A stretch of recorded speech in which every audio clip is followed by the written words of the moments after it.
does not. Yeah, I get it. So So workplace that's they play off of people's lack of knowledge and I'm not gonna say you even ignorant because they this is why it works is because they know you're not gonna read into it. You don't study law. You don't. This is why the rich stay getting rich and the poor stay poor because they don't understand these little things. It's these little tricks that they play.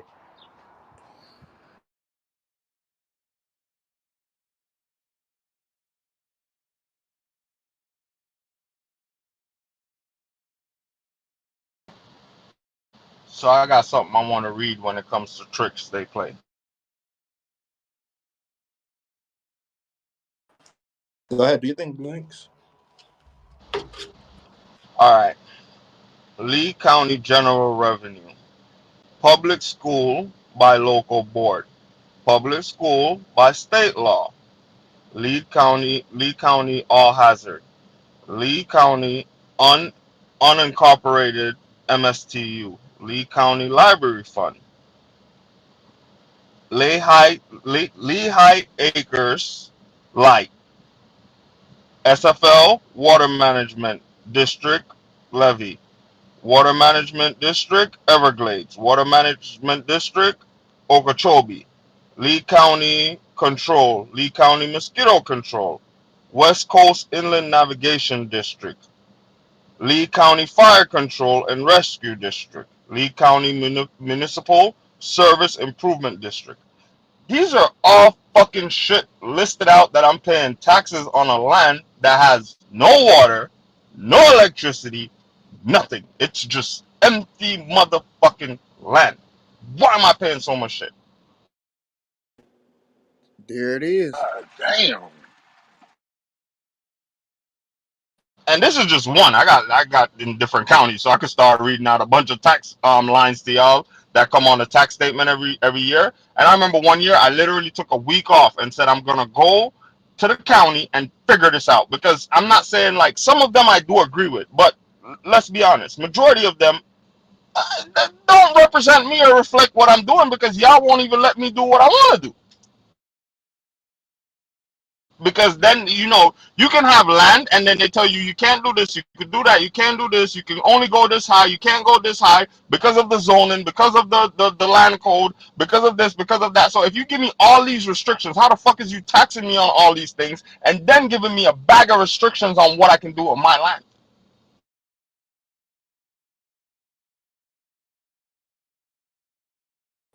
Yeah, the fix is in. Just another trickery. You remember last? Fuck, that's fucked up. The links, man. But it's the trickery shit. But like we said back before the 40s, when you own that land, you own that land. I guess money was getting low because after the stock market crash and the Great Depression, money was so low. They said, how can we get some money up? Let's charge people that own their land. How can we do that? I don't know. Let's figure it out. So they figured it out and it's implemented in well. So I don't, but this is definitely a good conversation though. I think people need to know this though for sure. Appreciate that information for sure, the links for sure. Everybody. To this day and age, anybody that lives outside of city limits in a small little city or small little county that live on land that they think that my grandpa, my great grandpa, whatever left this, I always tell them the same thing. You better go your ass down to that motherfucking county and figure out your paperwork because I'm telling you, whenever they're ready for it, they're gonna come and they're gonna kick you off that shit because they're gonna tell you you're behind on this. Hey, no, I want to get caught. Tell you, no, it's too late. It's like your bank. When your bank is foreclosing on your house and they start their court proceeding, if you call them and tell them, hey, I want to get caught up on my mortgage, if they know that they're going to make a good profit off of your property, taking it from you through the court and reselling it, they're going to tell you, no, it's too late.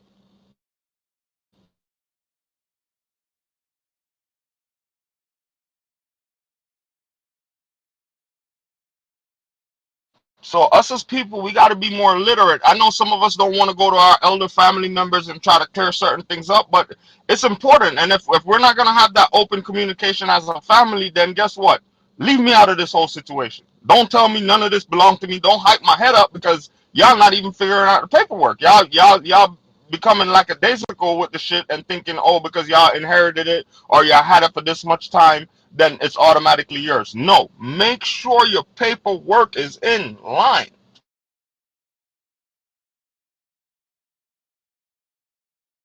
Yes, sir. You And I can't say you can't say your oh, my grandpa left this and my granduncle is the one taking care of it. And every day you look at your granduncle, what he doing, sitting at the corner store drinking beer. You really think his paperwork is in line? nope.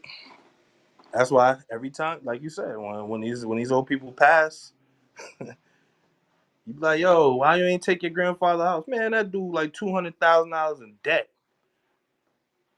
You know what I mean? Like a lot of these older people don't, they don't know a lot of that stuff. Like you said, it's literacy. Like, they don't understand the literacy, and then, and that's how they take a lot of houses as well, especially in our community. You know what I mean? Eddie, you know what they did too, right? There was a period of time where they came through and you see all the black property owners that own land and houses and stuff, they all convinced them to get a fucking reverse mortgage, right? Now, it sounds good up front, but what the problem with the reverse mortgage is that every year they keep on taking out all the equity. Now they pass away, the bank coming to you like, hey, for the last 20 years, we've been giving your parents all this equity out of this house. Now it's time for you to move or buy it back from us at this price. Mm.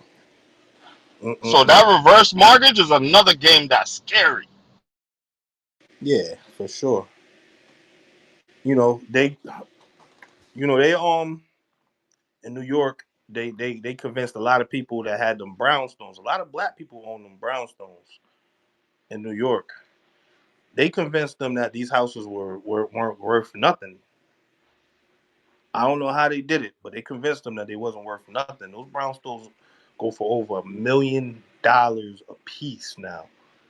I know. Over $1 million a piece, and I My promise grandma you, just sold hers 2 years ago in Brooklyn. yeah. So you know they Eddie, play we these they begged play her these not to nasty sell it, games. Eddie. We begged her not to sell it. Hmm. These brownstones was probably being sold for probably like 200, 300,000, and these things are worth over $1 million a piece. Over $1 million a piece for these brownstones. They bought them all of them. Promise you, ain't no black person own a brownstone in New York anymore. It's a cold world out here when it comes to property. They'll let you own a car quick enough, but when it comes to land, it's a cold world out here. And then the other finesse, which we all pretty much know, like I said, I came in on the brunt of the brunt of the conversation, so I don't know what I missed, but um, it's kind of like what I think you was bringing it up about uh the low income housings. You know what I mean? They take all the poor people, put them in one area, call it the hood in the ghetto now. And guess what? Everybody that owns a house in that area, they feel like they need to go move to the quote unquote suburbs. So they go sell their house for pennies on a dollar. Then within the next 5 to 10 years, what do? They gentrify that same area after they done bought up all the property, and then kick the same people that they just put there back out, and then up the price on it. You can't even afford to live in the projects no more. You know what I mean? Like that is ridiculous, man. It's ridiculous. That's the play though. That's always been the play. It's not new. That's always been the play, right? So that's why I hate that song. I mean I laugh about it moving on up, right? Because it's like you I own something. You come and you decide that you want to do something in my neighborhood. So now you leave me no choice but to sell because of how I see the shift in the neighborhood. Now, I never get this. How am I gonna sell something that I own for 100,000 to buy something else for 200,000 when I only have 100,000? Yep, I get what you're saying. So there was a lot. I know. I seen this growing up. Right. There's a lot of people that say, like, a lot of black people, they get a little bit of money, they own their little house, and they think they're better than everybody else. Right. So now they come in and they start building low income housing or apartment buildings, and they're like, oh my God, I want to get out of here. I'm gonna move to the suburbs. But they sell their house and then go buy a house that is bigger, of course, but costs way more money that they probably aren't set up to afford in the long-term future because they have already went 15 to 20 years in on the mortgage or house they sold. Yep. Mm-hmm. Then they end up losing that new big house. Now they end up in an apartment in the same neighborhood they was running from.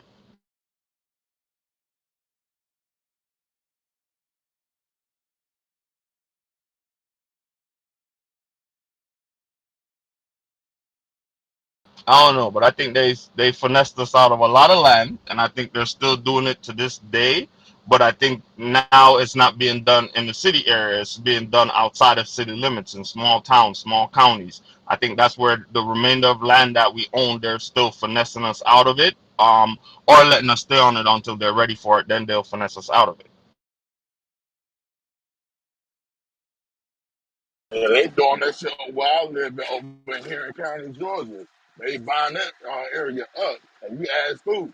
That was nothing but a little poor white area. They buying the hell out of that area and building around it. For sure. And don't think, and that's why that's another funny part about all of this is a lot of white people think that they like the not when I say white people, I'm talking about the white people that's on our level, right? The poor white people. They think they exempt from this shit happening to them, which is why they run with the Trump supporters and shit like that. And they don't realize, listen, the same shit gonna happen to you too.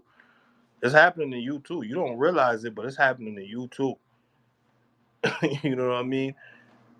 They gonna take care of the trailer park. They do the same thing with the trailer park homes. They do the same thing. They ain't no different from the projects in the hood and all that shit. Y'all not exempt from this shit, but they believe they are. See, the problem is poor white people think they're white. Oh no, yeah, you're right. You're right. And little by little do you know, the upper class white people look at them like they niggas too. Yo, they don't even consider them family.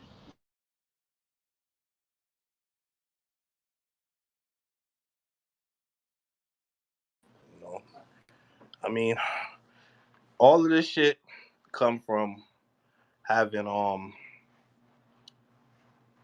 social, what would you call it, like classes, like upper class, high, middle class, lower class. Once you start adding that little factor into society, it creates some evil motherfuckers, bruh. Poor, rich, wealthy. And that's all first class. I mean, upper, middle, and higher. I mean, lower class. That's all that means. That's all it means. It's a professional way to say it. Eddie, what kind of sick person goes through every black neighborhood and puts a highway through it? And that happened in every city, bro. Every black thriving city, they separated the two parts with a highway through it. Yes, sir. Atlanta, New York, Stu, Stu, Philly, all of them. you gotta in order for you to have any kind of entertainment, right? In order for you to get your next idea in most cases, in order for you to know what's hip, what's next, you gotta go to the black community, right? So how about I can't just show up to the black community as a white man, but I could divide that shit up and keep black people around it and then market my supermarkets, my stores and everything based off of that. Makes sense. Lock them in.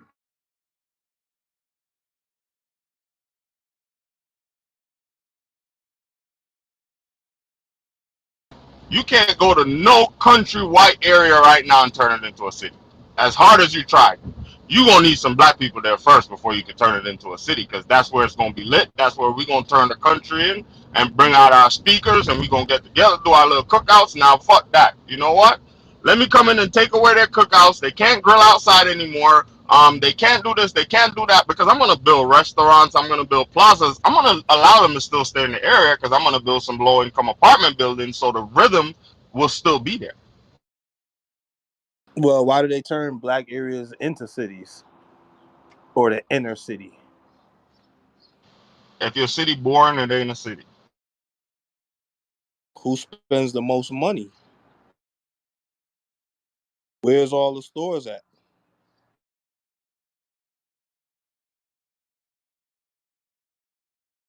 Black cities, All right. which are I cities. mean, All this cities are shit, black this areas. shit is just crazy how we make the least and spend the most. Boy, ain't that a bitch? God damn. Because we don't save nothing. They save, but they also can afford to save. Let's just be real too. They can afford to save. Eddie, but seeing what we buy, we can afford to save too. We also can. A lot of us can, but then there's still a bigger majority of us that can't than them. Can save. The problem is we've been passed on a spending mentality, so that's all the fuck we know to do is just spend. There's nobody sitting us down and teaching us that you can save. And then some people, when you try to sit them down and explain to them how far $5, $2 a day, $1 a day can go for you to save, they just they don't give a fuck, because then they're gonna see the person next to them buy some expensive shit and they feel like they should have it too. That's there it is. Where do we learn these habits from? Because we learn these habits, right? Where do we keep on seeing these habits that make us feel like we need to go and buy the fanciest car, or the nicest pair of sneakers, or the because Back to the music. oh wait the what shit Back to the shit videos. oh Yeah, there we media go. on a whole. Because listen, I'm gonna be On honest the with you. radio. Look at yo, it's like for the people that are conscious to it, we know the richest motherfuckers don't buy the shit we buy. They do not. And when they spend their money, trust me, it's well spent. It's well spent. It's not, it's either going to be an investment. They'll buy the stuff that's going to make them live longer. They'll buy the things that are needed, not just want. You get what I'm saying? I guarantee you the most expensive piece of clothing you'll see in some of these the richest people's closet ain't sneakers, ain't jeans, ain't no hoodie, ain't no jacket. It's gonna be a fucking suit. It's gonna be a suit. That's gonna be the most expensive piece of clothing you'll probably see in their closet is a suit. You know why they get into the business? Meanwhile, we don't own one suit, or Motherfucker maybe don't know how to tie a tie. Motherfucker don't know how to tie a tie.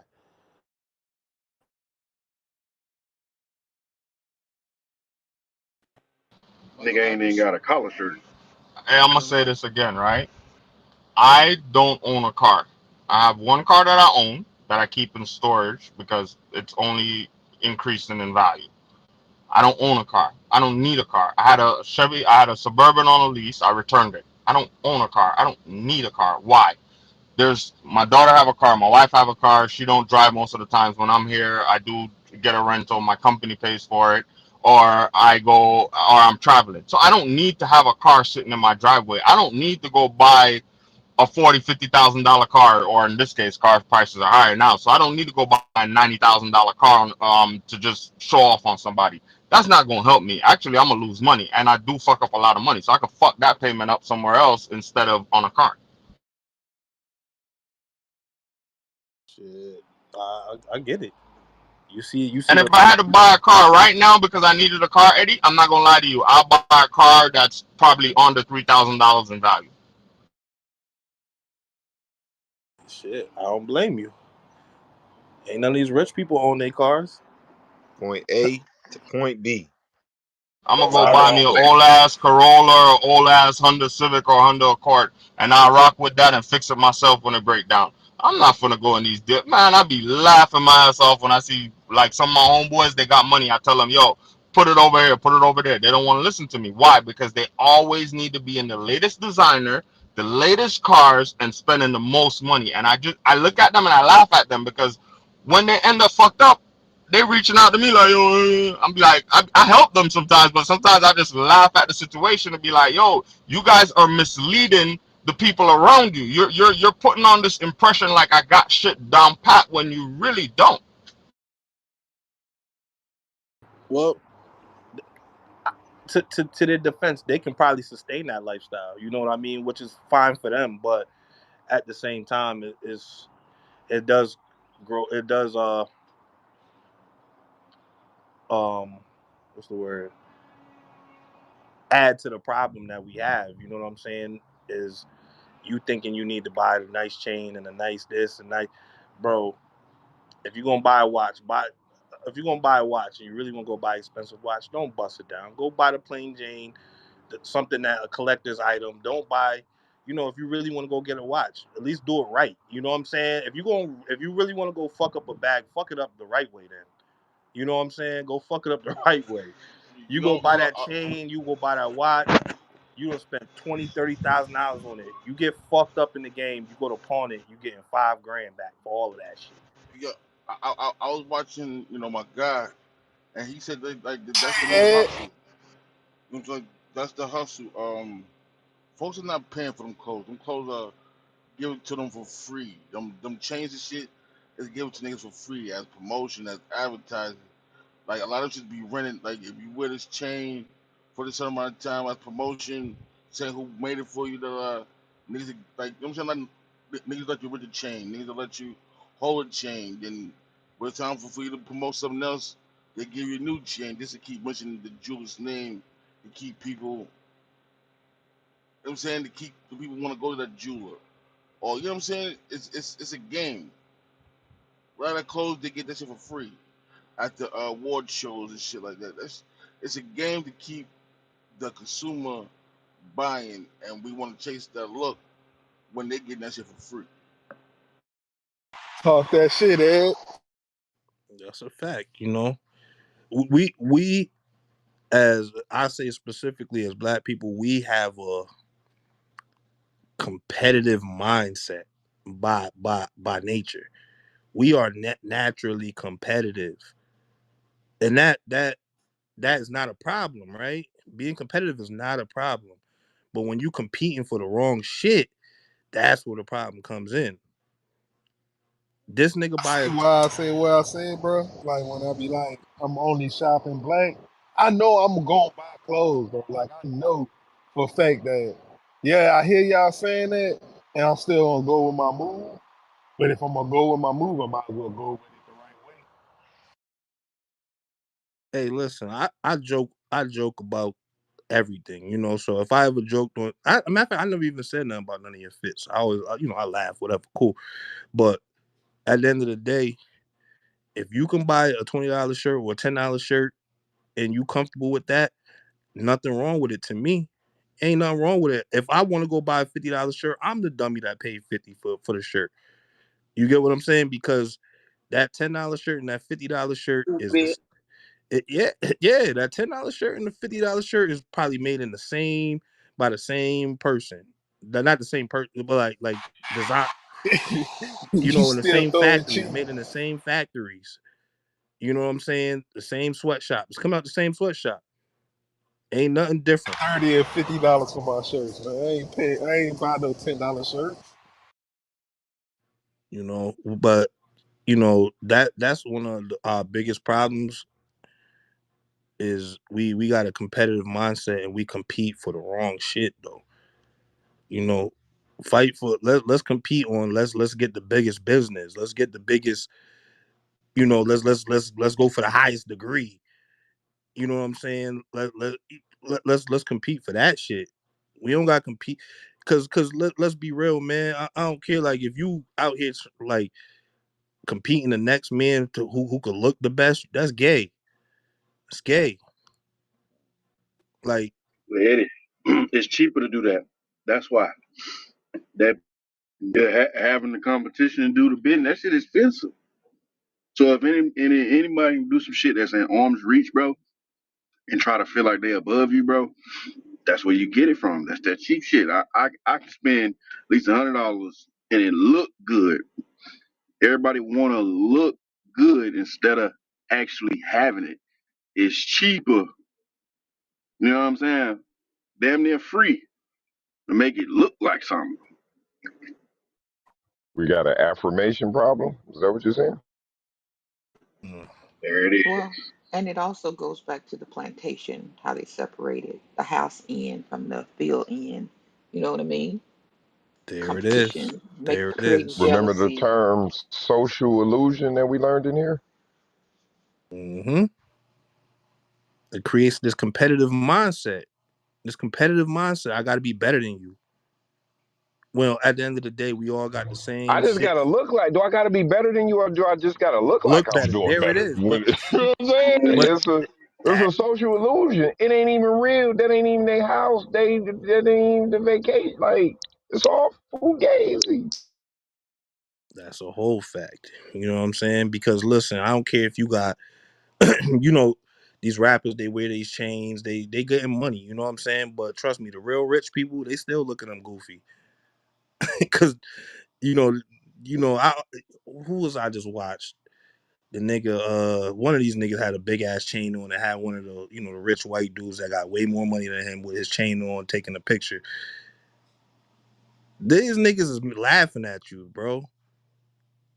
These niggas is laughing at you because they got way more money than you and they don't got this chain. Why don't they Yeah, have this chain as a Meek Mill fan, I hate when he put the chains on the on on on nasty? on, on Robert Kraft and Michael Rubin. I hate that shit. Yeah, As a that shit been looking crazy. as a fan of his, that shit make me cringe, bro. Like, come on, man. What message is that showing, bro? Because Robert Kraft got 150,000 times the amount of money you got. You know what I'm saying? And he doesn't own one of these chains. You know what I mean? They're sitting there like, it's almost like that when you got braids or something like that, and or dreads, or a white person walks up to you and say, "Can I touch them?" Like, you know what I mean? It's like that. I hate that shit, You boy. know what I mean? I hate that It's shit. like that type nastiness. Like, come on, man. Hey, you know why they be laughing in them pictures, Eddie? Because they looking at you like, oh my God, I can't believe he spent this much money on a depreciating asset. That there it is. Wow, you spent 100,000 on that. Wow, can I let me see? Wow, this is heavy. Ooh, yeah. The nigga ain't never copping one though. He ain't gonna never cop one. You know what I'm saying? And like Chico just said, that's the proper word term to use. Is that social illusion. But that social illusion drives us to be competitive, but for the wrong shit. The wrong shit. We are in competition with a bunch of broke people. That's stupid. That is stupid. I was trying to remember the quote that I was told, but that's why I don't compete because competing is similar to gambling, right? You lose when you're competing, you tend to lose most of the time. So let's not compete. Let's build together instead.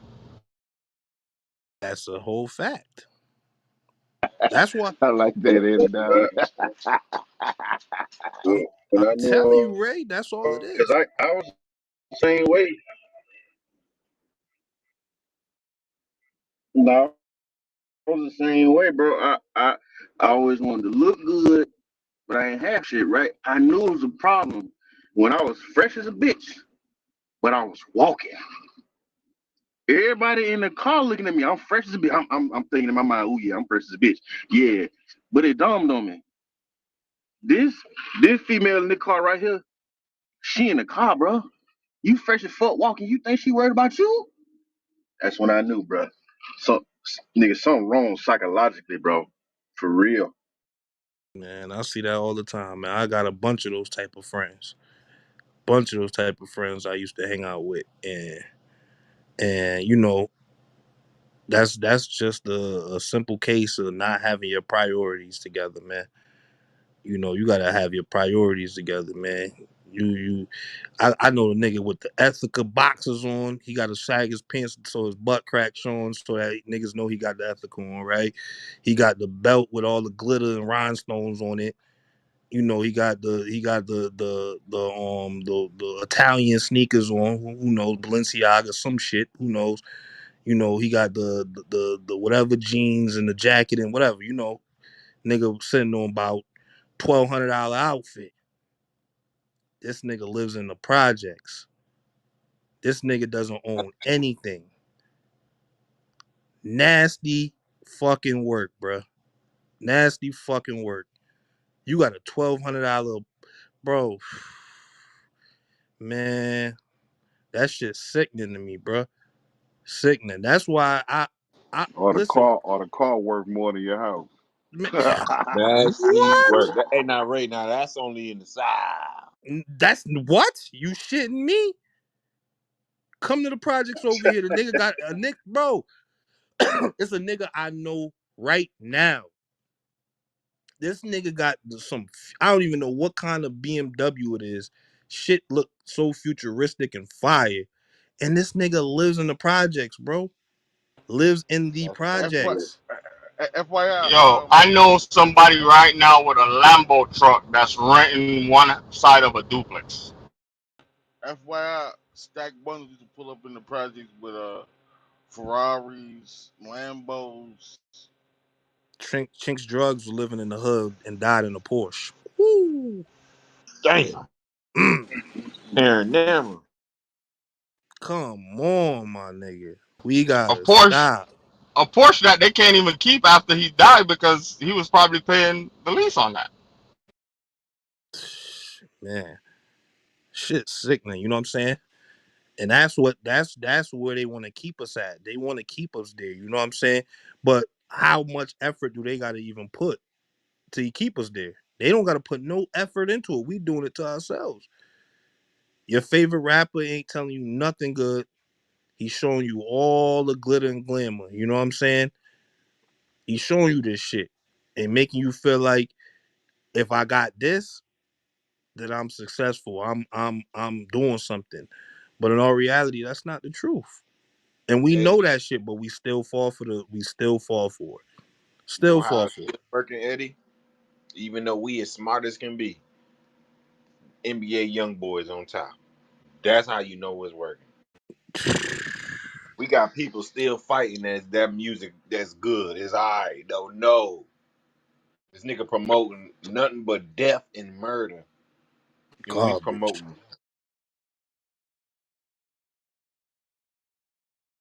You know. It Listen, a lot of these females too, they play a very important role with this spending issue too as well. oh for sure, because the niggas is trying to impress the chicks. The niggas is trying to impress the chicks, you know. But then they'll sit here and say hoes over bros and all this shit, but you out here spending all this money to impress a chick that you said you say, oh, these hoes is money hungry and all this shit, but you out here spending all this money to go impress them.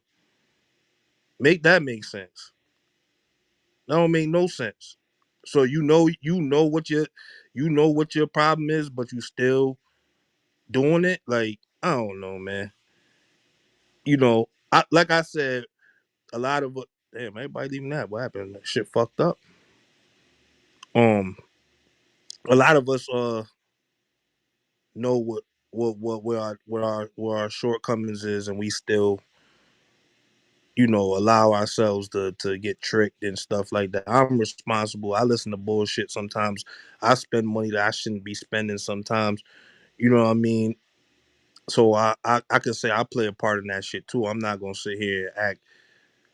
Yeah, I think this shit. Y'all can hear me? Yeah, we hear you. Oh Talk yeah, that I shit. think the app fucking up. Yeah, this hoe just kicked me for no Yeah, reason. yeah, I think it's fucking up. Yeah, it keeps showing something about the server struggling, some shit like that. Yeah, that shit keep doing that to me too. But yeah, we keep allowing ourselves to keep getting tricked and it goes back to like what we was talking, what we know. um we say they uh they don't need to kill us anymore. We're gonna kill ourselves, right? It's that same mentality though. It's that same mentality. We stop being so competitive, and like I said, I don't want to say stop being competitive. Competitive is not bad. Competitive is not bad.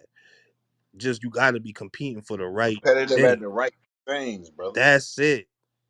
Competitive is Whatever not happened bad. to being the best inventor? We was once the black people was once the most invented. We used to invent everything. We don't do that shit no more. For that nerd stuff. Ain't that some I ain't shit? We being funny invent with you no more, everything, cause we don't work no more. You feel what I'm saying? Like when they got your ass out there working, we finna work smarter, not harder. You understand me? Bro, And you not just that, niggas What you dig shunned though? everything. Everything that, you know what I'm saying, going positive, niggas came up with a way to tease them about it. what was that saying with something we was watching or something we was reading or something we was talking about, and they was saying about how they send people in to work, and what they do is observe how to work smarter, not hard. What was the shit they said? Oh, you said, oh, hire a lazy Nick motherfucker, hire because the laziest person in the the room because he laziest gonna person. find out how to do it the quickest and easiest way. Exactly. There it That's what is. I say. Work smarter, not harder. Shit, You, that's what we ain't out there no more, bro. I listen to those type of things, and I'm like, damn, this is this bro. These niggas got the psychology shit down to science, bruh. Down to a fucking science. Who said that shit? It was like a nigga that owns a big company that said that shit. He hires lazy people just because he knows lazy people will find a shortcut to do it the easiest way. I forgot who said it, but that was deep to me. I said, "Damn, Deep bro, shit. deep as shit." I know it's Theory Thursdays. I don't know where the hell Joe went. Oh, there you go. There you go. His app probably. Yeah, I'm back. I'm back. I got kicked out when I was on the phone. It was Yeah, my no, fault. you good. You good. I just didn't want to, derail your conversation, man. But these type of topics, I ain't gonna lie. I think about it a lot, and it just sometimes, you ever see like I shouldn't, but I think I should when I'm like around certain people, and then we are like around successful white people, and I kind of get embarrassed for my people. I'll be like, oh shit, you know what I mean? That shit, that shit make me think about that shit all the time. Like, you know what I'm saying?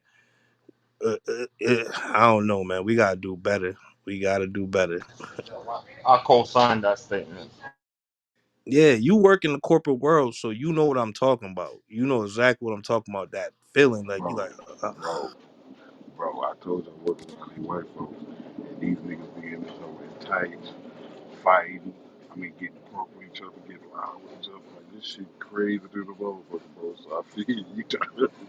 you know, that's what I'm talking about, Ray. That shit be, I be like, Hey, but I'm torn, my nigga.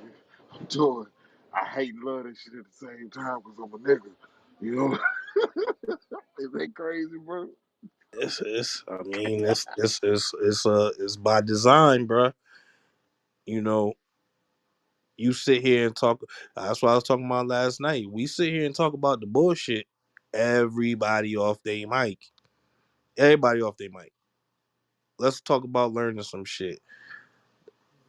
Niggas, Why we niggas, right here? We niggas right in the on your conversation with them. I guess we done ran the room off.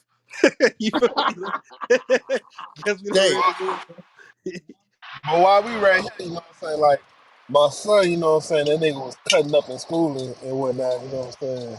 So I was trying to find new ways of, you know what I'm saying, disciplining him instead of just busting his ass.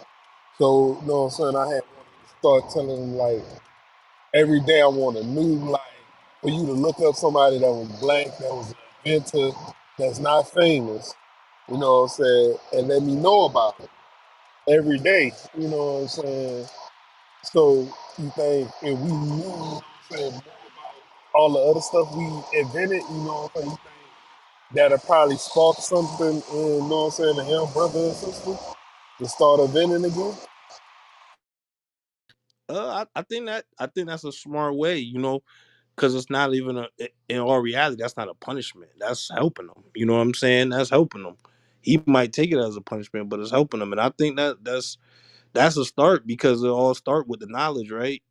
If you don't know this shit, how could you, like, um, some people, what that et? I think he said, or it was either him or uh Steve Harvey. One of them, they was talking about being a dreamer. You got to be a dreamer, like you got like, cause that's the creators and stuff like that. The people that created inventions, they were dreamers, bro. They was dreamers, but you don't dream about these things unless you know other things. Like you have to know certain things to have these kind of dreams. Like if all you consume is NBA young boy and fucking bullshit all day, what's your dreams gonna be about? You know what I'm saying? What's your dreams gonna be about when you go to sleep? Bullshit. You gonna have these weird ass dreams that don't make no sense. You know what I'm saying? You ain't gonna have these. Nigga down with a pistol. Yeah, yeah. You know what I'm saying? Why you keep having these dreams of you getting shot and weird shit? You get what I'm saying? What are you? What is your brain consuming, my man? You know what I'm saying? Because your brain thinks about the most random shit when you sleeping. It's sometimes it be like if you going through something when you have a dream. What's your dream usually about? Something along the lines of what you going through. You know what I mean? So I really felt ET when he was saying, you gotta be a dreamer. Like it was either ET or Steve Harvey. I can't remember who said it in the motivational, but that's just real. That's real. You gotta be a dreamer, like, cause it ain't nothing wrong with dreaming. You know what I'm saying? There's nothing wrong with that shit. But yeah, it all starts with the knowledge, man. We gotta really get these start. It's gonna start with the youth first. You know what I'm saying? Because we already. I mean, it don't start just with the youth. It's us too. We gotta set better examples for them. You know, and it starts with taking responsibility and saying, "Man, I'm not living right. I'm not living right. I gotta set a better example." Salute the stool, buying his second crib, showing his kids like one house ain't enough. My dad had two houses. You get what I'm saying? Shit like that sparks something in a child's brain that you don't realize. You don't realize it. You know what I'm saying? Little things like that. Because they have friends that don't have any house. And they don't see you like doing anything crazy like, oh, you work at this high level job and all this stuff. You know what I'm saying?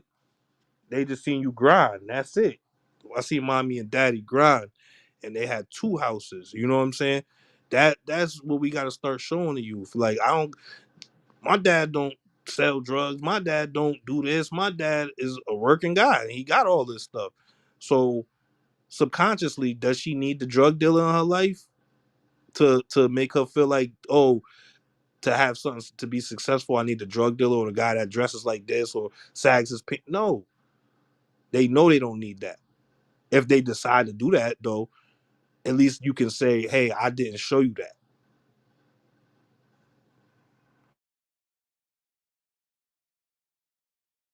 That's a fact. That nigga Eddie cooking today, boy. Yes, God damn. sir. Yes, sir. I'm Shout trying to yeah, tell you, I was gonna shout wait till he to done, man. That nigga is in the skillet right yeah. now, man. My Yes. bad, man, I'm ranting. I'm ranting. My bad. That nigga to Talk hit that that shit, Ed. philosophical. Talk that Nigga to hit shit. the nigga to hit that philosophical bud today. You know what I mean? It's too crazy. I'm off. It just I be having a lot of time to think and shit like that, especially dealing with the shit with my moms and shit. I just be thinking like, fuck, man, like you know. I wish I didn't have to work. I could just spend all the time in the world with her and just take care of her. You know what I'm saying? Nigga. But I I feel didn't. you. You know what I'm saying? I didn't set myself up Mm. like that though. You know what I'm saying? And we all have those opportunities to do that. But you got to take advantage of those opportunities. You bullshit all your life, and then when those times come, you like, fuck, man, fuck. So but it's those little things, like I said, that's gonna spark the brains of the youth. They gotta see this shit, man. They gotta see it. Long, We gotta long, show. We gotta long as show you more don't forget examples. about that shit and keep working towards that shit. You know what I'm talking about? It That's ain't too it. Just late, don't. Ray. It Yeah, ain't that's too what I'm late. saying. Yes, It ain't sir. too It ain't late. over for me, my nigga. But you can't take your foot off the gas, though. That's one thing I will tell you. You gotta go all in. You gotta go all in. That's why I love this. I love this whole shit we got going on. You know what I'm saying? I love this shit. I know it's gonna take time, especially we got so many different minds, so many different opinions. So we gonna bump heads. We gonna have all that. But I love this shit because this is the shit like a lot of us probably wanted with our family members or with our brothers or sisters or you know what I'm saying? We Right. didn't have this opportunity with them. Well, we did have an opportunity, but maybe they didn't take it as serious as Nah, you. it ain't work. It ain't work out. It, Like it, Rex used to there, say, nigga, I there, prayed for some shit like this to happen, my hell yeah. nigga. So Like, I promise you, my nigga. I agree. Trust me, man. I done told me and my brother should have been had something going on, but we didn't. And I'm not gonna blame just him. It was me too. I was my mind wasn't all the way there. You know what I'm saying? But both of us can't have the mindset of we both can't have the fucked up mindset and think we gonna get something accomplished. So it's dope that we got a lot of people with positive I, mindsets in this group. Chico, I had, Stu, everybody else that pro. I like pro. Even 50-50. He passionate, but one thing I say about him, he want to see this shit work too. You know what I'm saying? He like I take the shit say, seriously. Bro, you cooking, just bro. life changed, just life trials and tribulations. Nigga had a car wash at 18, my nigga. You know what I'm saying? It just life and shit situations. You did. Just Man, don't this shit don't gotta stop it. work. Just like you You said, feel me? people got families. Like man, my mother gonna die with this dream that her whole family gonna do this shit. You see what I'm saying? Her father started this floor business on a sixth grade education, bro, in the 60s. And what's ironic about this shit, the last 2 weeks, my son been working with me every day at the work. Oh, how much I make today? How much is this today? Nigga, you not even trained to the point where I can put you on a job and say start to finish, but all you worrying about is how much you make. You kidding me? I called him this morning, like, you know what? I'm good. I don't even need the extra help I had because you're not really helping me. I'm doing you a favor trying to train you. But all you worried about is how much you make. And that's my son. He been around this shit his whole life. Shit is crazy how they got us as a society, bro. It's crazy, bro. Microwave society. Instead, pro, he should be trying to thinking how to help you, advertise more and branch out the business, branch out the family business, make it bigger and better. Man, fuck that advertising. That nigga just turned 25. All he need to do is learn this skill right now. Everything else is laid out for him, bro. I don't need no help with marketing and none of that shit. I raised him on this shit, the links. Yeah. So then, okay. So All he he got need to it do good. You is want to learn adopt this me? skill. You want to That's all adopt he me, need to bro? do. Huh? You want to adopt me? This shit kind of heartbreaking for real, bro. It is, But cause I you're start right I, though, I pro. started I started Look where at he me was with my at. son, right? I gave him for his birthday my Robinhood account and put I think it's 300 in there. And I'm thinking he's doing good in school. He's a top-notch student. He's great at math. I'm thinking he would take the initiative to learn how to invest. And you get what I'm saying? That $300 still sitting fucking there. But see, also, It's all about the own apartment.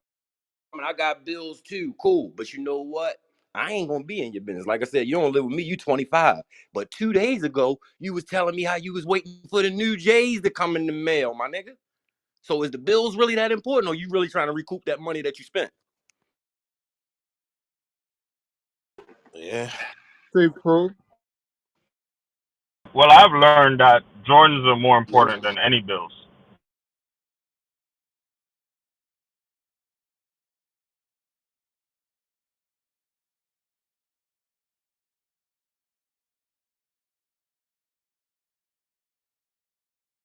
Fuck them bills. Them Jordans only coming out one time.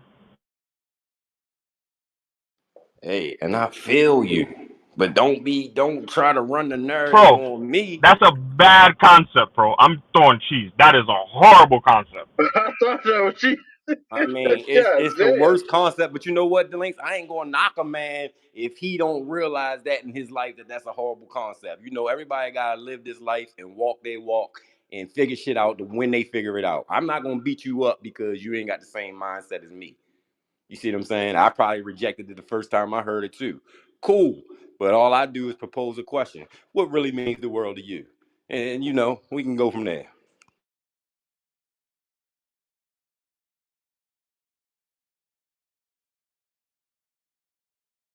Hey family,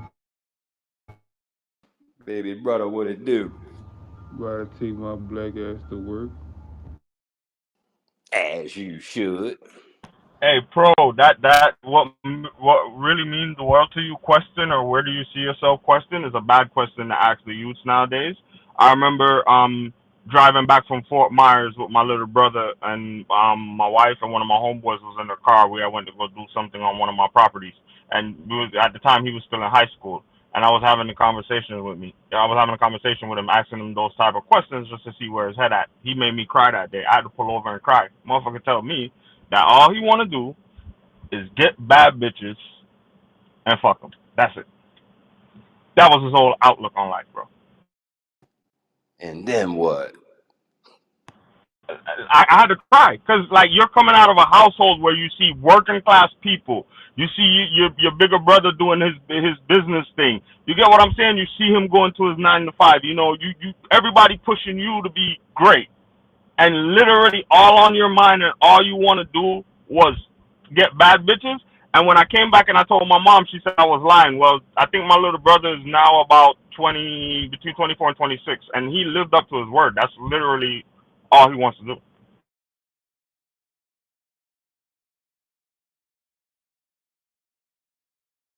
Hey, the links. I want to tell you thank you too, cause I didn't get to tell you thank you last night, nigga. You heard me? Hey, Ed, salute to 50 for being on a nigga ass too. You feel me? Said nigga, get up off your ass, nigga, and go work. Ain't nobody gonna give you shit. Ain't nobody gonna give you a goddamn thing, nigga. You gotta go out here and go work for it. So salute to Hey, you, the baby, links. hey, baby And brother, that's the real, bro. That's oh all I'm yeah, saying. that's real. That's the That's real real. nigga business. I ain't finna lie to you. Right, I ain't finna sugarcoat the shit. right. I'm keeping That's 100 with real you. nigga You business. know where I come from. Right. I appreciate that for you being on a nigga ass. You feel me? Nigga, he said, nigga, fuck all that bullshit. Hey, baby brother, tell the voodoo lady behind you stop banging them damn bells. Oh, well, that's my chimes. I'm I sorry. know, nigga. I'm fucking with you, baby brother. That's only the beginning, though. I be telling people if you hate work, get a 9 to 5. If you hate work, just get a 9 to 5 and start. When you see the money coming, you're not gonna want to give up on the money. So now think to yourself, what else can I do since I hate this job so much? Because you don't want to fuck up the money at that point. So think to yourself, what else can I do? Then you'll get away from the 9 to 5 and go do something you want to do independently. But at least start with a 9 to 5 to put your body in a certain pattern and to get out of that lazy algorithm. I like that. I like that. That's a fact. That there, sir, you just Bro, earned the beam of the day. How about that? Beam of the day goes Woo! to the lean. Woo! No, man, I don't care about that shit. Nah, still. Nah, I want somebody to feel special. When you bring value to the group, we value you. You know what I'm saying? For sure. beam of the This is day. a two-way relationship. Always remember that. This group brings value to me, and I bring value. There's some things I may know, some things I don't know.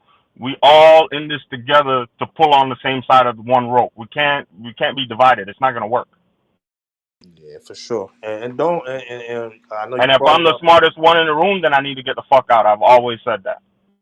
Yeah, you good. And I know I explained that to you yesterday when we was cooking up.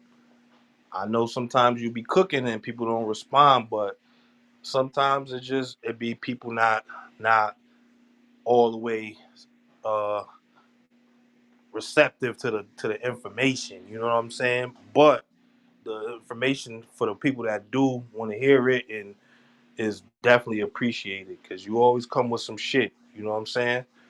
And like I said, you know. I listen to everything because like like I said, man, better I'd rather be ready than to get ready. You know what I'm saying? If I'm already I'm ahead of the game if I'm ready.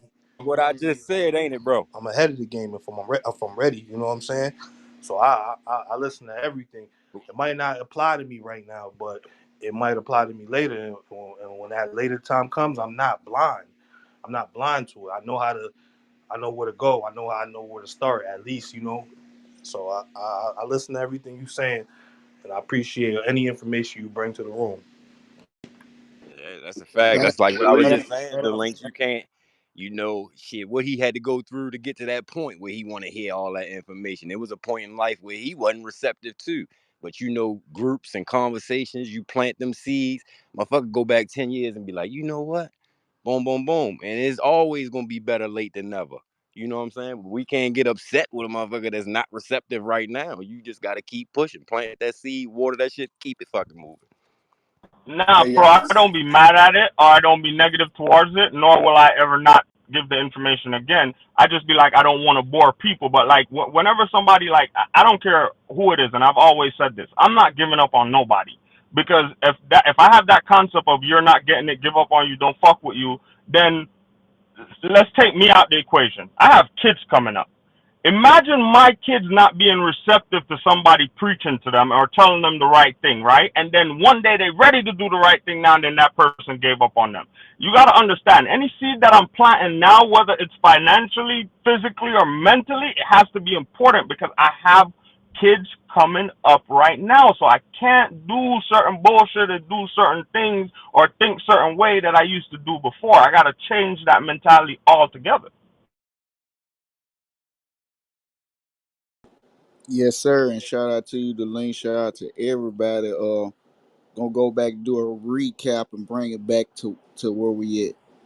The theory Thursday we did with start off about land patents, aka we're gonna say like the link said, land titles, deeds and titles, deeds and land titles, and we was describing the situations, what was going on through the periods of decades of people that didn't know the knowledge of it and the people that did know the knowledge of it, and as well as 2023, certain people probably didn't understand it as much.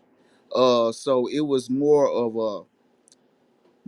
a light to understand what was going on more than a theory, but it's also a theory. But this is actual factual things that people need to know for existing homeowners and coming up first time homeowners. So if this is something, if you didn't understand, at least you did probably listen, and then if you got any more questions and you just didn't want to say it out loud, people probably that know better information about this won't have no problem, laying their information to people if you just ask.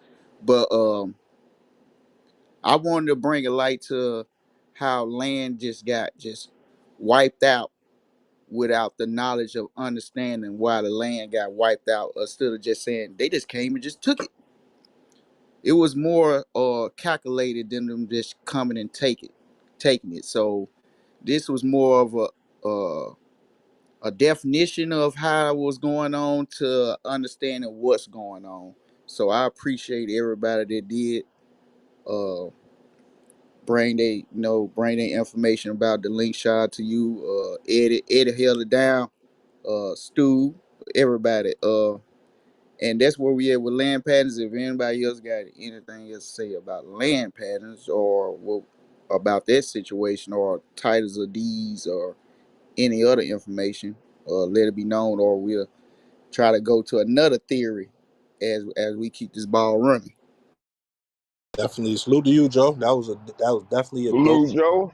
That was definitely a dope one because that was a good way to. Because I know sometimes you get into the theory bag and some people just not all the way with it, But that one right there, good way to tie in some knowledge with the theory. You know, that was a good way to intertwine that. You know what I mean? That was definitely a good topic right there. Salute to you. Shout out to that boy Joe putting in that game. hey, Eddie Now, the before Links we and go Joe, to the man. next, Hey, Eddie the Links and Joe, man. Y'all pulled it off, man. I ain't thought it was gonna work. I ain't thought everybody was gonna tune in, but y'all pulled it off, man. I tip my hat to you brothers, man. Y'all know what we talking about last night and the links. Thanks, man.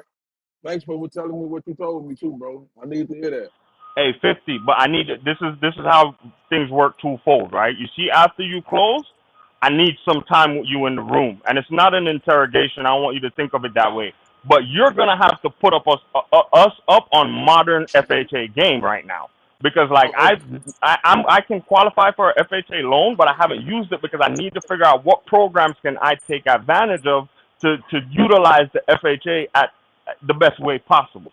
So when you oh, finish closing, we're gonna need to run it back with you, and we're gonna need to ask you some questions because there's a lot of people in this room that's saying, like I heard even Ted yesterday, which is ex-military, saying, I yeah. don't be chiming in because I ain't got the money. What are you talking about? There's programs out here for, especially you being That ex-military VA and then loan. other shit, bro. Hey By the Ted, time you're hey done, you Ted, move into a house for free and pay a mortgage. hey That Ted. They VA got that loan. for you right now, Ted. Ted, they got it for you. The veterans, bro. You don't pay no down payment. They put you in the house, man. Real shit. That's a All bullshit fact. aside. A fact. They helping. They helping veterans, bro. So, if you need to talk to my cousin, she a realtor, I'll put you in the car with her, man. You know what I'm saying? She in Chicago, but she can give you the game, bro. She can tell you what you need to do and what steps you need to take to, man. You know what I'm saying?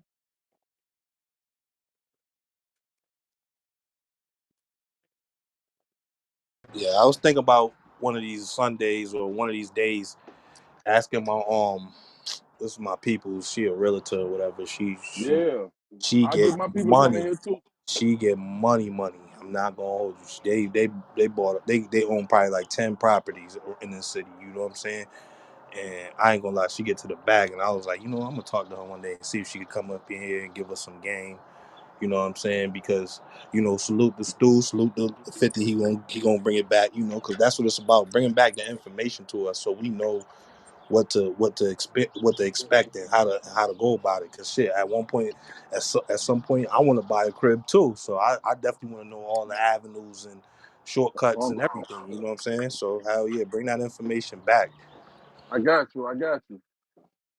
Man, I have my cousin, man. I give her a few hundred, do the whole thing, man, for us, man. How we can apply for FHA loan, all that, whatever we need, bro. I pay her to come in the room, man, and we can do that, man.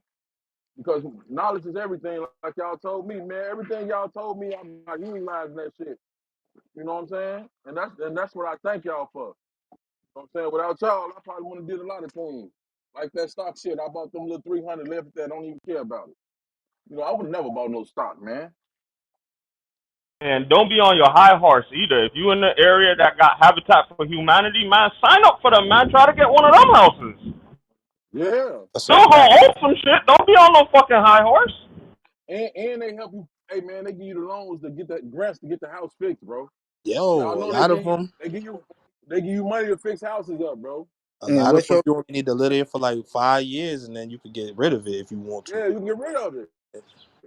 You know what I'm saying? And Because if that's you the key, buying a man. Have house, somewhere to stay. if you buying a house and using your FHA loan and planning to sell it in less than 5 years, you already fucked up. Yeah, you already fucked up. This the house is for you to keep, man. You know what I'm saying? That could be your stepping stone.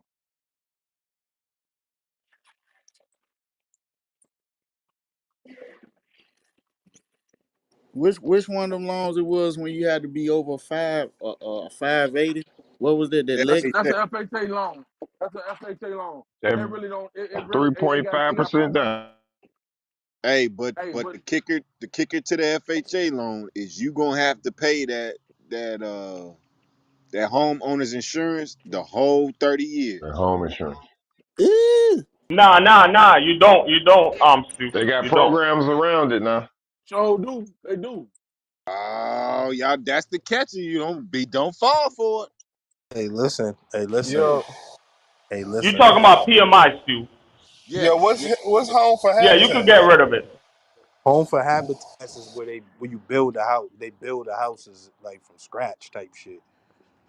Hey, Stu, I gave 50 the game how to get Oh, rid of that because 50 is going to have to get a PMI. That's why he needs to pay extra oh, on his mortgage every month to get out of the Right. PMI. The oh. equation is you always need to be The principal balance needs to be below, I forget, whatever it is, and then you can get out of the PMI. Hey, or Ted, you might have to help put some sweat equity into that motherfucker, help build those shit along with them. Yeah, yeah. A Shit lot of like times that that's too. what it be. You know They what I'm want you to saying? be out there putting in the work too. You know what I'm saying? A How lot of much times, I had to put down? Hey, shit, it's no down payment for no nothing, money, Damn near bro. don't bro. have to do You nothing, don't pay bro. You ain't got to nothing. pay It's no money, You bro. time. don't You pay just got no to pay Time money your for sweat most closing. equity. ones. You Most of got the to ones pay I your seen in my city, you put no money down. money down. But like Ray hit it on the head. You got a lot of times they want you to help build the shit. Yeah, it's Right. time sweat You're gonna equity. have to attend some classes. You're gonna have to help build it. There's a lot of different things you're gonna do, but at the end of the day, you're gonna have a house that's yours. Yes, sir. Man, I'm about to go do that shit then. Yeah, I that shit Yeah, sound it good. is. Down in Texas and New They got Orleans, that. They got that in yeah, every state. Every Hey state they got Ted, that yeah. shit. Every they single got state. them on Mesa, down by Tidwell, my nigga. You know what I'm talking about? They got them Mm, right there in the hole where Kadar said he used to stay, bro. For real, for real. damn, that's gangster. Yeah, that's That see. nigga I Ray be seeing how people skin up their trying to nose get me at to doing his it because side, they be man. thinking it's like food stamp or something. It's not. It's really not. Take the assistance that you're getting because at the end of the day, you now have an asset. And another thing, I know I'm not the brightest when it come to that FHA and all that shit. Look into it before you just say I'm gonna go take a FHA out. You know, the use the FHA. It might not even be good for your situation. You know what I'm saying? Look into it first, though. And that Bank of America program, it's a few Yeah. programs. Rocket Mortgage just started a 1% down mortgage. So it's a lot of programs to help people buy homes right now. Be careful. Hmm. Just choose wisely. Choose Yeah, Sweat. yeah. wisely for I sure. always say, Go ahead. my bad. I always say if you gonna use that FHA, try to buy more than one house, one and more door, because you could turn that one door into an. I mean, turn. You could buy a multiplex. You could buy a duplex, all with that FHA. As long as you stay in it for 1 year, you can buy anything you want. Yes, sir. That's a fact. Does That's what I that said. tie Look, into you know, So if everybody you're just, gonna use it, if you're gonna use it right. Don't just use it to use it. and that's what that Right. was. That's my point of why I say just it might not be for your situation. So look into all your opportunities and don't just say, "Oh, I hear everybody talking about the FHA. I'm about to use FHA." It might not be for you. My baby mom just bought her first house. Just bought her first house. She closed last week. She just closed last week. Proud of her. You know what I'm saying? And she put me on game. She was like, "I didn't use the FHA." I said, "Why you ain't use the FHA?" And then she broke it down to me. I said, "Oh, okay. You know, it's not the best option for everybody, depending on your situation or what you plan on using it for." is the FHA the first homeowner thing? That's what that means. Yeah. Yeah. Yeah. First homeowner. Yeah. But see, you can get a first home owner with a conventional loan too. So don't fall for that. They got first home FHA is the loan, Federal Housing Veteran Authority, bro. Housing That Association. first, Yeah. yeah, that first homeowner. Yeah. Wow. It's a Okay, federal so program to you help get the people first buy home. houses. Now, the Bank of Okay, America so program is the first time home buyers program, but that's for certain states. Okay, yeah, my bad. okay, What states that I mean? Well, I know you already taught. Was the same was like the legacy gent, the states, places where legacies got theirs, same places. No, Legacy's nationwide. They offer in a lot more states than Bank of America is only doing like Dallas, Atlanta, Charlotte, Detroit, Chicago. Those are some that I know off top. Ah, okay, okay, okay. And at legacy, you got to be what 580 and up, right? I'm not entirely sure. I know Kareem looked into it. He would probably have more specifics on like what they offer.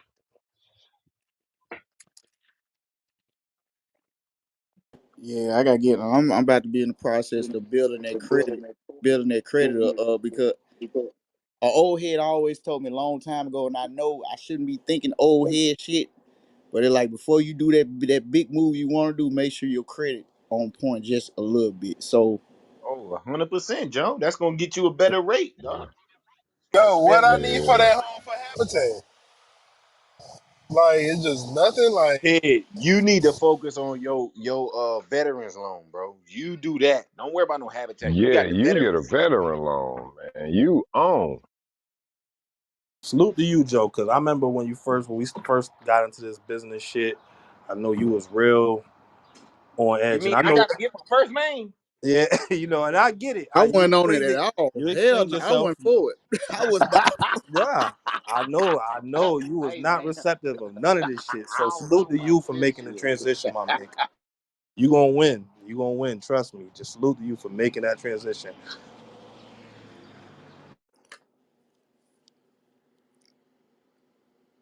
That nigga Joe said, I ain't got no bank account, man. I don't do that. I don't know, man. Now, is there any way I can Western Union the bread? Joe. Western Oh, y'all Union. don't remember when I said, "Can I use?" CIA Joe. Trying to be off the grid, boy. Boy, man, I said, yo, come on, Joe. Come I on, say, Joe. He yo, I said, told the man get a new 9-digit social. That's called a EIN number. And you ain't got to worry Hey, about then Joe was agreeing with the goofies. Oh, we can't give our last name. How we gonna run a yup, business, but I can't give my last name? yup. I got to see the white of Remember your that, Joe? eyes. I want to see the white Come on, I around can't your be in the lips. business. I can't give you my last name. What? Let me out the car. I don't want to be in no business. You talking about you can't give me your last name? No, I got to What the see the fuck is white we doing? around your I'm supposed lips. to call you. Oh, all right. I'm supposed to be calling you by Mr. J? your social media name. Okay, that's this crazy. Hey, y'all. Motherfucker don't even know who you is, man. You don't want to give motherfucker your name, man. Is you serious? Your name ain't nothing. Hey, I'm Money, sorry. yeah. We can't move forward in this business relationship. I don't know you. Man, I done Zell motherfuckers and Cash App, so niggas know my real name. I ain't got shit to hide. You can look me up. I ain't got Eddie, you nothing on got my people in the jacket. hallway watching for our last name. Man, I don't give a damn. I need to I see the can't white of your lips. I can't do business with y'all, and you know what I'm saying, until we see each other faces. Cause I can't do business with nobody Woo! if I can't see their face. I ain't seen I somebody need to since. see Niggas was 20 deep. the Only white six around your cameras came lips. on that day. I'm talking about Eddie. And why I bullshit? don't know. Be Yo, real with you, Chico. this thing not working. What's wrong with the camera? I don't know. I don't know. Next time, though, guys. Hey, Chico, I've been bullshitting late because you know I got shit, but I'm about to put some money on that. I, yeah, I'm about to do that for sure, for But it, sure. Yeah. Hey, Joe, don't talk about it. Be about it, man. Just tell us when you do it. You heard? All right, I got the money, but I got. Oh, we know you got the money. We know Damn, you got it. but see, my thing with trying to know what I'm saying, getting that VA loan, it's like I don't want to go it. Like, you know what I'm saying? Like, I don't know if I want to stay in Texas for the rest of my life. Like, I know once I open that loan, like, well, I'm mad, I'm staying there for life. Like, I ain't about to be doing all that moving around. That home for habitat, that can help a nigga out. Well, you know what I'm saying? Meanwhile, I can have kids, you know what I'm saying? I don't gotta be outside with these niggas. I can let them out the back door, let them go play like some wild animals that they is. And you know what I'm saying? And just chill. Hey, I don't Hey, know. Ted. I don't know who you need to get with, but I'm sure there's like I know there. I'm not even gonna say I'm sure. I know there's resources for veterans and people that was in the military to ask all these questions, and they'll point you in the right direction, bro. You go on some of these lists, they'll bump you up just because you was a veteran, bro. Because you served time. You know what I'm saying? They will bump you up on the goddamn list. You know what I'm saying? So take advantage of that shit, my man. Shit, I be talking to all these veterans and shit like that, and going to all those little meetings, and it's a lot of shit, bro, for people that serve time in the military. You know what I'm saying? A lot of resources, a lot of And resources. you know the one good thing, Ted, like it's that shit ain't one time used, one and done. Like I used my shit when I first went in the military. I just got recent information that I can keep using that bitch as many times as I fucking want to. And there it Oh, you is. talking about that Hey VA Ted, loan? Yes, hey, sir. hey that's Ted, dope. are you in you in Houston, right? Right. You be you mingle in Dallas here and there? No. Okay, you remember? Reason I'm saying that, you remember my family member that came in here and y'all was talking that army talking shit. He I remember him saying he'll give you the information or whatever how to get that shit or whatever what you trying to do or whatever. But I don't know. Did you link in with him? Nah, I don't got his number, man. Okay, cool. This one I'm gonna Your your back channel network me your is your number. Back network, channel man. me your number, and I'm gonna link you in with him, and he can give you the info. Cause he, Yeah. he in Dallas, but he'll know he let you know what you got to do. Yeah, we need to get a couple of relatives in here, man. Explain things, man, to people, man. You know I'm gonna that I talk to think that'll I'm be gonna talk to dope. my people. I'm gonna talk to my peoples this week. I'm gonna for sure talk to her this week. I think that'll be dope, man. She official, like You she know, do because her thing. Miss Lynn want to get a house. You know what I'm saying? A couple of people want to get houses, man, and they want to make the right decision. They don't want to make the wrong decision. So that'll be some dope. That'll be dope for the group. Yeah, I definitely extend the arm and see if she'll fuck with us. You know what I'm saying? And I get a date, and everybody just make sure y'all got some questions so I don't waste her time. Cause Exactly. she a busy person. Like she one of them people you keep you keep in your pocket. Like you know what I'm saying. She official tissue, and she come from nothing. So it's not like she's somebody that she understand us. Yeah, Guys, you want to know something funny? I couldn't get nobody to talk about real estate. Fuck you. Fuck you guys, man. And yeah, I get my cousin in. She you know, Hey, she from hey, Florida, Stu. but she really to Alabama. Hey, Stu. You the reason why we talking about real estate, Stu. You and Chico. No lie. We weren't talking about no real estate. We talking about all this nonsense bullshit. that's a Young fact. Thug and Young Thug LeBron and James. Gun of them, LeBron James, Michael Jordan. You focus our time and energy on something else, man. And I appreciate that, man. I ain't gonna even lie to you. It's a fact. You did that. You Salute to did that, Chico on man. stool, man. Y'all, I ain't gonna For lie. real. Without Chico on stool, there'd be a lot more bullshit in this room. Shit going on. Hell A yeah, it lot would. of more We wouldn't even bullshit. be, hey, and y'all know what? We wouldn't even be like be men and women to apologize when we know we fucked up, bro. Because it'll be fuck that nigga still. But you know what I'm saying? It's things that is better than us. Damn, we won't even do that, bro. You know what I'm saying? Motherfucker might be hot a day or two, but we'll get away from that shit. You know what I'm saying? Come to a conclusion like, man, shit, this is my family. Fuck that. We have a little dispute. Definitely. He gonna cry in the car. This nigga stupid. Nah, but at the end of the day, we all. I know. I've been rocking with y'all all of y'all long enough to know we better than that. You feel me? And that's the big thing. We better than all that shit. So let's put that shit to work, man. Let's show Shit, that we we better just than this shit. I done fought niggas my whole life. I want to try the other shit, man. I'm tired of fighting niggas, man. Goddamn, let's get along, my nigga. Shit, let's see how far this go, my nigga. Hey, if we can get along in here, man, we can get along anywhere. That's how I look at it. See, the only thing that pissed me off, it be and like no shot to you, Fifth. But sometimes you get into it with people, and you one of the same people that say we need to grow. So we gotta set examples. We gotta try harder to set examples and lead this shit. And because you are OG, so we fuck with you, and we your word is definitely taken in. Like when you say something, don't think nobody not listening. You know what I'm saying? But you got to lead by example as well. You know what I'm saying? 'Cause Yeah. But I get all that. And I understand. It's just be at times, it be like people just don't get it, bro. Sometimes, you know what I'm saying? If I'm telling you this what it is, and you like fuck me, I got a problem with that at times. I'm gonna keep it real. You know what I'm saying? I get We that. men before we anything. We men before we anything. I You know what get I'm that. saying? I get that.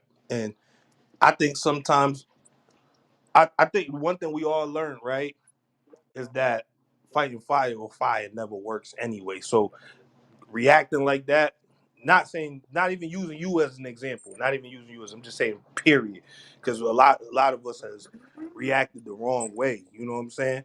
And we all know fighting fire with fire don't get nobody nowhere. You know what I'm saying? So sometimes you gotta bite the bullet and just say, fuck it, man. I'm gonna just you chill out and we can rehash this shit at a later either a later time or when the tension die down. You know what I'm saying? It And go it go to a relationship type shit, man. You pick and choose your battles. Ah, that ain't a big one. You know what I'm saying? I can let that slide, but I can't let this shit slide. You got me, hey, hey, hey. You understand what I'm saying? but like I said, fifth, and that's why I don't give you no flack about that shit because I know you now. You know what I'm saying? I know you long enough to know you just passionate. You passionate. You know what I'm saying? And there ain't nothing wrong with that. Ain't nothing wrong with that. So I get you and I understand you. You know what I'm saying? So I don't give you no flack for that. I get it. You know what I'm saying? Like I said it earlier today. I said I salute to you because I know you one of the ones that regardless of whatever, if this shit don't work out, I can't never say fifth ain't try. That's a fact. I ain't know if it ain't gonna work out, nigga. It's gonna work out. We gonna rock. That's a whole fact too. My bad.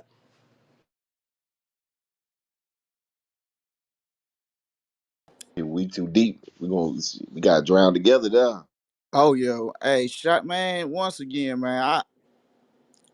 Man, thank goodness we got historians in here. They got good memory. But shout out to Stu, Chico, the links that kept the finances going, and it was all about finances. And guess what? It's still about finances, nigga. Shout out to CMB, Critical Minds Building. Yes, sir. Sir, yes, sir. Hell yeah. Shout out to everybody, man. We all it's a big ass cogwheel and we all every little spoke count. You know what I'm saying?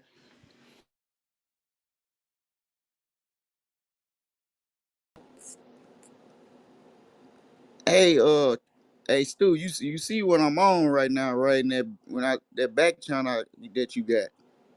That's for whenever. That's not for right now, but that's the whole documentary of what you was talking about a couple weeks ago. Got you.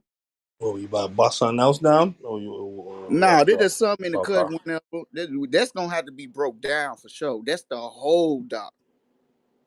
Oh, all right. Yeah, you was cooking. That was a good topic, man. When you brought that shit up yesterday, I said, "Oh yeah, we gonna cook today." Yeah, I'm sorry, y'all, man. I ain't know. I'm learning about this phone, but I ain't know like I guess when you be on it for so long, you get knocked off anyway. So yeah, I'm gonna get it though. Nah, you good, bro? You good?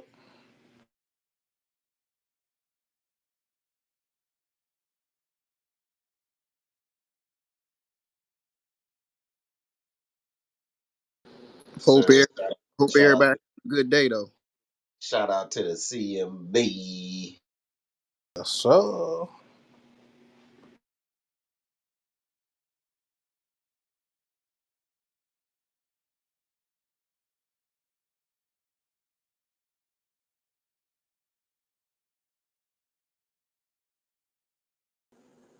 I think we need one of them light theories right now. One of them, something that's light, something that you know, What you mean by that? What light theory? something light, cause that dark, that's something heavy. We need something that until then, something not some nothing too crazy. Nah, I don't know what you mean. What I don't know what you mean by light theory. What you mean? I'm brewing it up right now while we talking. I'm brewing it in the pot. Man, we on the spot right now. That weather machine shit. Y'all wouldn't do that yet? I think we did We that. I think we tapped on that a lot though. A lot of times we done tapped into the weather machine a lot of times. We done brought up the operation. What was that joint called? I forgot. Pluto. Operation Pluto. I think it was Popeye. Popeye. Popeye. Popeye, Popeye. Popeye, Popeye. Yeah, there we yeah. go. Yeah, But the yeah. heart machine, you spoke about the heart machine? Yeah, that's the same joint, ain't it? Well, The that's the seating. new upgraded version. That's yeah, the seating. It's all the seating. It's all of That's that what shit. it. That Yeah. may have been the pre-version of it. That's what they Yeah. got now. I think the heart. Yeah, yep.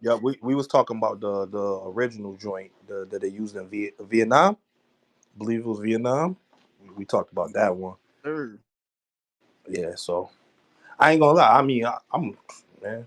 Don't let me dictate what we talk about. I just know we brought that shit up a bunch of times. Nah, I'm with you. If we brought it up a couple times, that's we always got that in the cup. We can just talk about that anytime. I think we all got the points of that. Uh bring it more up to date. We already did the proxy war. We already did that. Keep it cranking. Let's We already did about how they know about the land. We just did that not too long ago. That what me and Stu talking about. That's something that already happened. That's brought the Patriot Act. That's that doc that's dealing with that. But what's what's going on right now though?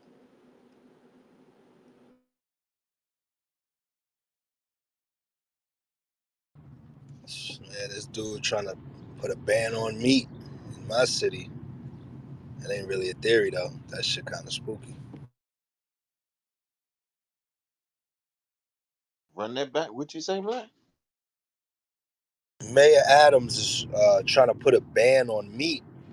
He came on There a it news report and is. was like, "Yo, so I think you guys could all say that a plant-based diet is much better. I'm a living image of that." So he says he's plant-based and this and that. And he's saying, we're gonna start limiting the amount of meat that's distributed and da da da da da. So if they really do that, that's the beginning of the end, bro. Biggie's time to move. They taking the maid away, putting birds. I told Black I'm out of there. I'm gone. So I'm gone. As soon as that shit started, I'm gone. Cause Hey, how you gonna preach freedom of speech? Then you gonna tell me I don't have the freedom to eat? Like what the fuck you talking about? Here? I It's don't like think the meat not gonna go away. They just gonna reduce the. smuggling boxes of meat, Biggie. They're just gonna reduce it. But ultimately though, the problem that's gonna happen is it's gonna drive the price of meat up in y'all state. Springfield, if you start a company in the Critical Minds Building Meat House, hey, I help you because you might have to have this on the low. They trying to take the meat, man. He yeah, gonna have to. He gonna have to get out of New York anyways. Tyson gonna lose how much money fucking with that type shit? Come on. yeah. I mean like all you're gonna do is draw the prices up in New York City. People gonna be gonna have to drive all the way to fucking Long Island to get food, or Westchester County, or New Jersey to get. It's gonna be. I mean, he doing some good shit in the city, but he do a lot of dickhead shit, man. A lot of dickhead shit. See, my thing with it is this: is like, yes, I'm not. I'm not for nobody forcing a lifestyle on people. You know what I'm saying? I'm not for that. Like, you know what I'm saying? If people want to choose to eat meat and whatever outcome they get from eating it, let that be their free will. You know what I'm saying? But if you gonna try to start uh putting bans on, not bans but limiting shit, nigga, limit the cigarettes and alcohol and shit that's going through these cities. You know what I'm saying? How about that? Fuck, Yo, it's the start there. beginning of the end, bro. For you to say you can't have certain things like food, this is just the beginning of the end. I look at it like that. And our food industry is one of the biggest industries in New York City. So I just wonder where it's gonna go. I mean, When I saw that, I said Stu's behind this. it's gonna drive the prices up, man. It's gonna drive the prices up. In New York, it's expensive as it is, bro. Too expensive, bro. And you gonna tell me that, but it's like, god damn, it's like I'm on the fence with it. It's like I get it though. It's like re- really the meat is fucking a lot of people up. You know what I'm It is, saying? and I get it. I'm right with you. You know what I'm saying? Trust me, I seem like I listen to Stu. I might not comment, but I listen to Stu a lot. about the meat and shit like that. But you can't. Don't force me, my nigga. That's what I'm saying. That's why I'm not for the forcing a lifestyle on somebody. That's like telling me I gotta be Christian. Like that's fucked up. Oh man, well, gotta be Christian because they I can't believe he even said that out loud or whatever. But so that means that what the plant based companies about to be running the city, right? That's gonna be the one that's gonna be moving and shaking the products that you eating, right? Well, plant based companies or whatever. So it wouldn't be surprising that the person that just said that probably behind closed doors might be in business with a plant based production company Oh, as well. So, that's just a it's theory though. But play behind it. It's definitely a money play behind it, and it's creating division. Because you see DeSantis on the other end, he's like, "Oh, we would never ban our meat here in Florida, but don't bring that New York to Florida." So it's already creating division between people.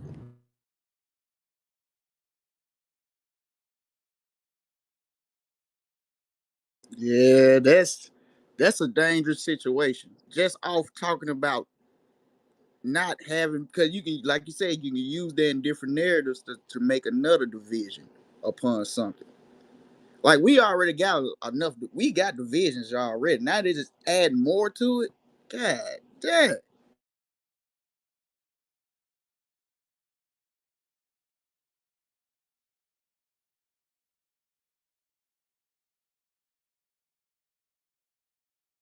Yeah, like I said, I just think it's way more things out here that you could be banning that would make more sense than just the meat. You know what I'm saying?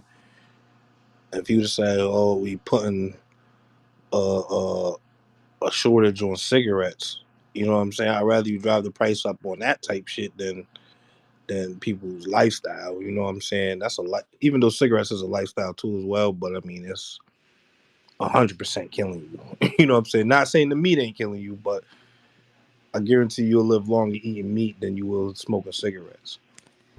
They put a ban on the vapes, and they put a ban on menthol. Kinda. I know you can still get Newports and shit, but they definitely banned like flavored tobacco. They said it was going to kids. Yeah, I mean, I think the reason why they put a ban on a lot of that shit was because it all really came stemmed from the vapes. A lot of the Chinese companies is making these vapes. And it was probably taking money from big tobacco. It's probably like hell no.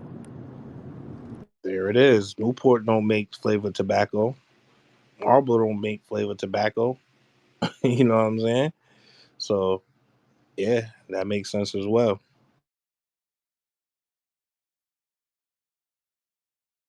Yes, sir. God dang. Shout out to everybody though. Theory Thursday, CMB, Critical Minds Building. We building. What I do. Everybody, shout out.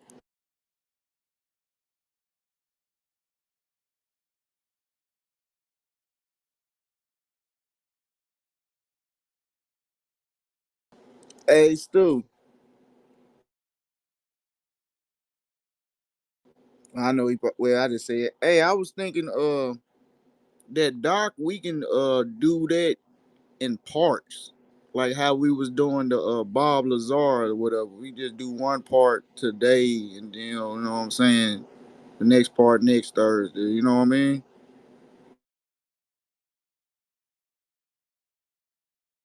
You want to cook, nigga? Then cook.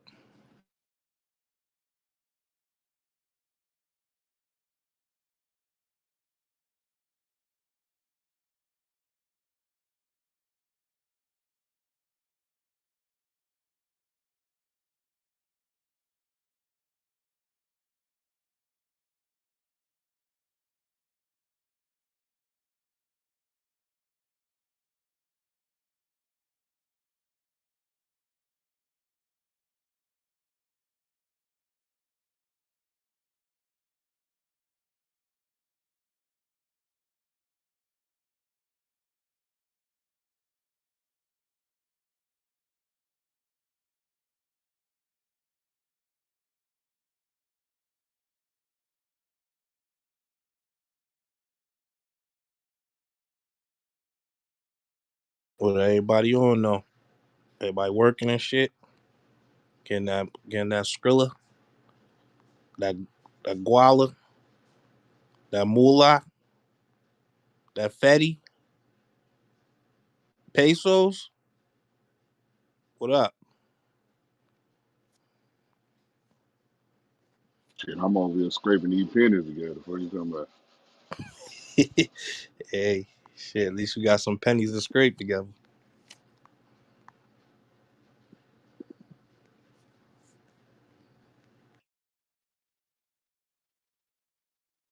So, trying to get rich my damn self. We gonna get there though, MVP. You heard me?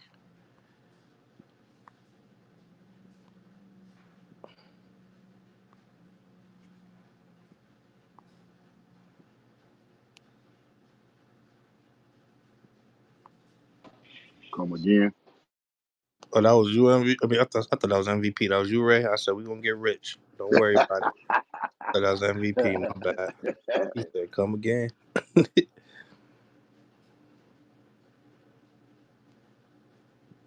My bad. I'm over here playing this game on my phone. I ain't even looking at that. I'm on my Kareem shit. I play Family Feud. You I'm lying. about to. What'd you say? What'd you say, Dave? I said you lying. Nah, I ain't playing Family Feud. Playing some Tetris like type shit. I don't know.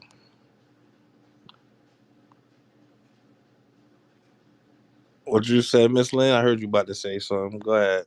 Oh no, no, I'm just saying I'm about to pay off my PayPal account just for kicks and giggles. Pay it off. What you got a invoice or some shit? No, no, no, no. I have a PayPal Credit card. credit. Yeah, Mm. I'm gonna Okay. pay it off. I'm just want to see what the credit score does. That's Okay. all. Okay. Get that money. You trying to jump that credit score up there? I respect it. Let me hold Yeah, something, man. I want the best house I can get. I don't want no bull stuff. Ain't nothing wrong with that. There's nothing wrong with that. Cause it definitely took a hit with the divorce. Mm-hmm. That's why I had to get Ah, everything out of my name. It's like, no. yeah, be like that. You gonna bounce back though. You're a respons- Oh, You're a I'm responsible already person. bouncing. Ooh. Calm down, calm down, calm down. Yeah. I'm about to say, what did I come back to? I just got off the phone and said I'm bouncing. Whoa, whoa, whoa, wait, what we doing? Never know when it come to Miss Lynn. Oh, I got a love text. Ooh.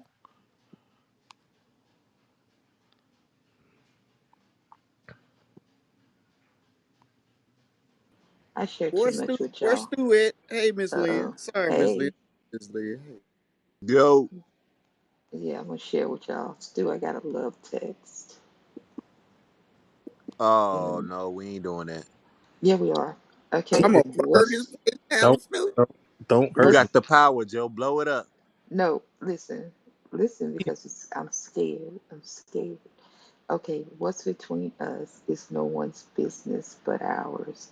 People should be able to love who they love. What's understood doesn't have to be explained. I believe God put us in this space together when we needed each other. You make me happy. You make me smile. So, how could anything be wrong with that? When I tell you I love you, I hope you believe me. I hope you feel it. And that's all I need. I love how you don't judge me and you just take me as I am. I love that I can tell you anything and you actually listen to me and you're simply just there. I can't even imagine you not being in my life because the hole it would leave would be impossible to refill. Good God Almighty. You God use damn. Chat PT I was GPT. about to, I was about to say, this chat GPT getting advanced. God damn. Man, Good I God to it cold Almighty! business. What Yeah. in the Got the Chat world? GPT love letter. What in the world? The chat Good. GPT love letter is crazy. Ooh. What to do? What to do? What Miss to Lynn, I ain't gonna do? lie to you. That sounds like I was writing into my mom. Oh Ooh, God! nasty Bye. work. Nasty Thank work. you for listening to me when I was down. Your girl don't listen. Your girl don't listen to you. You know I don't like you, Stu. This I thought you were nigga my Stu friend. as hell, yo. I thought we were friends. Miss Honestly, I'm Lynn, you know hurt. I got love for you, baby, baby. I don't know. I don't know. Like they say, friends like you who needs enemies. I just don't know. It Yeah. sound like this nigga in jail, bro. What Oh, the he fuck? definitely not. He No, definitely not. Brittany all put a right, Hallmark card all in the right. chat.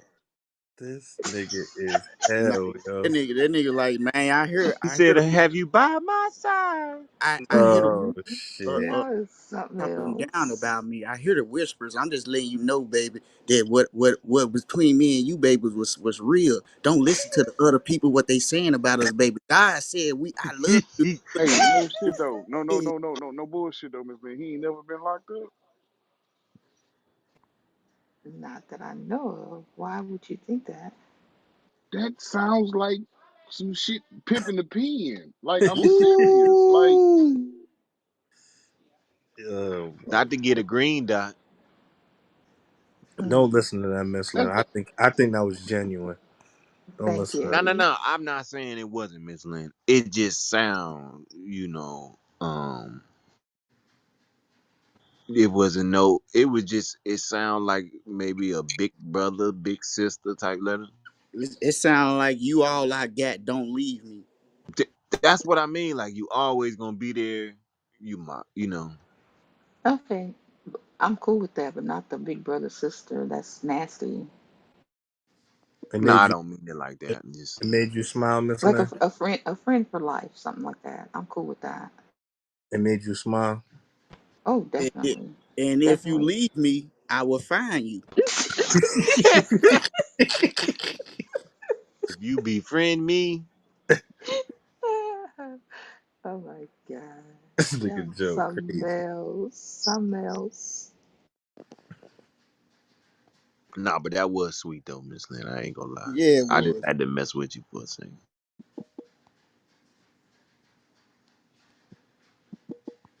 I And damn sure gonna bump that Rick. it was at 3:56 a.m. Oh, he was drunk. Oh, good Lord. He not was the drug, not. not the drug text. Does he He work the was night shift? not. Three something. What am He I gets doing off up at three something in the morning? he gets off at 10 at night, 10 Oh, p.m. three something in the morning. He done had a few. No, because he had to work the next day, so he don't do that. And he don't drink like that. He don't smoke Oh, weed. Brick said it was He don't drink like that. a booty call text. Mm. Yeah, Well, he rolled over and wasn't nobody there. You know, he like, damn it. no, because he know he can't come. Cause it was Well, late night and I maybe was thirsty. yeah, maybe he wanted to. He wished that I what need would have me a been, glass of water. but Talk to me, nasty. y'all so silly. Oh my God, I'm not telling y'all anything else. No, obviously, no, you it's But okay. seriously though, I hope it's just. I mean, I don't know what to do with it because it's. Uh, I mean, I probably may have could have gotten there, but I, I don't know. So are y'all together or no? Cause it seemed like it's you on that to be or not to be type Yeah, stuff. that's where I am. We I'm belong on that. together. Yep. I'm sure. I'm sure I'll figure it out once I'm not in this cage. Uh, not the cage. We can interact more. And, Now here go the big question. If you wasn't in the cage, would y'all be together? Mm. Oh yeah, he definitely. I would definitely. He'd definitely be coming over and stuff. Oh no, no, we ain't talking about that. I'm talking about that's Oh, your man. see, that's where I'm having trouble. I get in my head. I get in my head about it. Why though?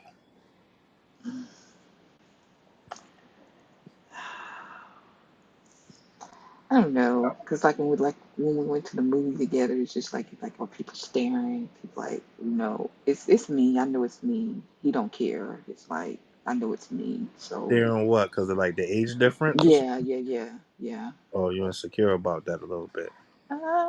Yeah. Not when we were like by ourselves, of course, but yeah, uh, it's I know it's me. I'm in my head. I'm in my head. Mm.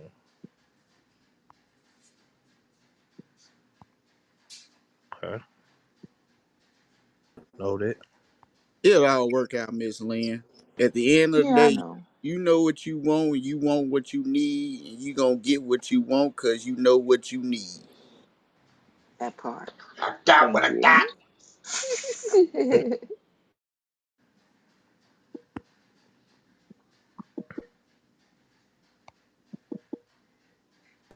Why I hear a train station in the background or something? What is this? Oh, that's my shit. It's a trade station. I just say I ain't nowhere near no train.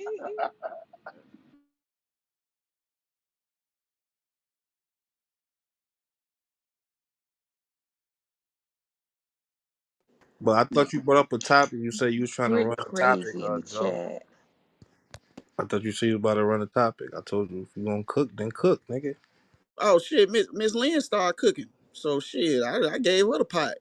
Shit, fuck you mean? Just shout out to Miss Lynn. Hey, we didn't throw that in there. We gotta get. But I don't know what we. I'm trying to freelance. I don't know how we gonna do this, Stu. Like I really think we need to do small parts, like a little part, and then next week do the a little part. Do it like that.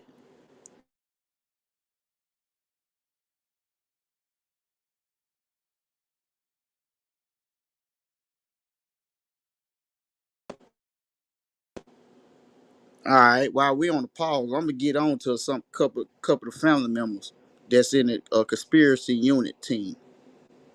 Kareem, 3 weeks ago, you said you were gonna do something about Africa in America. I haven't heard it yet. Uh, who else? Who else? Nah, I ain't gonna talk about him. He ain't on the conspiracy unit. We need another member for conspiracy unit team. We got open applications. You gotta go through Kareem here. Let you know the verification through that. But we need another member. We lost a member not too long ago. I guess so. We need another member for that. As well. Fahrenheit 9/11 combo deal. Stu, that was your idea. I remember. So that's that doc on that. On that, we still haven't did that yet. Uh, where's Steve-O at? He ain't here.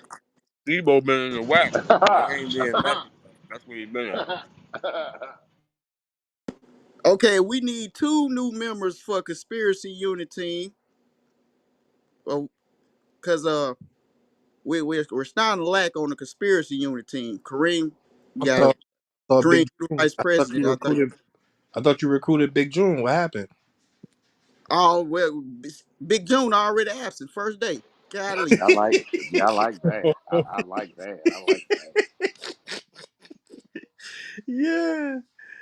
He said you will be part of you will be part of the conspiracy team. He said, I guess. I don't know too much about that. Just inform me and let me know.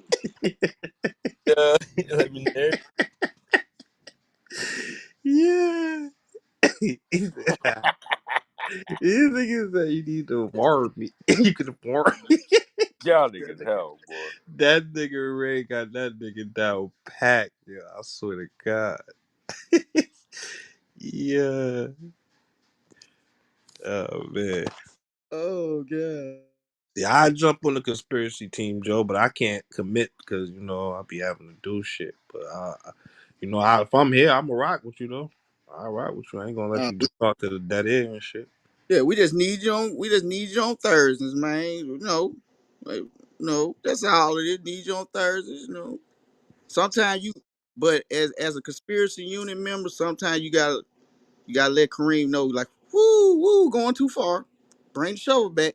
So just always remember that. He's the vice president, but we take the shovel oh so far in the conspiracy unit team. So Man, I ain't heard Kareem voice all day. What the fuck going on, man? he on probation right now. No, I'm just playing. I'm just playing. I'm just playing. Kareem was talking. He was talking this morning and shit. He was talking this morning. He probably got some shit going on. Probably got, Yeah, oh, yeah, he yeah. probably trying to hook up his cameras. He got some cameras he was trying to set up. You never know how much you miss a motherfucker till a motherfucker ain't around, huh? Oh yeah, that's a fact. Until he mute up. Yeah, I ain't heard there it is yet. Well, one thing I will say, everybody got their point across uninterrupted. There it is. Oh, we got it. He said unmuting the yawn. That nigga oh. Nah, playing the video while having a phone call conversation in the background was crazy. Oh, I called you, you ain't answer. I said, this nigga crazy. They messed up again. he said, I ain't know y'all can hear it. I didn't even know what What? to say. I didn't even know what to say when that happened, man. Thinking you in the same room. That hilarious, man. I don't know. I find this shit hilarious. That was organic right there. I stepped That's back 5 feet, but they can't hear me.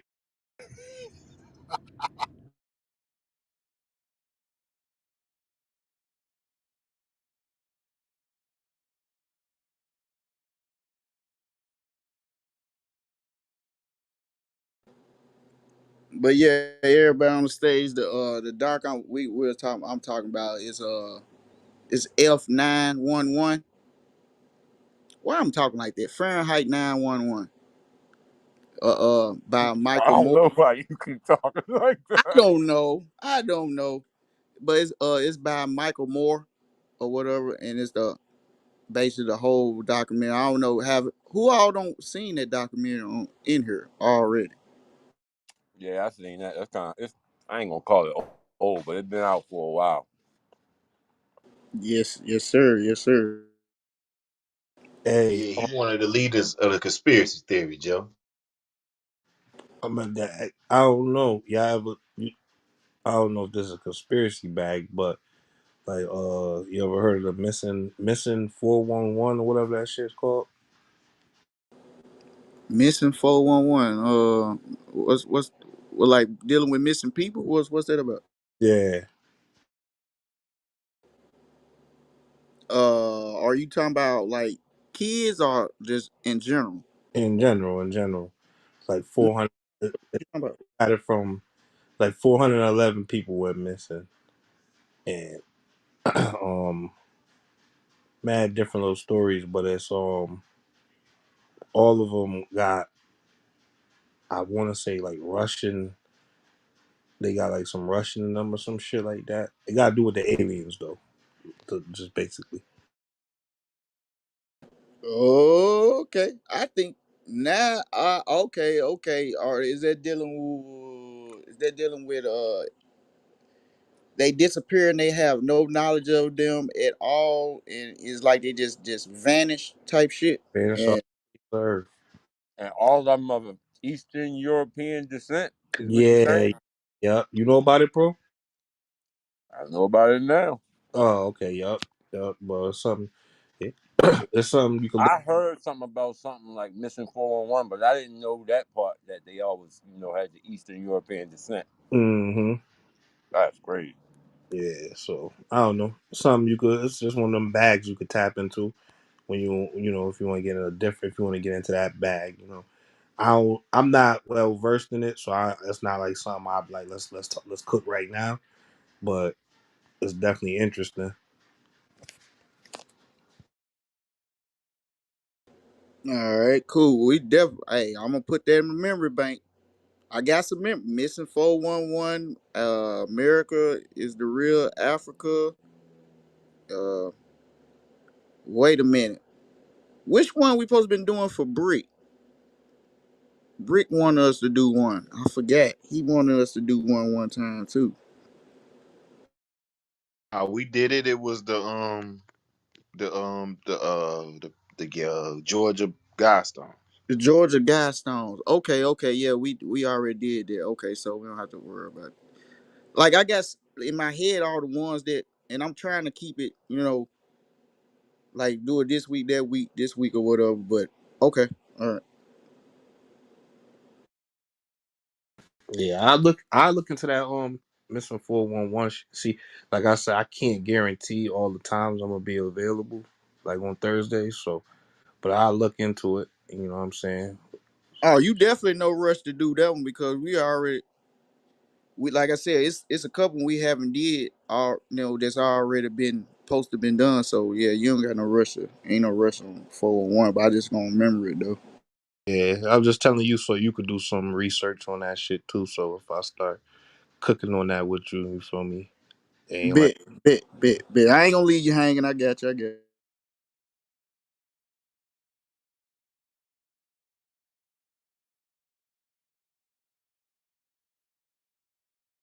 Nah, for real though. But yeah, shout out to everybody though on that. But on that Eastern Europe tip, when you was talking about that, it brought me back to a movie, right? That we all don't seen, but I don't know the name of this movie. But it was about this dude dude transporter, that dude, but he's like his daughter, I mean, or something like that, ended up getting taken when she went on a trip over that way. And he made they called him and he was like, yeah, I'm gonna come back. He went over there, got did all the shit to get his daughter. Like that's a real thing, like a ring like that. They, you know, you talking about purposely. taking. You talking about Somebody take it. Yeah, taken. Yeah, taking. that's a real thing over there. I know they overexalted it in the movie, but that's a real thing over there. But so that's also a way how certain people just disappear like that as well. But I think I know what you're talking about though. That's something totally different. But that's also a lot of shit how that happens as well. They just get taken and they go through them that circuit and it is disappear in thin air and be way somewhere else. The thing about that, Joe, is you know, being Eastern European and being abducted allegedly by extraterrestrials goes directly against all the other conspiracy theories, you know? Allegedly, the Anunnakis, extraterrestrials, they got a connection with us. What they taking the Eastern Europeans for? Or are they the test? Uh, now you cooking Talk now, bro. about it. Hey, Talk cook that shit about up, it. boy. Okay, okay, all right. Bro in his bag. He in his bag. Oh shit. What is to that? Not just that shit. Like, what's to that? Why they taking them? And then 411 of them? What they test dummies? Or I don't know. I'm real confused now. That's the mothership, my boy. Hey, listen. I had been heard about it, but then I had one day I was just going through some fit YouTube reels and shit like that, and the boy Joe Rogan had a dude up there talking about this shit, and that was why I was like, damn, you feel me? I ain't really like I said, I ain't really tap into it because it was just a YouTube reel, but he had rehashed like me the shit that I had watched about it. You feel me? Yo, them people he be having up there in them Joe Rogan YouTube reels be lit, don't they? They be lit and they be very, very, yeah, informative. Facts. Have you want to go and watch the whole episode? For sure. That black dude, couple of them other white man. Everybody he have up there, they be cooking on some crazy shit, bro. They be cooking. That's a fact. Telling you, man. Telling you, Joe. That's gonna be a good one right there. That's gonna be a good cook up. Yeah, for sure. Because I think it's enough information out there now for us to definitively say that all this extraterrestrial shit, it's just not just cap. Because it's just too much coincidences, sightings, information. It's something to this shit for real. All right, I just like quick scan just some shit about missing 411. Man, I'm hearing them about like mysterious, like unexplained, like it's a lot of crazy shit going on. Like they said this shit was not normal. Like I'm just quick scanning, but we definitely yeah. Yeah. So now listen, there's people that got like YouTube channels and that's what they're based on, but it's not based on the real missing 411. They just talking about people that went missing just in general. And then there's missing 411, the original shit, which is like I said, the shit with the like pros call it the Eastern European bloodline. They had all them people had that bloodline in them, you feel me? And yeah, so just make sure you don't mix up the two. Cause I noticed this dude, he tell a lot of stories, Mr. Ballin or some shit like that. He got a channel like Missing 411 or some shit like that, but they ain't got nothing to do with the shit what I'm talking about. Oh, okay, That's the okay. ex-military dude, ain't it? Yup, you know exactly, Yeah, bro. I watched a lot of his Hey, shit too. His shit dope, but he talking about just in general.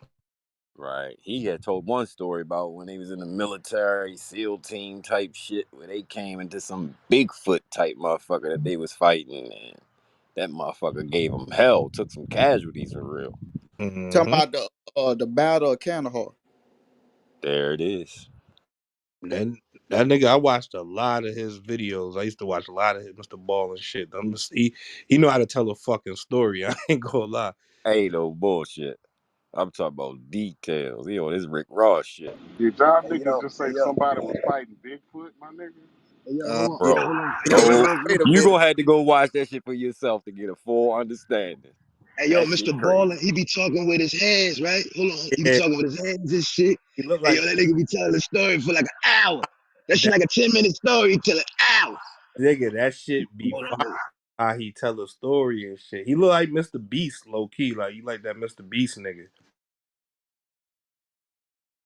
But yeah, that nigga, he a ex-military. He ex Navy, I think, or some shit like that. Yeah, he definitely was in Navy because he was a Navy SEAL. Yep. Yeah. And bro, I'm telling you, He said, being in the army and them field exercise and a couple real world shit, bro, I, you I, see some shit that you I'm, be hey like, yo, he what told the Elliot, fuck he was told that? he told I'm Elliot sorry. So stories while he was in the army too. While he was out there in the field. Oh, you know, He told some Elliot stories. yeah. Oh yeah, I fuck with Mr. Ballin. Oh yeah.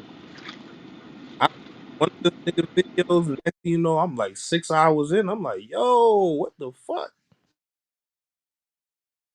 He could tell some stories, bro. I ain't gonna lie. But he do like regular stories too. Like one of the joints, he did like the Kanika Jenkins shit. He did a bunch of different ones. Like, and the way he tell a story, it just be like keep you captivated and shit. hey, Joe. can someone please go get the big one? Cause y'all know me. I want to chuckle right now. What up? What up? Bro, I feel like you need to add that flat Earth to the theory, right? Because when they talk about extraterrestrial, right, they don't understand what the word means. All it means is extra territory. You know what I'm saying? So UFO. I feel like you need to add that to the theory list because once you break it down, bro, it gets sweet, man. It gets sweet. Say Ragu asked my daddy if the earth was round or flat. He told me a nigga would have been and fell off by now if it was flat. All right. Okay. Hold up. He ain't say a nigga fell off if it was flat or if it was round. He said if it was flat, a nigga would have been and fell off by now. Oh, fell off the side. Yeah, But that's what my daddy it, told me, dog. it's a dome, allegedly. So you can't fall off because you enclosed in the dome. So the edge of it allegedly got this big So glass barrier. since my dad has said that, it'd have been a couple. I say this, it'd have been a couple niggas smushed up against the glass, my nigga. That's a fact. But yeah, okay, we'll definitely. Yeah, all right, we pouring Hey, these theories out. look, Okay, okay. But hey Ray, let me ask you, have you ever heard that Hillary Clinton interview where she said the missiles cracked the dome, the firmament? It's about a million cracks in there. That's what she said. So I've heard plenty of reports where the US government done confirmed that we in some type of firmament, which goes better directly yet, against what NASA say, but I heard I say it. better yet, you still see where you look in the sky, right? Be in the morning time, and you see like a little Oh shit, he cooking. Now the Matrix wants. You know what that mean? come on, man. They ain't going to the moon that damn many Matrix times, took man. you, Come on, MVP. bro.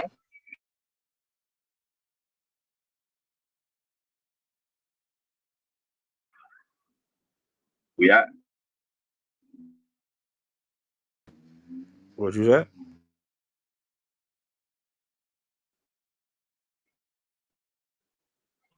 Y'all get me now? They trying to silence you, my boy. Matrix silencing niggas is crazy, Eddie. They do it every time. Fact.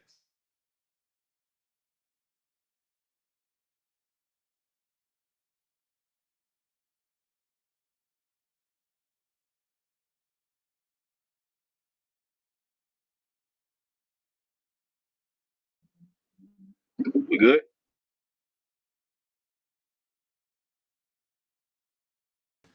Brick was in the chat. He was saying run this content. I was looking at the video. It's 55 minutes long though, Brick. How much we supposed to play after? Like we supposed to play the whole thing? Or shit, a little lengthy. You can throw you can throw a house tonight. Wow. Or whatever. You know what I'm saying? 'Cause I'm saying that shit get interesting. You know what I'm saying? What's this shit by the neo Nazis? Nah, it's about the PPP and how they, you know what I'm saying? How they started. You know what I'm saying? It's like a lot of informative shit that some people may not know about the KKK. You know what I'm saying? It's more detailed shit. It get real detailed in that shit. Hmm. Let me see if I can make this shit work the way I'd be doing it off the phone because my computer, I can't use the computer right now. Hold on. How you say you did it, bro? Just put on music. Yeah, make sure it's a high quality or something. Let me High see. quality or music? Music. All right, let me see.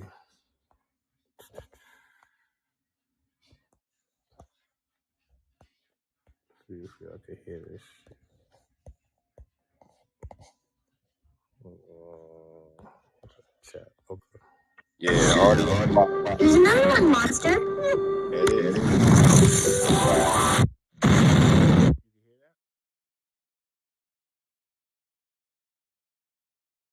Y'all can hear it?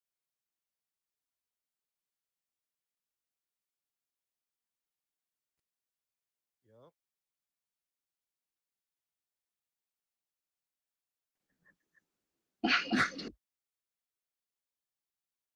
You hear that shit?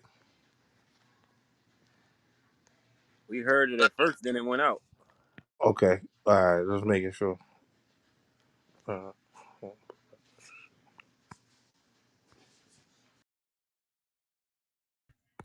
I don't got YouTube Premium, so you won't. It's gonna have commercials. All right. So this the joint Brick trying to play with the Ku Klux Klan Part One. It's a long joint. I play like a half hour of this shit. I guess it's showing the history of this shit. So let's rock.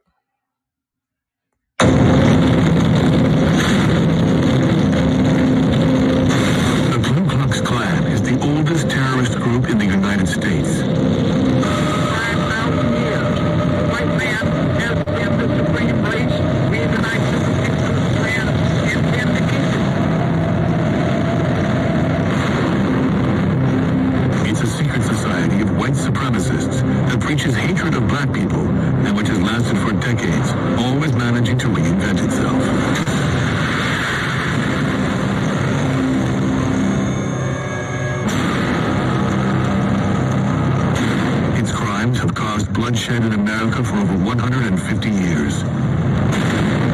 150 years of hatred, racism, and horror.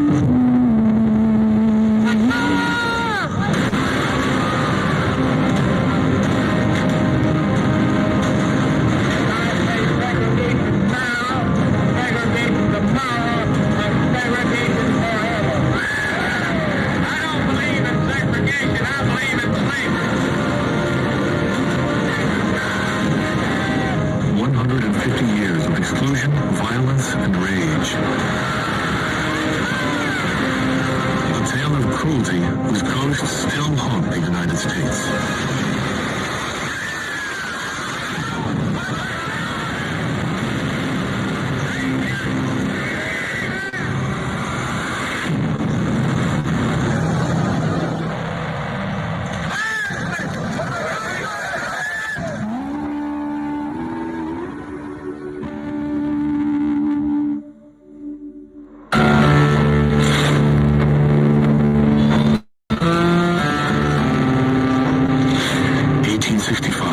The United States. The Civil War finally came to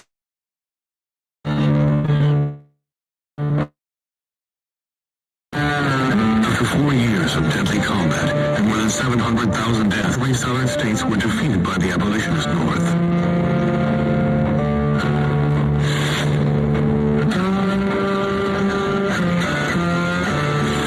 General Lee surrendered to General Grant at Appomattox. Several months later, slavery was abolished. Nearly 4 million of the South's 9 million inhabitants were enslaved. And at last they were free of their chains.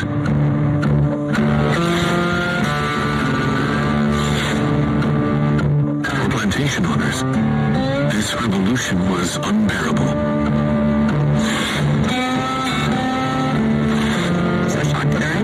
Because our identity was very much tied up in being masters to being a class of people who are masters to slaves, even if they had not themselves been slave owners. Slave owners were, of course, terrified by the end of slavery. They were terrified economically that they would lose their very cheap labor force, but they were also terrified that African American people would start to demand the rights of citizenship. In 1865, a handful of Confederate veterans of Scottish descent decided to create a secret society in the town of Pulaski, Tennessee.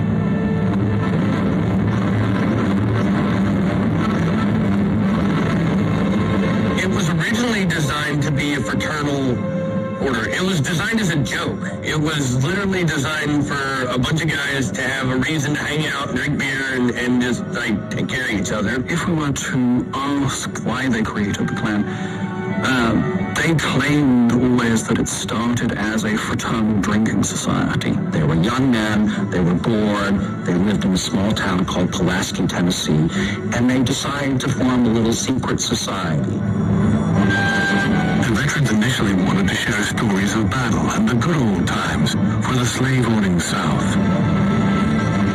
They gave their group a mysterious name, Ku Klux Klan.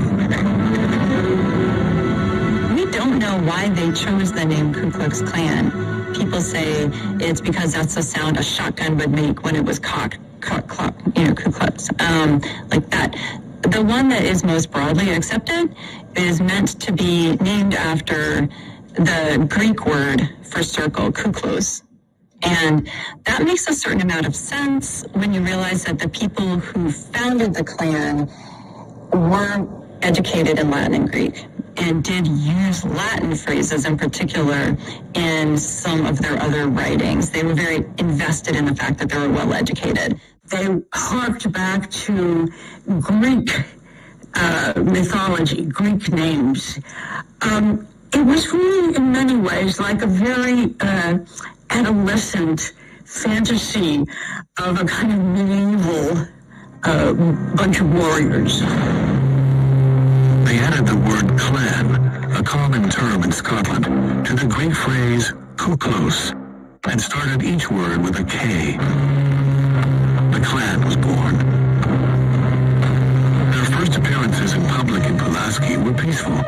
But soon, harassment and intimidation of former slaves became daily rituals. The very first Klan group in Pulaski was essentially a group that kind of played pranks. They would dress up in very elaborate costumes, not the white sheets that we see today, and they would go around and try and scare people or play pranks. They often would try and frighten freed slaves who they thought were so superstitious that they would believe they were ghosts and so on. Sometimes they change their voices during the attacks, so they will they'll make animal noises and hoots and things like that, but they'll also speak really high or really low, or one guy will speak high and the other guy will speak low, or they'll take on a fake German accent. They're somehow being playful with their violence. They're performing. This dumpster stinks! The babes can't take it anymore! Oh no! Rumors spread that the masked men were ghosts of Confederate soldiers killed in combat and back for revenge. Fear spread among former slaves. Soon, brotherhoods began to emerge across the South, with names like the Knights of the White Rose, the White League, and the Red Shirts. They all used the same intimidation tactics. Klansmen would stake out territory in front of voting booths to keep black men from participating in elections. The South had to stay in white hands. They became a kind of paramilitary organization, or more properly said, a bunch of little paramilitary organizations, which very quickly, in the course of a year or so, became the violent enforcers of what black people could do and could not do.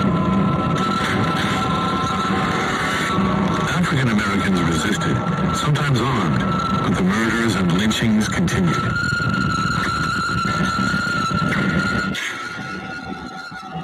Whippings were very common, and that was a legacy of slavery.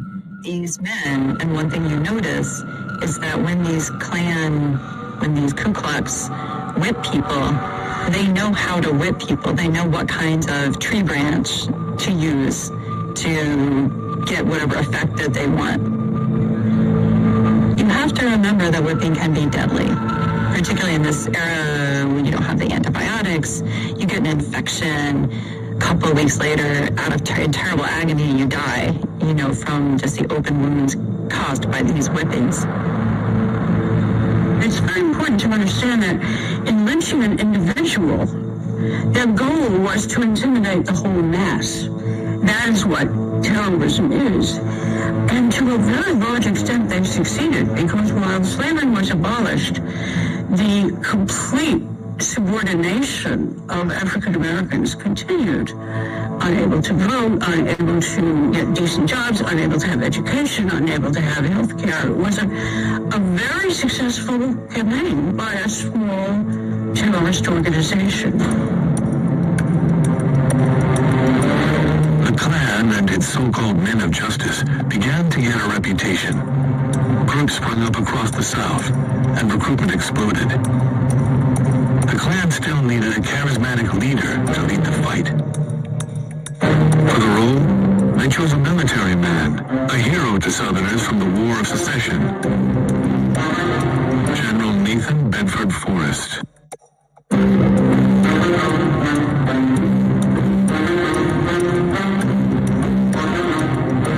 Together, they said, okay, who's going to be our leader? And they took a vote, and they all voted for who they thought should be a leader. Nathan Bedford Forrest got the most votes, and they come to him and they're like, hey, we started this thing. It's called the Ku Klux Klan, or the Ku Klux, and we made you our leader. Nathan Bedford Forrest didn't even realize that he was voted as he wasn't even in the KKK. Nathan Bedford Forrest was a romantic figure. He was a celebrity. He was just kind of known as kind of like a man who's going to do what needs to be done, right? So he was he had that reputation, and he was happy to have his face put on it. He clearly indicated that he was the head of the Klan. For a group as violent as the Klan, Forrest was an ideal leader. His reputation preceded him. A former slave trader, he had committed a number of war crimes during the war. During the Civil War, Nathan Bedford Forrest presided over the massacre of 300 to 400 black men who were surrendering. They were actually Yankee troops. They were surrendering to Forrest's troops, but Forrest allowed his troops to run rampage and, in fact, encouraged them to and murder all of these people. I think that really tells you what the Klan was all about. Nathan Bedford Forrest was a slave trader, a war criminal, and the first leader of the National Klan at its most violent moment. With Forrest in the lead, the Klansmen began to take more punitive action. The violence reached its peak in 1868. With the presidential elections approaching, dozens of courthouses, churches, and polling places went up in smoke. More than 1,000 murders were committed in 4 weeks. Former slaves could not be allowed in any case to exercise their rights. Doing so would upset the system of white dominance. The victims were not chosen randomly. The main thing that the first Klan was trying to accomplish was the deactivation, the politicide of African Americans within the South. So, they particularly targeted African Americans who voted. They even more so targeted African Americans who held office. And in many cases, they didn't go to the African Americans who held office in order to say, you need to resign your office or we're going to be back. They went in and they killed them outright. Because they understood that these were people that were already established as leaders. They understood that these were people that others in the community looked to as individuals who could kind of exemplify what it meant to assert oneself as a citizen within the society. And those people needed to be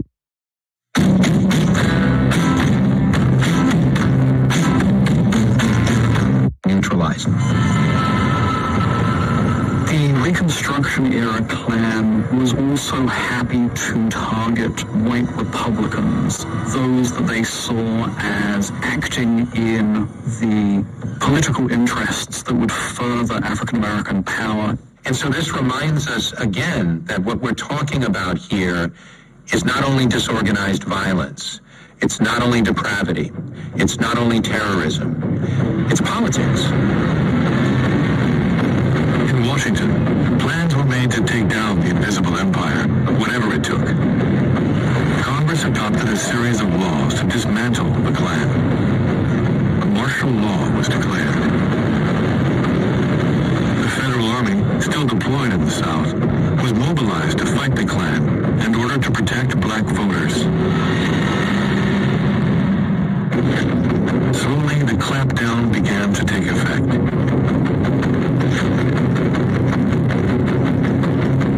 In 1872, the Klan was officially declared destroyed. But it was too late. White supremacists didn't need them anymore.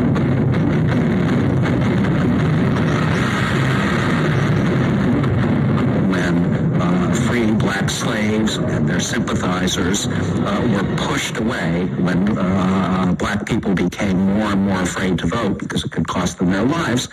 The work of the Klan was essentially done.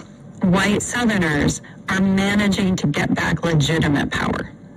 Once they control the sheriff's office, the trial justices, once they are in charge of those things, they don't need the Klan anymore. And in fact, if you have legitimate power, you really don't like a bunch of young men running around deciding to attack people. You don't want to have to deal with whatever their priorities are. You want to be in charge. In 1877, the Federal Army pulled out of the South with mixed results. The end of slavery was meant to give way to a regime of equality. Instead, it was slowly replaced with segregation, which lasted nearly a century. But blacks and whites wouldn't mix in daily life. Schools, shops, transportation, hospitals, and more were all affected. African Americans would be separated from the white population, which kept all the power. Black people remained second-class citizens. The values of the Klan's invisible empire had spread amongst the general population. Lynchings of African Americans became more common. The federal government turned a blind eye.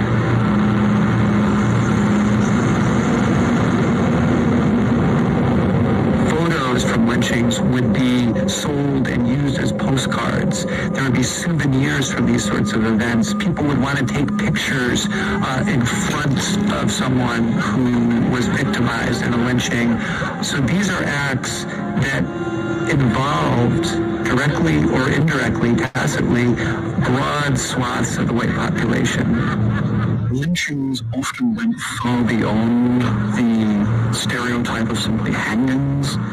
People may be shot, they could be burned alive, they would be tied to the back of automobiles by the time we get to the 20th century and dragged through the streets and then have their body displayed publicly. And what you often had in some of these lynchings was the actual molestation of the body of the lynched person. They, to be crude about it, one of the things they loved to do would be to cut off a man's penis and stick it in his mouth. Some of that was so sexualized that there also might seem to be some kind of white anxiety about black sexuality.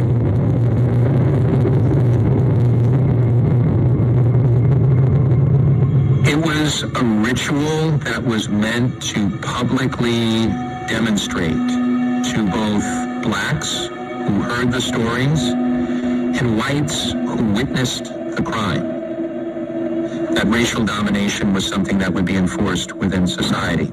So it was a cultural process. It was a performance, a very macabre performance, as much as it was a kind of attempt to take legal matters into the hands of vigilantes. And in that sense, it meant to organize society in the same sort of way that a book or a speech or a sermon at church is meant to tell you what your values are.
Feature film, it looked back at the Civil War and the Reconstruction.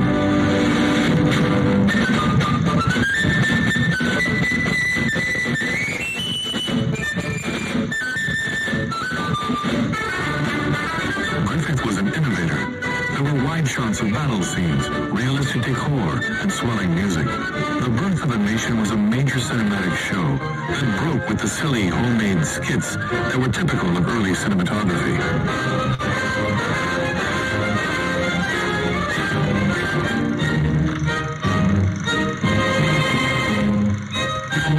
In the second half of the film, Griffith depicted scenes from the post-war era. Klansmen were shown not as criminals, but as justice doers.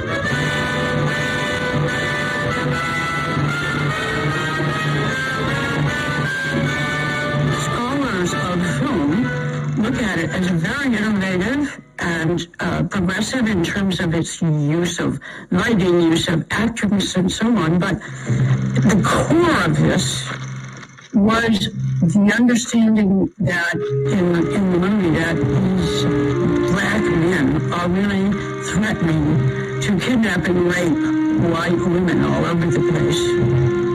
And the culmination or the denouement of the film is quite terrifying because it shows all these black people who are like barbarians, savages, just running wild across the land. And the brave Ku Klux Klanners are defending morality and white womanhood. And that position about defending white womanhood is very, very central to the Southern Klan. It presented the Ku Klux Klan romantically. It presented the Ku Klux Klan as justified. All of this means that someone has to ride, literally, in on a white horse and not only restore order, but restore honor. And this is very important in terms of why people were attracted, because for a certain kind of man, it made you feel good. You were kind of heroic and a super patriot doing something to protect your society and country.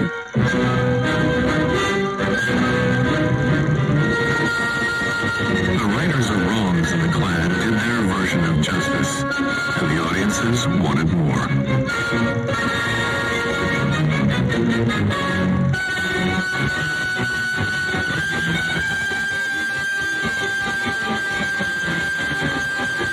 The film roused new curiosity for the Ku Klux Klan.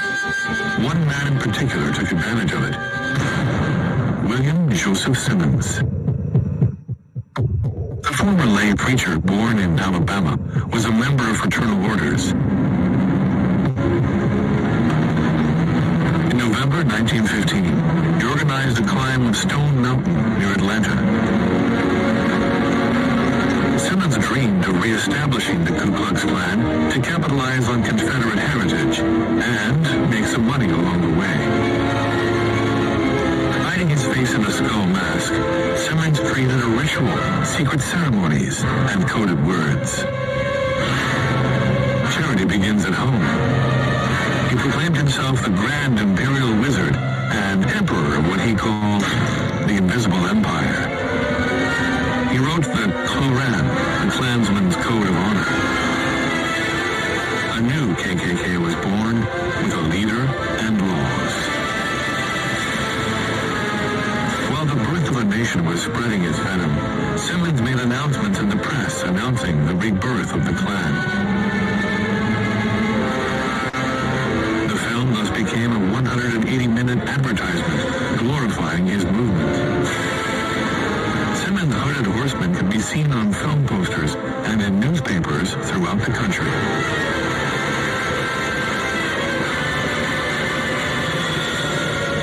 The popular image of the Klan, as we often think about it, is fundamentally created by Griffith's Birth of a Nation.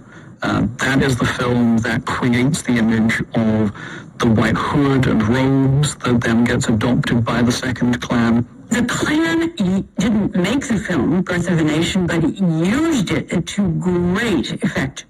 One of their major recruitment techniques was they would go into a new town.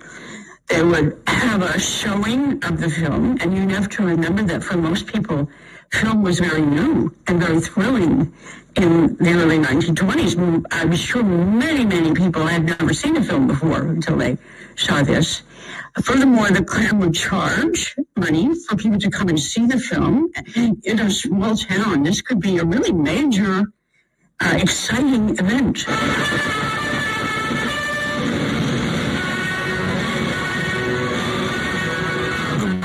Is considered the first Hollywood blockbuster. More than 50 million Americans went and sat in awe at this racist film. For most viewers, the spectacular battles, Lincoln's assassination, and of course, the Klan's heroic victories were seen as truth. It was a narrative fiction film that D.W. Griffith had constructed specifically to convey the idea of historical authenticity. That he has title cards drawing on quotes from popular academics and historians to try to convey the idea that this was the truth of Reconstruction. And it was a truth that was widely accepted at the time. This movie was seen as, in effect, telling the story of the South after the Civil War. And so it really becomes the predominant way that people in America understand Southern history, and which, of course, is bound up in our national history.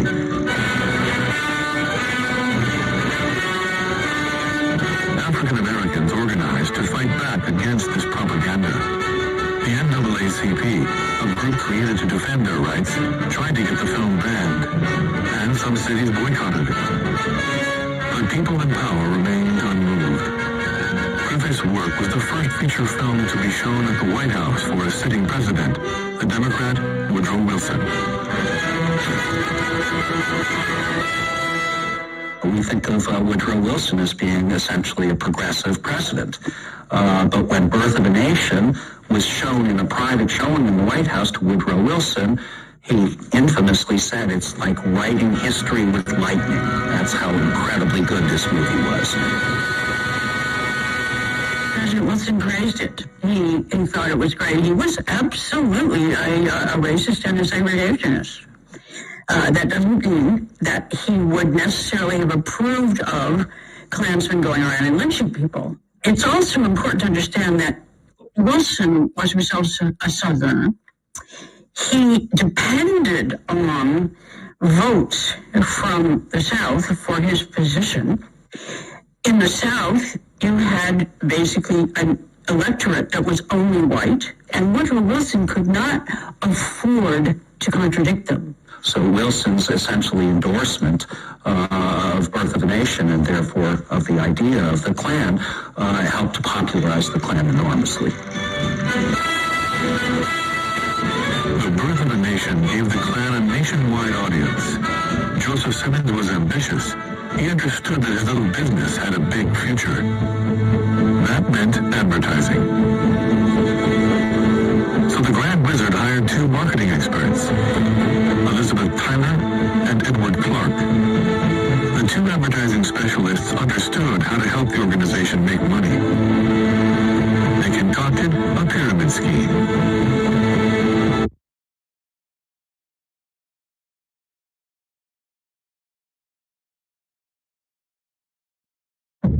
You aren't just one you. There are many sides to you. Every one of them deserves the best. Introducing Max, the one to watch.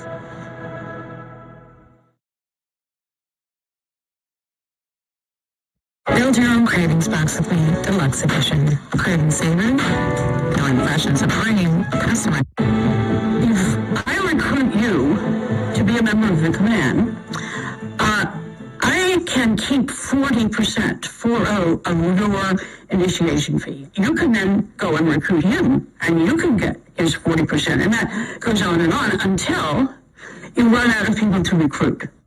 And the initiation fee at the beginning was $10, and $10 is worth well over $120 today.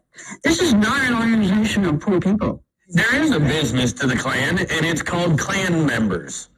You pay a membership fee, and all the money that you pay every month, your dues, go to the Imperial Wizard, and he uses that money to travel around and party with everybody at these damn Klan lighting ceremonies, these cross light ceremonies.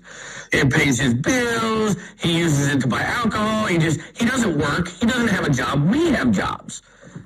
It's just a scam, man. The whole thing is a scam. They built this up. They also forced the Klan members to rent their robes. You were not allowed to sew your own robes and so on. They standardized the robes as these white sheets that we see today with the cross with the blood drop on the front and so on. And ultimately, the Klan grew incredibly quickly.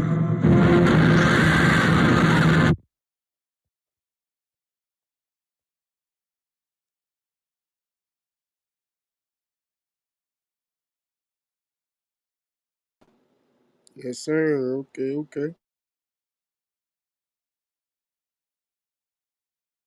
Hey, yo, I'm gonna say this real quick.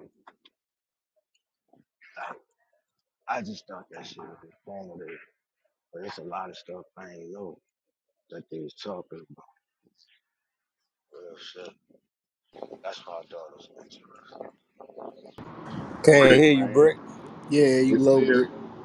it's still motherfuckers down here with nigga ears, bro. Nigga lips and shit for motherfucking souvenirs, boy. I know I'm it's gonna sound weird. I know the little part, the end of that shit's crazy. Everybody's getting played by somebody. It's all like you always say, Hmm? Joe. It always come down to that 1%. It ain't about black and white. It's about the fucking rich and the poor. How can I use any and everybody to get this bread? Yes, sir. And they said none of these motherfuckers ain't poor, bruh. They got money.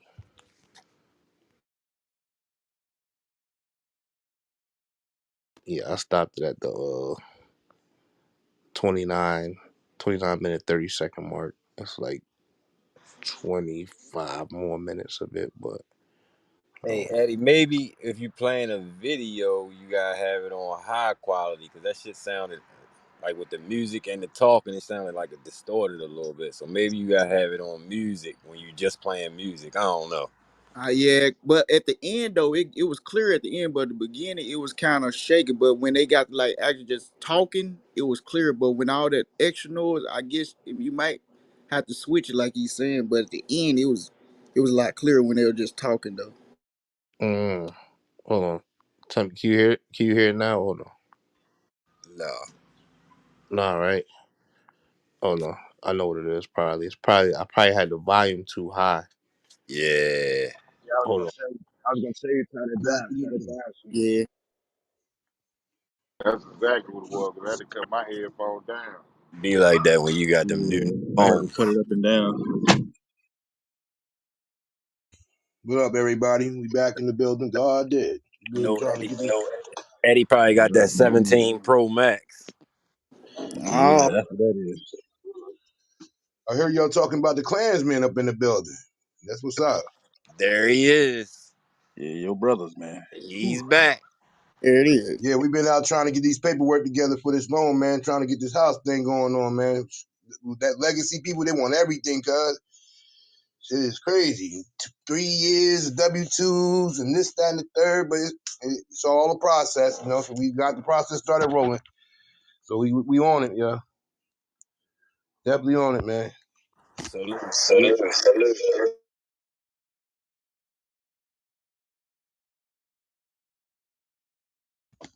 Shout out to the whole stage. I ain't gonna say everybody's name, just shout out to the whole stage. Boy, we would have met y'all 20 years ago. Well, I'll be rich by now.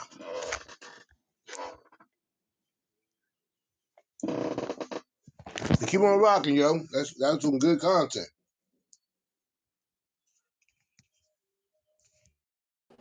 Yes, once thing I learned about the illusions of the sorcery, aka the fuckery. That's how it'll be always a not a understanding of like all of us getting fucked in some type of way. It always be no, it ain't. You know what I'm saying? So if it's that type of client division right there with that we can't agree that everybody getting fucked over if you ain't a part of this certain percentile is always gonna be confusing. And that's what that's what that 1% want. Keep everybody else confused while they keep getting that money. Hey, yo, that number ain't fuck y'all up. That's 400,000. That ain't fuck y'all up. Just Hey, think about look. it.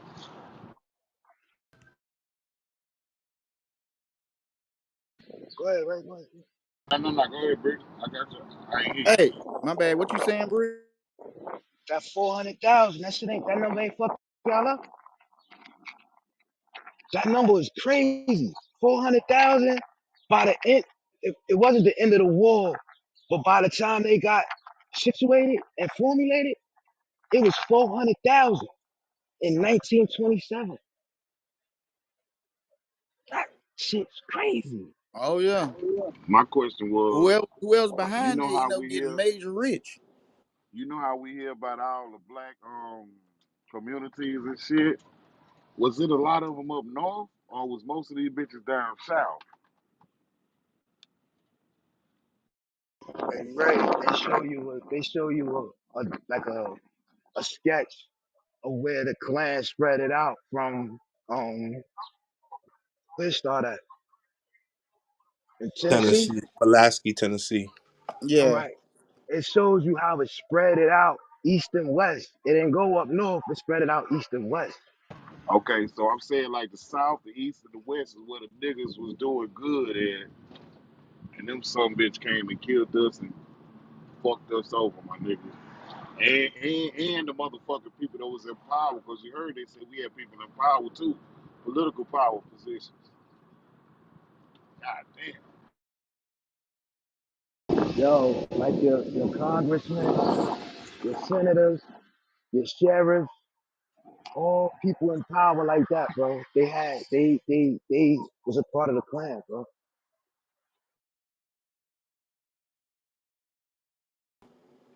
I ain't gonna hold you. I'm telling you, a movie that really capped all that off to show how they got the other side was this movie Mississippi Burning. You know, I don't like that movie, but it basically breaks down how the FBI had come in there and find out that the police was involved, the county sheriff, state troop, all that shit. They got them all they damn near every motherfucker in that county that had a uniform was a part of them. It took over 10 years to figure all this shit out, but they got all of them. You know what I mean? So that should be going. That's they Nah, move. I'm talking about the first time that they said they was here. Remember the first time they said they was here, they was saying we had political power. I think they said it was like 1887 type of shit. But that's the time the motherfucker they said they ended them too. But they I mean, came back around with movies. yeah, but you Control image, control mind. You know what I mean? yeah, but you remember? I think I paying attention. They remember they shut it down, then they rebooted it. You know? Yeah, the first Yeah, time that's what. that's when we were thriving. That's when we was free. We just got free and we started thriving, man. We had our own communities and shit.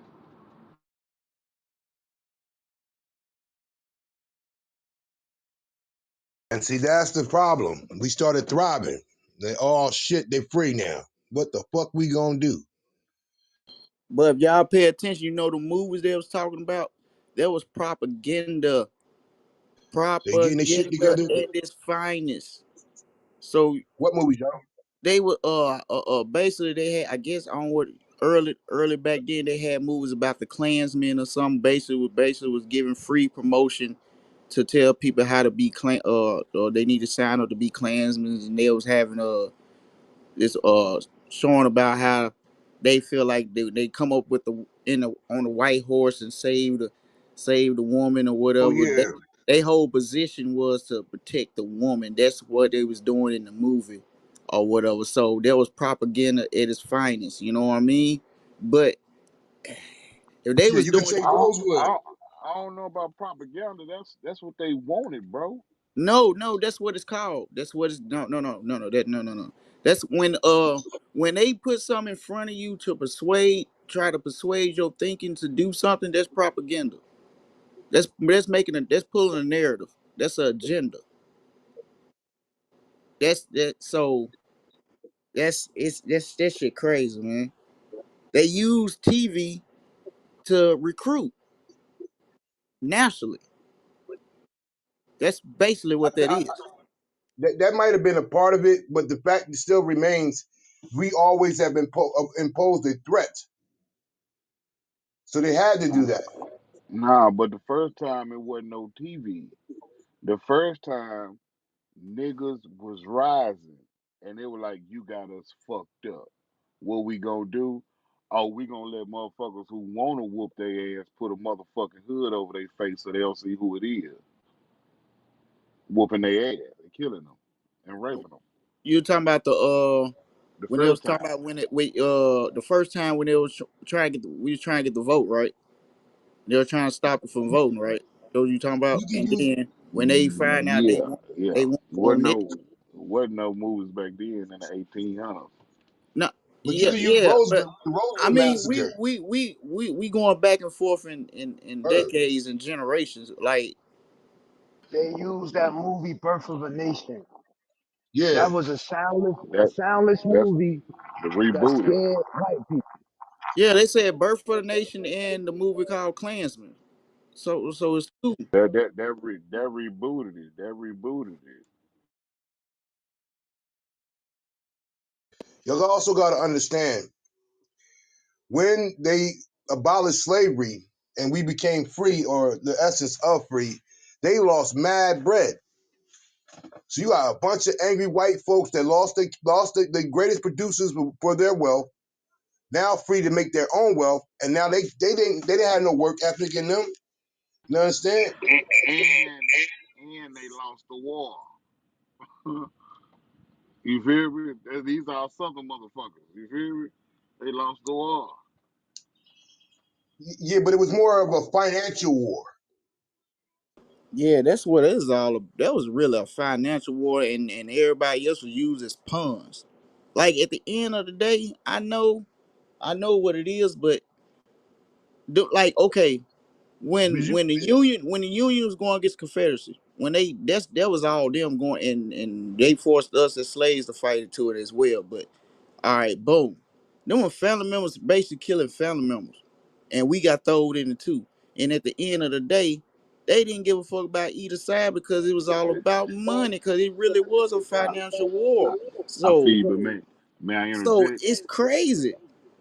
Joe, think about this. Can you imagine? The North and the South was fighting. One to keep niggas, one to take niggas, right? In essence, the North won, so that means the niggas won. Y'all had to release us. No, that's the And now, wrong perception. That's the wrong perception. That was not about us. just hold on. I'm just saying, in perception, what we see after we done lost the war, now these niggas get to move next to us, and now these niggas making money. But we also got to take in Oh, consideration we finna kill these niggas. I mean, think about it. I mean, we finna No, kill these I niggas. get no, I You got get me what the you. fucked up. difference Yeah, I was, get what hold you're on, saying. the difference was the North was liberal. They said, fuck having them as slaves. We can get them to work and be a Yep. financial asset to us. You see, that's why it was a great migration north, because they promised jobs up here. Everybody left the South and came all the way up here to make money. And then while they was making money, the people that they was hiring them was making more money. So when you got to think, if you was down south and you had all these black people working for you for cheap to less than none or damn slave wages, and you lost that product and it all went up north, you had no choice but to try to fight for it and keep the ones that you had down there in a slave position even when they abolished it. This was all about finances. Yeah, they didn't Yeah, they like. didn't. I don't like how people in schools like brainwash people and say, yeah, the union cared about freeing the blacks. No, they didn't. They didn't give two. It's funny how remember how early we was talking about how they tweak words and shit. That was another one of them tweak words. It was all about the money. They wanted us to work for them for to make them more money. That's what it was all about. Facts. Oh, now we thinking, oh, they helping us by giving us a job. They want us basically you helping them make more money. They don't give a fuck about giving you that little bit of dollars. Cause you making them triple. That's what it was. Remember when I remember Joe when I played that expert from How to Sell to a Negro. Remember that? Yeah, They yeah. saw that there was a market to be had, and we were great consumers then. And we talking about in the 50s and the 60s when we started making our own money, having our shit looking good, dressed up, all that crazy stuff. They said instead of enslaving these people, we gonna let them work. They gonna get paid. Our stores gonna get paid, and we gonna make great amount of money. You know what I'm saying? And that line was all up north. It wasn't down south. You understand me? That's why they opened the floodgates. It wasn't no. They wanted friends. They saw that there was a market to financially make money off of, allowing us to come up there. That's why the first thing people did when they tried to get from the south, they fled the south to go up north. because they were more liberal. Like, nah, we ain't doing all that slave shit. That's too much problems, too much issues. We're gonna put their ass to work for a decent wage. They're gonna be doing their thing, and we're gonna double up on the back end. Because what people won't tell you that it got to a point. The South people couldn't even sustain the slaves that they had on their plantations. Financially, it wasn't feasible. You understand me? And then you got revolts and all that other stuff going on in the mix, so they was losing money. This all Yeah, was about money. we really did get the bad perception of about that whole war. Like they made it sound good though. Yeah, it's for the free the slaves, but hey, what's good to make them look good? Hey, it's good for them. But the facts are, this was a financial war, and we was the pawns of this financial war. Just like every war is people are pawns about that war. It was just we was the pawns of that war. They used us to do that. Wasn't it Native Americans beforehand, Joe? Then he got us, enslaved us, because the The other Native people Americans, Wait, they whoa, wasn't whoa, even in a whoa. couldn't situation. work. They ain't got nothing to do with none of that. They gave them their shit. Like, y'all got this over The here. Arab trade slave came first. Or Now, see, y'all going way y'all Yeah. y'all I going don't know back to where the we going shadows. right now. That charm throwing me off. Where we going? You thought? Wait a minute. You know all about the Arabic slave trade, but that's way before y'all going back. Y'all putting us back in shackles. We talking about post shackles. That's where we at now. The slavery thing almost over. Black people are now free to make money. They're free men in this land. They're free to get their towns and do have our own shit. Yeah, that's around the time they get their capital land too, as well, Kareem. And that's why you get the Tulsa, Oklahomas and Wilmington, Delawares and North Carolina places where it was our shit. Like we was there, Rosewood. Anybody remember the place called Rosewood? We had that was our shit. We was over here doing our thing. We wasn't fucking with them. They had their thing over there. And then a white woman said she got raped by a black man and fucked that whole situation up. See, one thing that the South didn't have, the South couldn't take, and there's no, I'm not talking about people that's from the South. I'm talking about the white people in the South. It was all good when we were enslaved by them. But when they saw that the northern people was allowing us to come up here and make money and drive cars and make a good living wage for ourselves, some of them people were so sorry, motherfucking people, that they couldn't even fathom the fact that I have to be here and this black person is making more money than me. So they put on the sheets over their head to intimidate the church and the communities that we had come through and burn up our shit to try to keep us underneath the thumb. But when we had that great exodus up north, it was a fight. All y'all got to remember, if it wasn't a dollar to be had behind it, slavery would have never stopped. Just know that. And like Joe said, that's their cousins that went up north and was doing their businesses and all that other stuff. Down south was the agriculture. Up north was the manufacturing. All the warehouses, all the manufacturing jobs was up here, I'm not I'm down ask there. y'all. My bad, Kareem. I'm asking y'all a question. If y'all go back and look in time of their history when that happened, y'all really think they was killing each other for our freedom? You really think that? Y'all y'all really think that?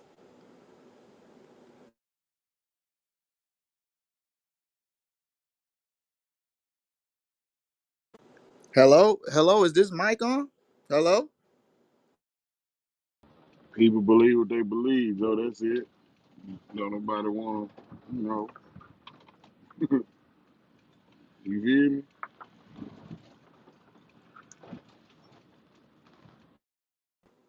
Nah, I get you, but they end all be all is power.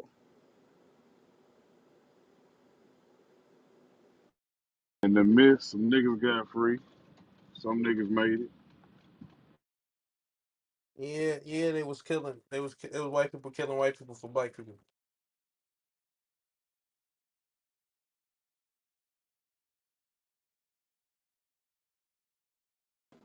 All right, you can go ahead, Korea. I was making sure we still sound like you don't went to sleep over here.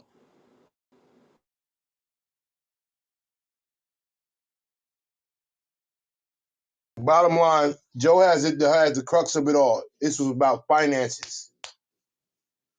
People don't understand. You know the times that the crops, since it was all agriculture, where they had fucked up crops when we was enslaving, the slaves themselves stopped doing. They started like, fuck it, beat us and kill us. We ain't gonna do your crops like that. So they was losing money. And up north, they said, fuck that slave shit they got going on down there. We were a financial pawn. There's a market to be had. And we let them get jobs, they'll spend their money with us. Hmm? And that's exactly what they did. They let us move to Detroit and New York and Jersey and PA and Ohio and all these manufacturing jobs. The white people didn't have no problem with it. They was making their money. Hey, yo, Eddie.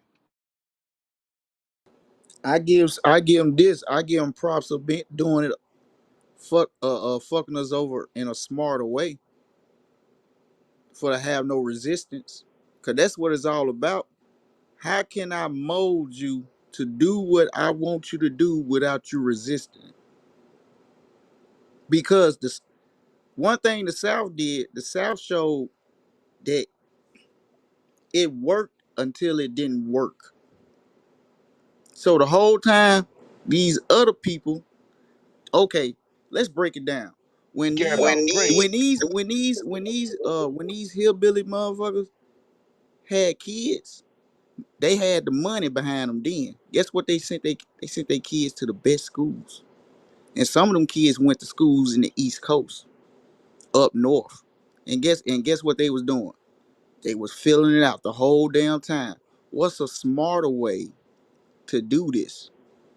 Because everything is about what's the word? Evolving. It's no way in hell they already knew this, that they're gonna be able to keep that way of resistance on us for that long. They knew that wasn't gonna last forever. So guess what? The smarter, educated motherfuckers decided of a better way to do it for to be less resistance. Because the way the South was doing, it was too much media got onto it, too much notifications about it. Everybody knew about it in the United States what was going on. It was too much eyes on it. So boom, what you gotta do? Change the direction. Up north is totally different. We are hiring black people. We are giving them opportunities of money. So it was a different way of doing it. But at the same time, it was the same goals, but it's less resistance.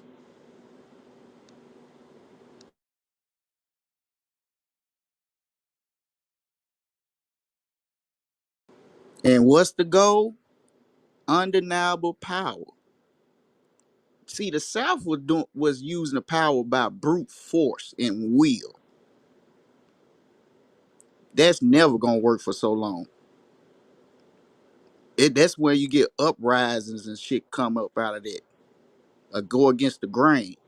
But if you do it another way that a person don't even recognize it, that's the easiest way to do it. Put a motherfucker under spell without even knowing he under a spell.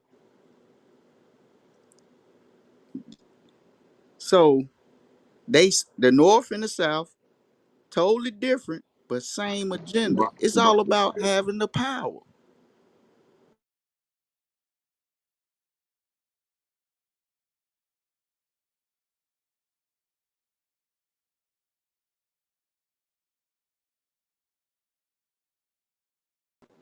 We was just pawns in this, y'all. Just like now, up to date, current 2023. Go look at your media. You can see right now who the pawns are now. Who are the pawns? Folks south of the border. They the pawns now. Shit keeps going.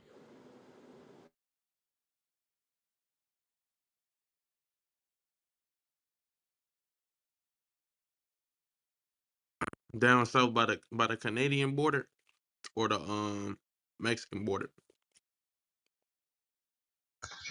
That ain't our lane, brother. We ain't going that far south. We staying down in Mississippi, Alabama, Georgia, Florida. That's the region. New Orleans. That's where we at. Texas wasn't that bad because the Mexicans was over there. The Migos was over there, my bad. They had their own issues.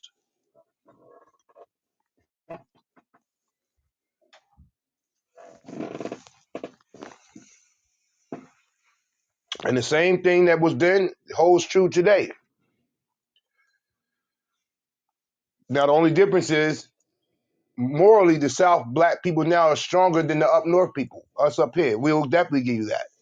Y'all ain't taking that shit like the days of old. That shit that was you ain't doing it now. You know what I'm saying? I So mean, but I they knew mean, but that they though. knew that though. They knew that though, Kareem.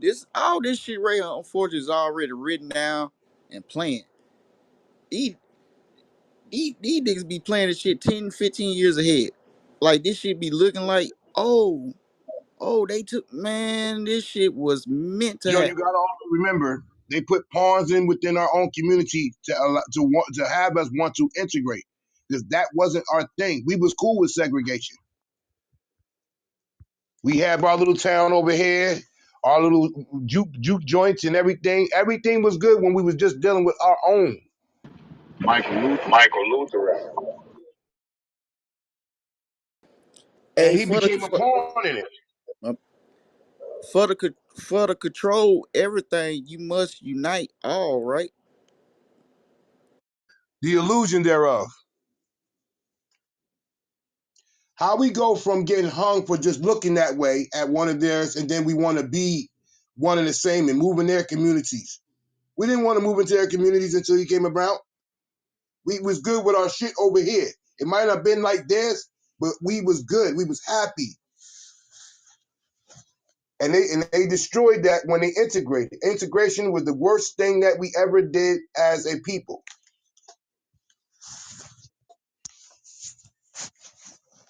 There was plenty Black Wall Streets that was in the making, and they had to stop that concept. You sound like you Imagine. sound like you sound It's like still homie on a thing. Or did we stop it's still ourselves? impossible for them to stop the Black Wall Street though. It's still impossible for them to stop too. Let's not forget about that. You say As he long as wasn't with you say he wasn't with segregation, he with slavery. That's how you sound, Kareem. Like and this is my thing. This is the reason why I wanted, you know what I'm saying, us to listen to this. You know what I'm saying, to break down how the Ku Klux Klan, how they started off. Now they started off powerful. You get what I'm saying? They started off, you know what I'm saying, at the very height of it, 400,000 strong. So you don't think that from there, and they had small, even then they had small little branches. So you don't think from that time on how they keep the cycle going? Because if you was to look at the documentary, you would see that these niggas got their kids with them. You know what I'm saying? And they teaching hate. You get what I'm saying? Like they teaching their kids to hate black people or Jewish people, but they didn't get to that part yet. But the dude that they wanted to lead them, you know what I'm saying? The charismatic dude, the man's man dude. I forgot his name, but if y'all if it's just a little bit longer, if it would have went a little bit longer, this dude killed. He had a platoon of all blacks. It was like 400 of them. He had them surrender with their hands up. He gave the order to kill all of them. Like that's why they wanted him to lead them because he already had that hated. Even though he wasn't a member of the Klan, he already had they morals and their values instilled in him. You get what I'm saying? And see the thing about when we talk about um when we talk about white people and how you think they wouldn't fight for us and things like that. Yo, these some of these people, some of these what, Caucasus Mountain people, they died for the cause to help black people. You get what I'm saying? Like they, you know what I'm saying?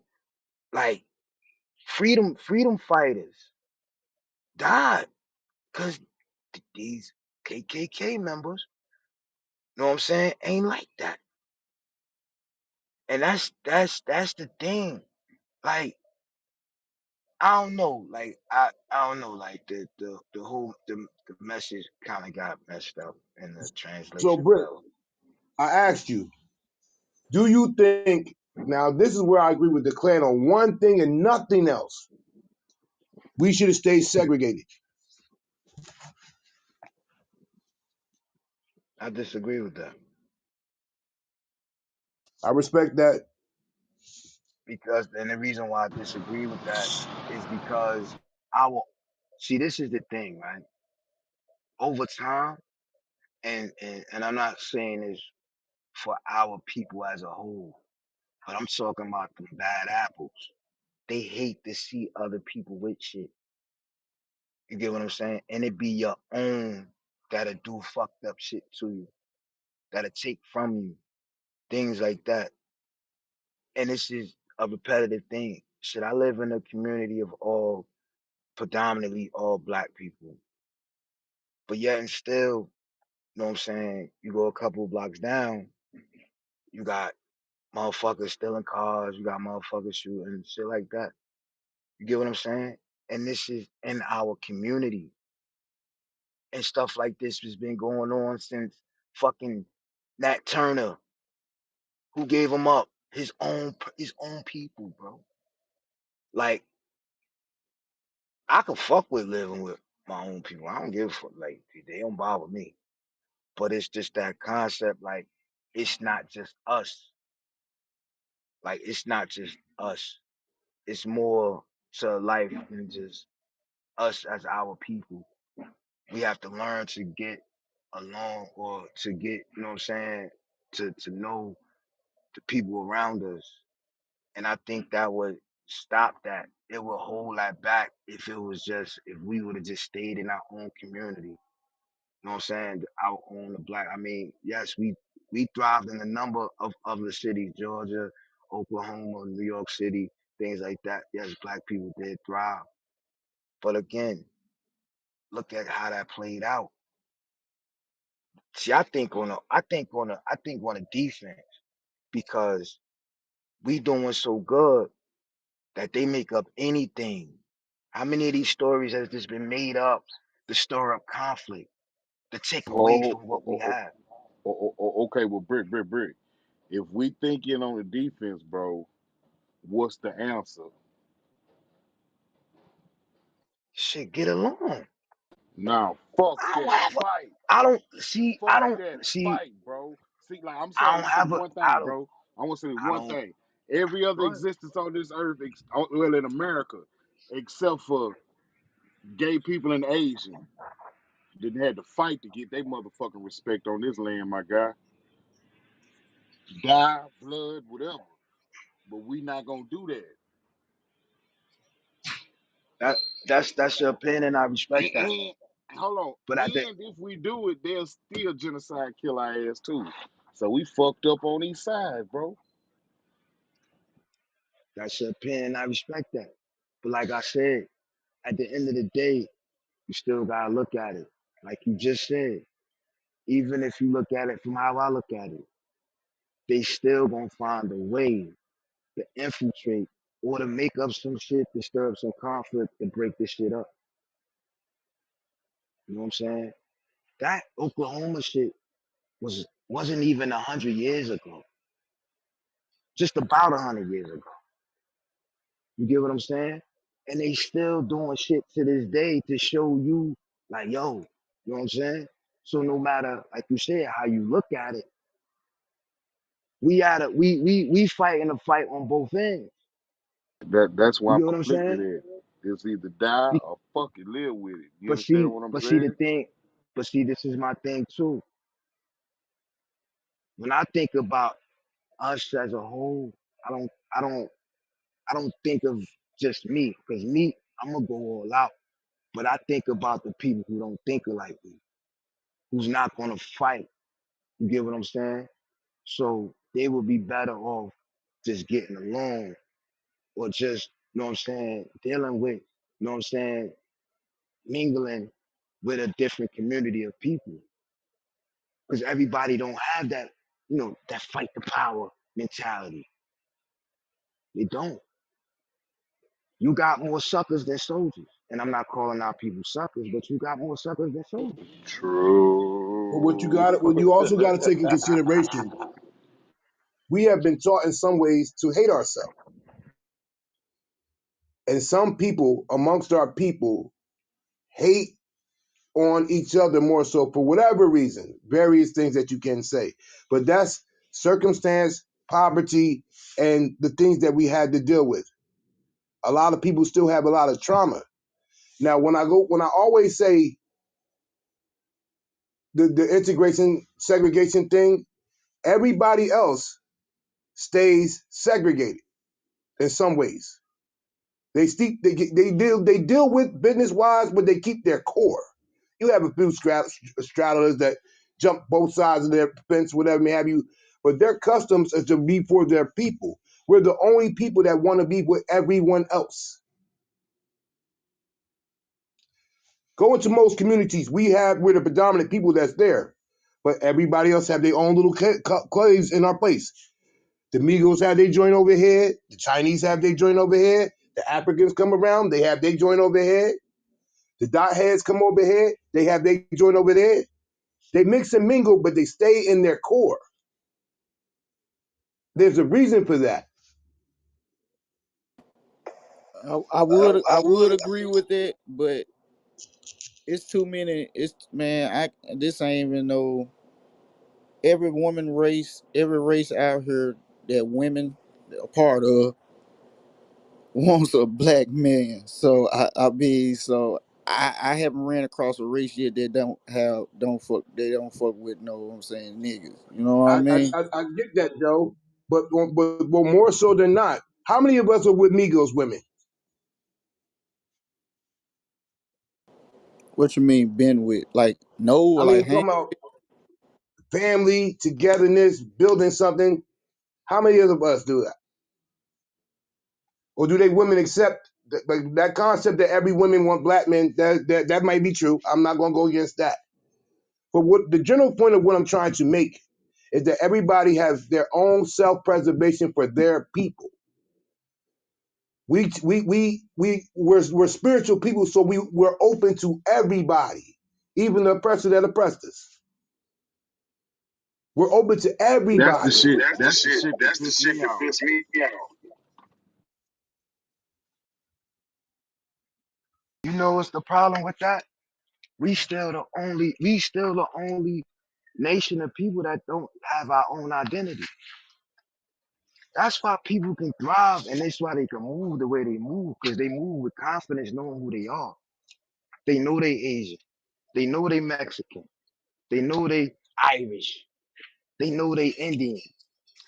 We don't know who the fuck we are. So if we don't know who the fuck we are, how we gonna move forward?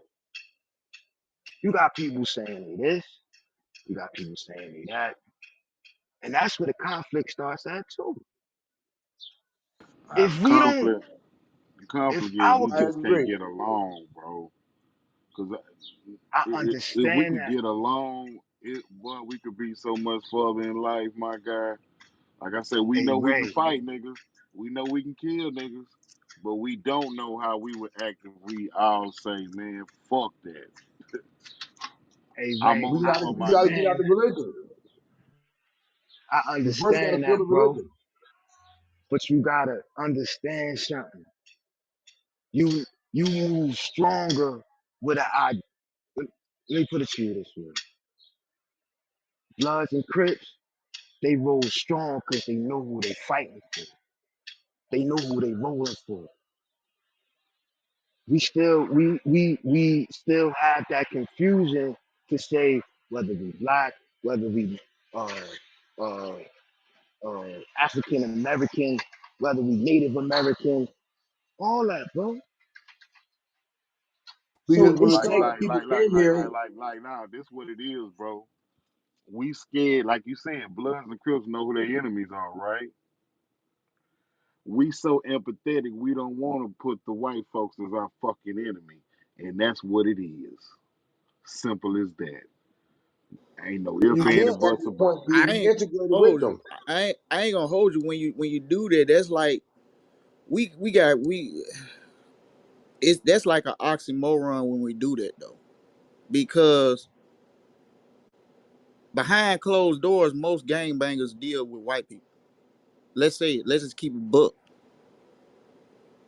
If we gonna talk about it, let's talk about it. Like most gangbangers use white Where and people who, to be the Joe? runners. What does Where that and have to who, do with Joe? anything? I What mean, does that have to I do with anything, Joe? I'm no, talking about I I'm talking get about what you black people. No, saying. I'm talking about black people pointing out their enemy. That's it. Like I was just using brick shit. You know what Yeah, I'm saying? That they know that's their what I'm saying. enemies. Who's our enemy? Who is black people enemy? Do black men people got ops? Yeah. That's what Hey, I want to and know. in your own hey, community. Ray, hey, Who Ray, and what I is that? wasn't, I wasn't using that analogy more so is who they ops was. I was more or less saying like if I'm a blood, I know that I'm a blood and I'm a rep blood because that's what I know I am. You get what I'm saying? And I'm saying that about our community of people. And who are your Some who's your opposition? I'm not talking about the opposition. I'm talking about just having an identity. Just having an identity. Because you, Kareem, you could say you Native American. Ray could say he's African American. Joe could say he's black. That's where a lot of our confusion starts at. That's like the foundation of everything about us. It's like we still don't know who we are. We don't even know if we came from Africa. You get what I'm saying? I'm saying your fight is stronger when you know who you are and you know your identity. These people in these communities, these Mexican, Asian, Spanish, whatever, they know who they are, so they could band together easily. You get what I'm saying? Like that's more or less where I was coming from. Because I'm telling you, if we all fell under one category, I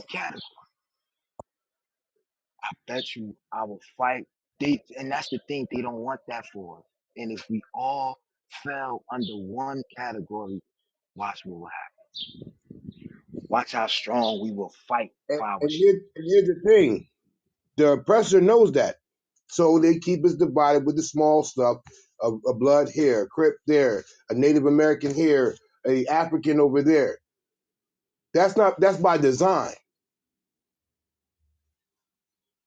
Yeah, that's for to keep the numbers small, because it's way more than what they reporting here of us here than what they And if you report. took the religion out of it, that would help in the Houston too. One nation, one umbrella.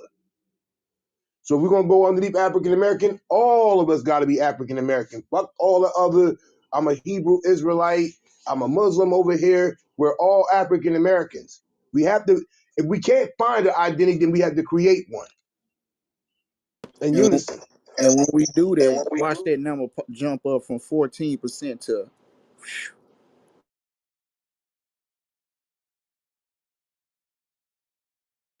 Because they do with the Migos. They attach Spanish people to them and people from Costa Rica and all those other South America. They put them all underneath that same umbrella, so their numbers look higher. Because when they do that bullshit census, which I don't believe in, may I add that part, our numbers always look low because we classify ourselves as different things. It's no mistake that since the beginning of time, we were colored, we were Negro, we were African American, we were Afro American, we were Black American. Well, we was born here, damn it, why can't we just be American? Morgan Freeman said that the other day on something I saw. Don't call me no African American. Call me an American. That's it. That's all. But until we find a name that we can claim as one, like you said, Brick, about the blood and the Crips, at least they know who they are or what they represent. And they have their brotherhood within that realm. Because as long as we keep doing this, we'll get some that'll be millionaires. We'll get some that'll be thousandaires. We'll get some that'll do this and some do that. But collectively, as a whole, we'll always be divided. And as a house, if the house is divided, it will never stand in unison. But that's how it But seems that's like how it seems like. that's how America works. That's how it seems like you gotta be attached to something to be a part of something, right? That's what it seems like, right? You Correct. gotta be Remember attached this. to something to be a part of something. Japanese got their reparations, and various other people got their reparations from this country because they had something to claim as a point. They will love to keep even the concept about the African American. I guarantee you, if you go to those Africans, they will never call themselves African Americans, but we do. Can't be two continents. Can't be. And so, as like to bring it home, we will have a problem in this country as long as we classify ourselves something that we don't. We just name that, and the percentages will be this. I'm a Hebrew Israelite over here. Yashahala, Yam Yah. Muslim over here, Allah Akbar over there. Yeah, we got to learn how to get along before we come up with a name.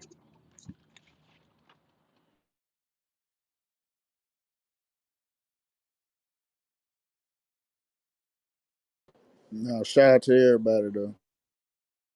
Until we can change the economics in the poverty places that we are, or build in the poverty places that we are, it's going to be a struggle. Because at the end of the day, you're not my enemy. You're my greatest asset. But as long as they keep us divided, then we'll have the problem that we have.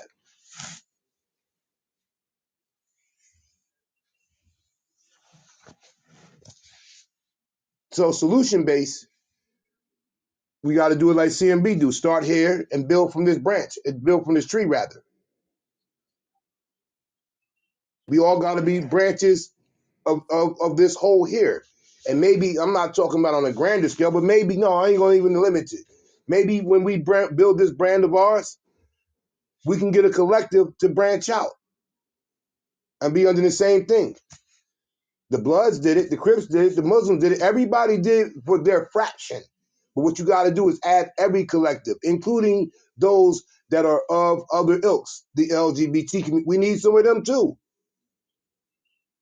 Because we got to take out all the gender this and sexuality that. Because as a people, we're hurting. And that means that no matter what you classify yourself as, we're all underneath that umbrella. Their plight is our plight. Maybe just a different way about going about it, but it's all the same plight. Take out the religion. You ain't a Baptist, you ain't a Pentecostal, you ain't a non-denominational, you're not denominational. All that will always keep us divided. One band, one sound, one people. And then we might get some real respect around these motherfucking parts. United we United stand, we stand. divided we fall.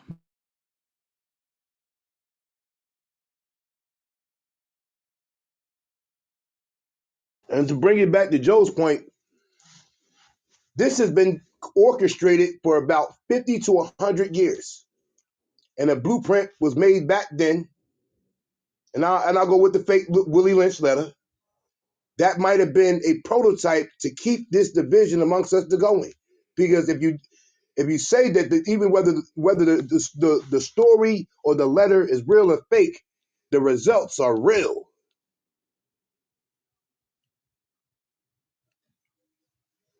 COINTELPRO, when they collect all the data on us, okay, if you do this, they'll do that.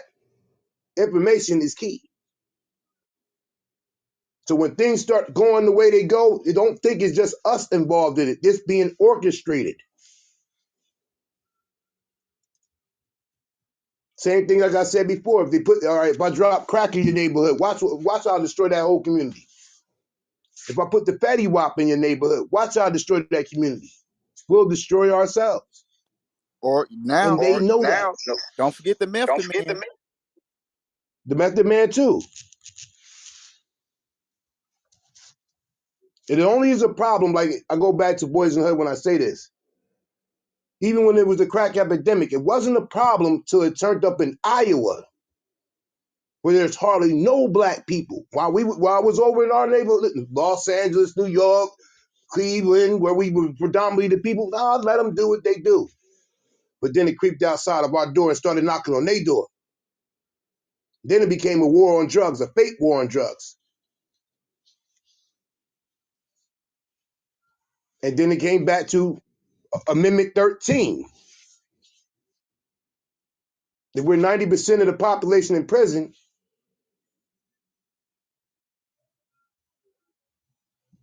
this is a social construct. There are people plotting it now. Y'all talking about voting. They're redistricting the maps all over the board so you can oppress your votes.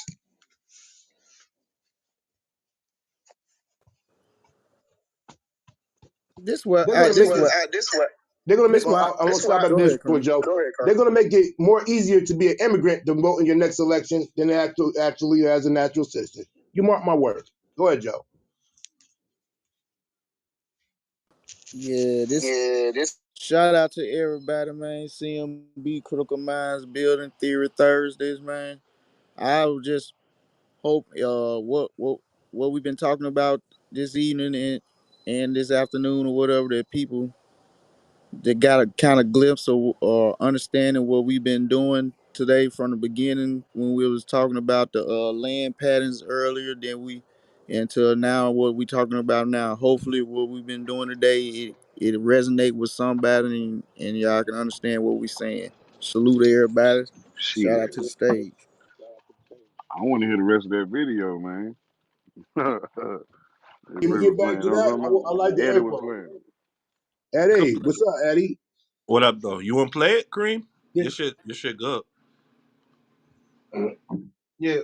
What is it? No, you already It's started though, right? You had a stop point. You had a pause point, right? yeah. I tell you where we at with it. We had Yeah, he 20. can tell you where he is. Yeah, we had 29 minutes 28 seconds. Go to the chat. It's the video Brick got in the chat. 29 minutes. And what's the Huh? time? Twenty What's nine the twenty time? eight.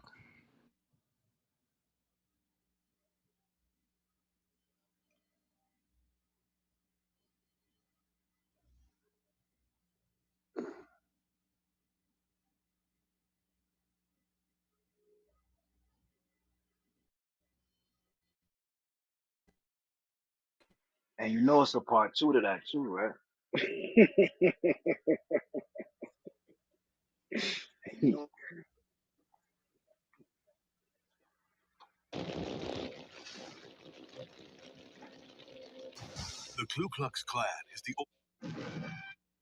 Want to make the switch to Shopify and keep all of your business critical data? No problem. Sign up for a free trial at Shopify.com and download one of our top rated migration apps. All of your important content and data, from products to customers, will be imported to your Shopify store. And design.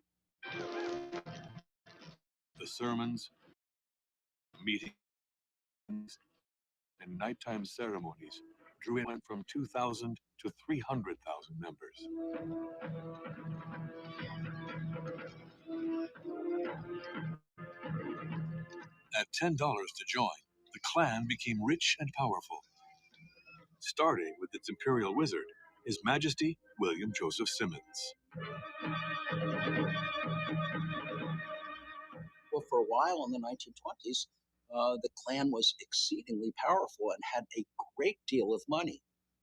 William Joseph Simmons, for instance, the first leader of the Second Era Klan, lived in a multi-million-dollar mansion. So for a while, with all of these dues coming in, it was incredibly successful.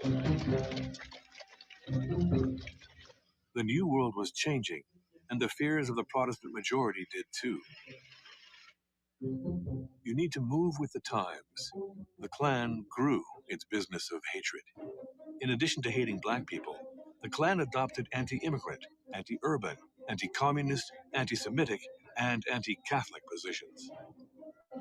It claimed all sorts of virtues for itself and naturally advocated for prohibition. Colonists were essentially Protestants. So all the way, they came from Europe with their prejudices against Catholics, so-called papists. They didn't really care about the United States. If the Pope told them to go shoot the president, they would do that because they were all loyal slaves of the Pope. So there was that idea. There was the idea that they drank too much, right? They actually used wine in the communion service. And this is, of course, at a time when prohibition has just been passed. So Catholics were associated very strongly with alcohol. Also, Catholicism was connected to essentially poorer, darker skinned countries in Europe. So, what they thought of was they thought of the Greeks and the Portuguese and the Spaniards and the Southern Italians. And at that time, those people were not really viewed as white. They're not really white, they're just kind of white. The organization grew spectacularly, as did its bank account. The group became one of the most important political organizations in the country. It spilled out of its southern base and flooded the rest of the country. On August 8, 1925, more than 40,000 members paraded down Pennsylvania Avenue. It was a huge show of strength. They were not afraid of showing their faces. And their new leader, Hiram Evans, was at the march too, as if there were nothing to hide. The invisible empire had never seemed so powerful. Estimates put Klan membership at somewhere upward of 4 million members, which was a really significant proportion of the country's population, especially when we consider all of the groups who were excluded from joining the Klan. You were only allowed to become a Klan member if you had been born in the United States, if you were white, and if you were a Protestant. And so when we think about it, narrowing the population down along those lines, 4 million members is a terrifyingly large percentage of that population. As the cameras focused on the march, another scene was taking place off screen. Lobbyists for the Klan were working overtime in the background. Their influence on American political life was considerable. In the 1920s, the Invisible Empire got 11 governors, 75 representatives, and 16 senators elected. Stop right there. You see that? See that? Yes, They sir. had, they got into the politics. The politicians, once again, when you got words like lobbyists, there's money being moved, for things to be moved, for laws to be made, for decisions on the higher ups to manifest our interests. And if anybody about they have a lobbyist, that means they can be compromised with money. And guess what? We as a people don't have any lobbyists on our path. I say it all the time, and it sounds crazy, but we got to pay to play. We just can't vote. Your vote means something to a degree, but your money means more. So if we're the number one consumers of products, our women and us men, and we're making everybody rich off of our dollar, if we pulled that same money together and put it behind a candidate, they would have to sell it's our interest. Or Press we play, boycott the bro. motherfuckers. Press play, bro.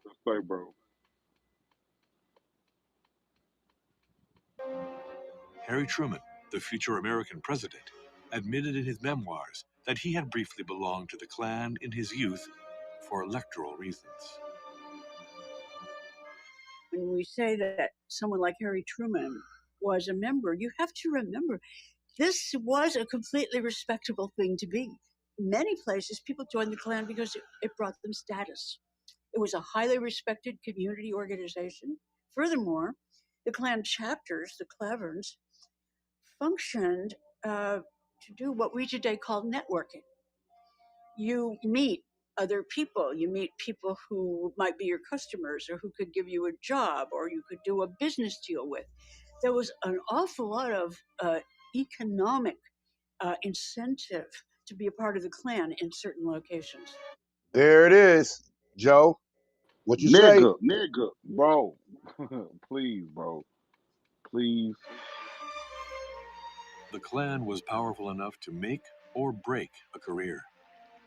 At the Democratic National Convention of 1924, it blocked the nomination of candidate Al Smith for two good reasons. Smith was a Catholic and an opponent of prohibition. But the Klan's greatest victory was getting a draconian immigration law passed. The Klan helped to pass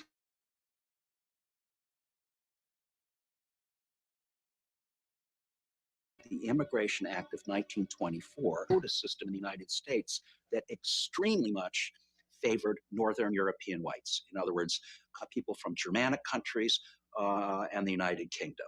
So from 1924 until 1965, when the immigration system was reformed, the United States essentially had a Klan-devised immigration system which limited more or less immigration to the United States to so-called Aryans.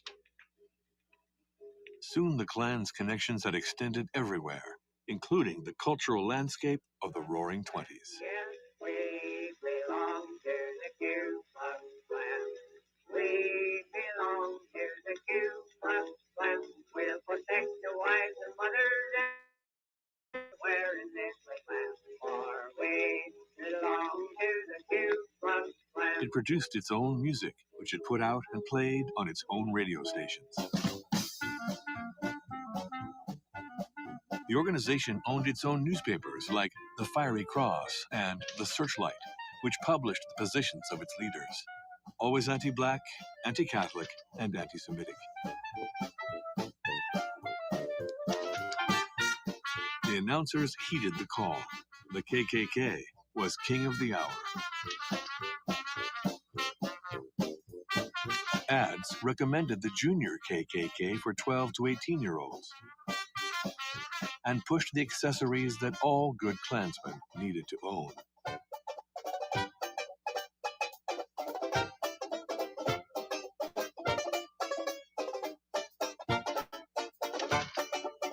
The organization sponsored plays written in its own honor, and it even financed films to promote its activities.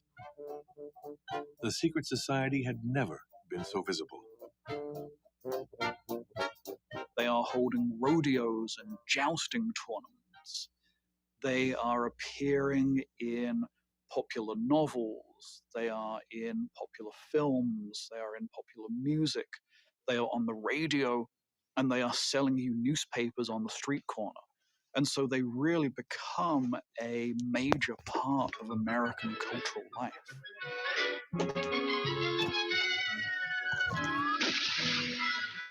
The faction society sold well. The Klan was everywhere. Its hooded figures appeared in animated and short films. Even Harold Lloyd performed escaping from their clutches in his extraordinary adventures.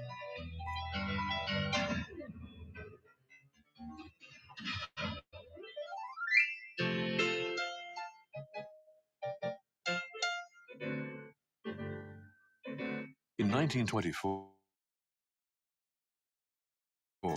it even appeared in one of the first short films produced by Walt Disney, in which kids mimic secret society members.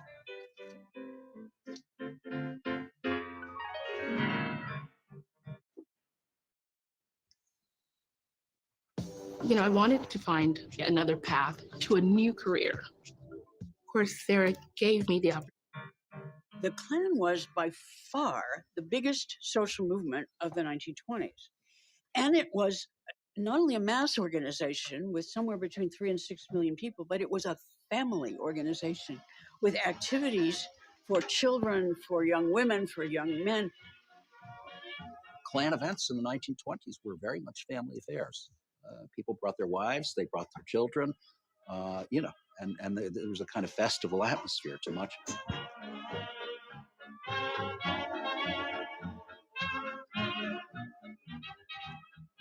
They had these giant picnics. We're talking about picnics to which 25,000 people came. There were games with prizes. There were beauty contests. There were brass bands playing. There were dances. And you would get the impression that I certainly got that in many places, a family could spend their whole lives surrounded by other clanspeople. There were particular scripts for clan funerals, for clan weddings, for the christening of children. They were really part of the fabric of daily life for a lot of white Protestant people. At the same time that the Klan was hosting wholesome activities by day, its crimes continued in the shadows.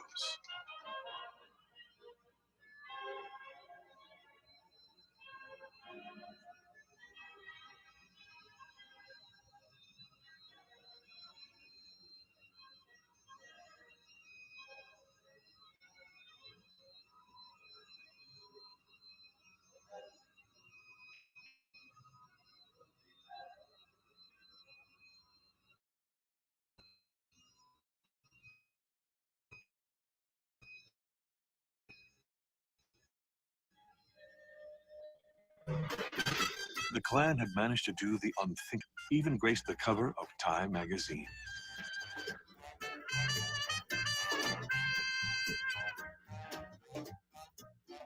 I think the most important thing to understand, and perhaps the most frightening thing, is that they had achieved a certain kind of respectability. They were viewed by many people as a legitimate fraternal political group in the United States. But this golden age wouldn't last. At the end of the 1920s, several scandals weakened the movement.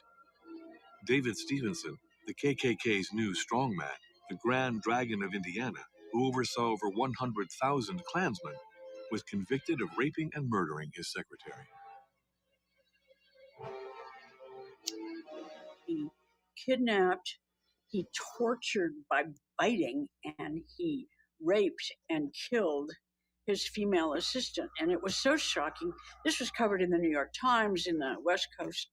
And I think for some people, well, this is going too far. We need to move away from this. One of the great aims of the Klan of the 1920s was protecting the chastity of white women. So they were all about 100% Americanism, as they called it, standing up for white women and their honor and so on, their virtue.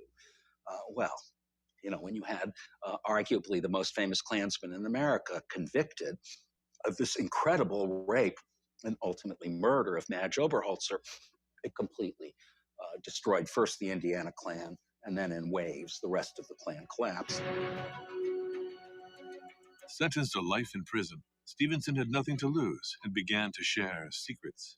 In July 1927, he sent documents to the press incriminating Indiana state officials who had been corrupted by the Klan. The governor, Ed Jackson, and many others were implicated. A letter from John Duval, the mayor of Indianapolis, revealed the extent of the rot. In the event that I am elected mayor of Indianapolis, I promise not to appoint any person without they first have the endorsement of D.C. Stevenson.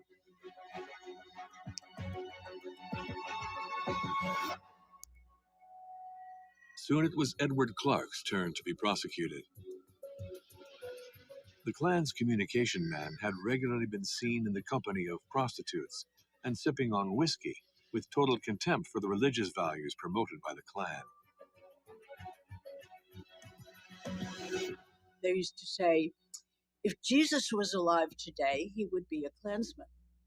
One of the many contradictions associated with the KKK is the fact that the leaders are rarely, if ever, living up to the moral values that they are demanding of their members. People all over the country saw this, and that was, in a way, the beginning of a kind of public awareness of this group. Wasn't really the heroic and patriotic organization that it claimed to be.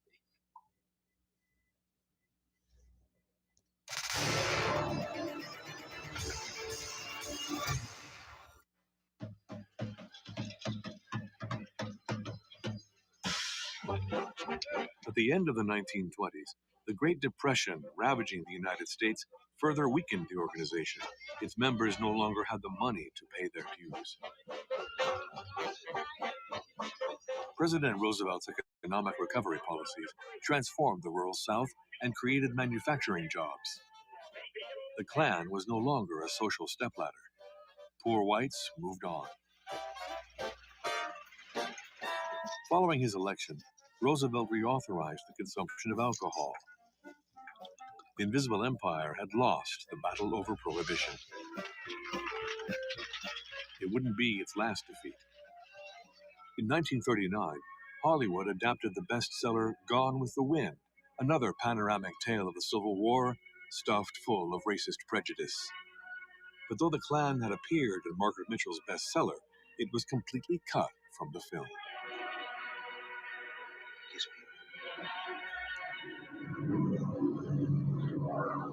In September 1939, the world went up in flames.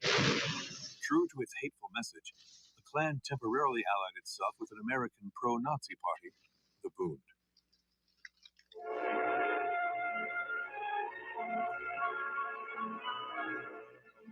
Camp Nordland, owned by the German-American Bund, says welcome in German and keep out in English, as the New Jersey Ku Klux Klan rents the camp for one day. Cameramen are not permitted to photograph everything. Only a few Klansmen appear in pictures, none of uniformed Bund stormtroopers. Grand Giant of the Klan, Arthur Bell, left, and Bund leader Klaproth take hands. But the United States entered the war in December 1941 after the attack on Pearl Harbor.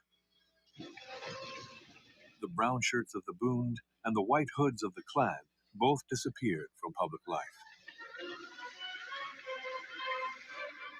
World War II had an impact in turning people away from the Klan because the example of Nazi policy made various kinds of bigotry less popular, but also because there was a movement to publicize the diversity of the armed forces, which then had so many Jews and so many Catholics fighting for America. So it was a little hard to maintain that hostility toward those groups at that time.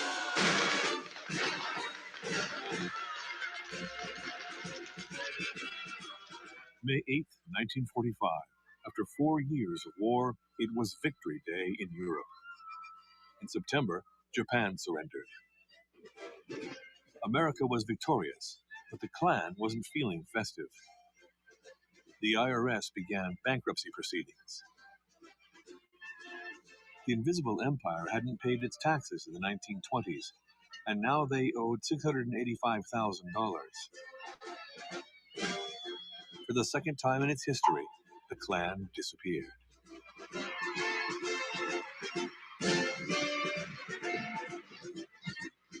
But the Hydra's hooded heads didn't take long to grow back.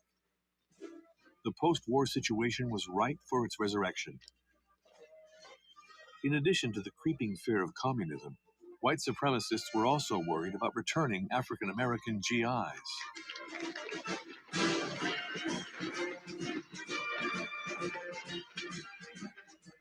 After the Second World War, we had enormous numbers of black servicemen coming back to this country for the first time. And they had seen in Europe, particularly in France, but in many countries, that they were treated completely different. They were treated as if they were actually people. Plus, they had, for the first time, borne arms. They had been given weapons. Many of them had shot white people. So people came back, African Americans came back to the United States with a completely changed sensibility about who they were. I fought for my country. I fought against racism, against anti-Semitism. Why can't I be a full citizen like everyone else? Much effort had been expended within the United States on the part of African-American intellectuals, African-American journalists, African-American organizers, and institutional heads to say you can't fight a war against repression and reaction abroad and not address reaction at home. There needs to be two victories: the victory against fascism and the victory against racism in the United States. Faced with such old-fashioned discrimination, African Americans protested to exercise their rights.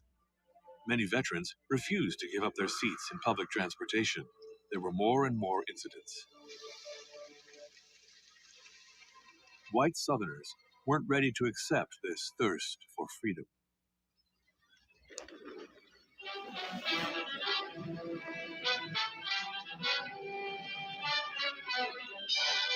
The Ku Klux Klan returns to the South, complete with traditional white hoods, the sheep shortage notwithstanding. About 700 Klansmen prepare for the first meeting to be photographed since 1941. The assembly point atop Stone Mountain is 16 miles east of Atlanta, Georgia. Klan leaders predict similar revivals throughout America. In October 1946, the organization was taken over by Samuel Green, a member of the Klan since the 1920s. A doctor from Georgia, Green began organizing ceremonies and doing extensive advertising. He sold the rights to film them to the media, including to Life magazine. We don't hate the Negro. God made him black, and he made us white. And you will find this laid out in the 11th chapter of Genesis, in which he segregated the races. And we knowing that for 5,000 years, the white man has been the supreme race, we the Knights of the Ku Klux Klan intend to keep it the white race. 5, 4, 3, 2, 1. Level up, level up, level up, level up. Despite going bankrupt, the Klan had maintained an underground network. There were still thousands of people willing to pledge allegiance to the organization. The ceremony that takes place, it's called the naturalization ceremony. Take an oath of allegiance and swear to protect the white race, and you'll never turn your back on your brothers, and just things like that. Just really, it's really childish. But for me, when I felt, I felt enlightened. I felt like I belonged to something. Like I finally did it. I earned this. I worked for it, and they make it a point to make you feel proud of it. Like they want you to feel proud of it. The Invisible Empire was once again on the march. But an unexpected obstacle appeared in its way. Up in the sky, look! It's a bird! It's a plane! It's Superman! In 1946, this particular superhero was already very popular. This looks like a job for Superman. His adventures appeared in cartoons and comics. On a radio show, he fought a criminal organization oddly similar to the KKK. Its name, the Clan of the Fiery Cross. Now the adventures of Superman. Clark Kent tracked down a boy he believed knew the identity of the robed and hooded bigots. What has happened to the cunning half-mad leader of the Clan of the Fiery Cross? We'll find out in just a moment. So stand by for the exciting climax of today's episode. The originator of this project, Stetson Kennedy, was a journalist who infiltrated the Klan and learned its secrets. He convinced the producers of The Adventures of Superman to warn young Americans about its toxic ways. The program was a major success. The idea of having Superman fight the Klan on the radio in the 1940s is a really important and effective piece of propaganda in putting forward the idea that the Klan is un-American. The tragic irony is that Superman's catchphrase, of course, was truth, justice, and the American way, which is phrasing that would have been very at home in a Klan pamphlet of the 1920s. Stetson Kennedy didn't stop there. He went to Congress dressed as a Klansman to raise awareness and denounce the lack of democracy in the American South. His performance worked. Beginning in 1947, the Klan was added to the list of subversive organizations by the Justice Department. The KKK's post-war reemergence couldn't save it. It only had about 20,000 members, very few compared to the 4 million of the 1920s. But the threat had not been eradicated. Soon, African Americans would demand civil rights much more forcefully. The battle for equality would bring the Klan back to life for a third time, riding a wave of violence.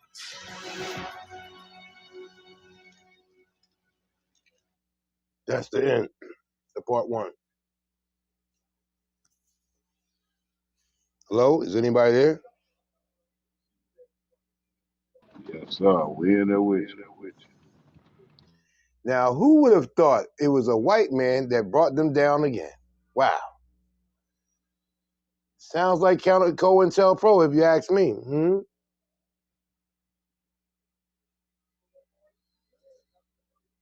That's a lot to digest there. What y'all think about that, yo?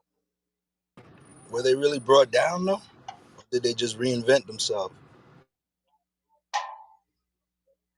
Let's remember, it goes back to the president, Harry Truman, and various other political figures. So they already, somebody was smart enough to say, this wasn't going to go this way, so we got They to just went to infiltrate the politics. the Proud Boys, Dave.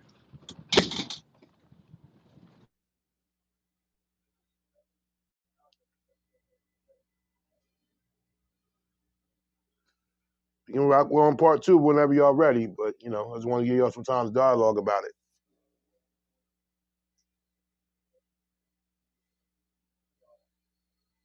But once again, shout out to my main man, Joe, president of the unit, the conspiracy unit, on this Theory Thursday.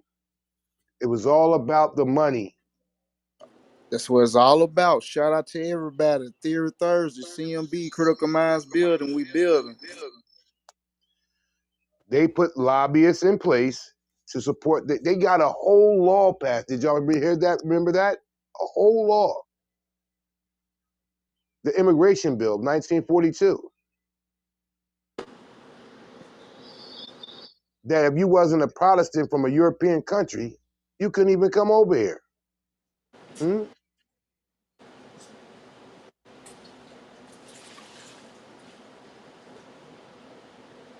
And they took off the hoods and put on the suits.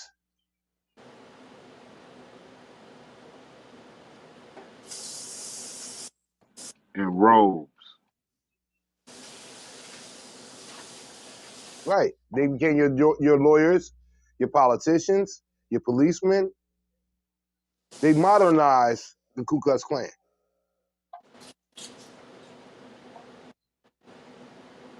And they got smart. This is the Southern whites. This ain't the black whites we were talking about. We ain't going to rock it the way with the sheets and all that other stuff because now we looked at it as a terroristic organization. So to get some clarity, you got to go secret. And they became church pastors too. And then Right. check this out. You said that they made a law about only Eastern European countries or whatever to come over here. Protestants. Ain't that Protestants. ain't that the same time when they all came from Italy?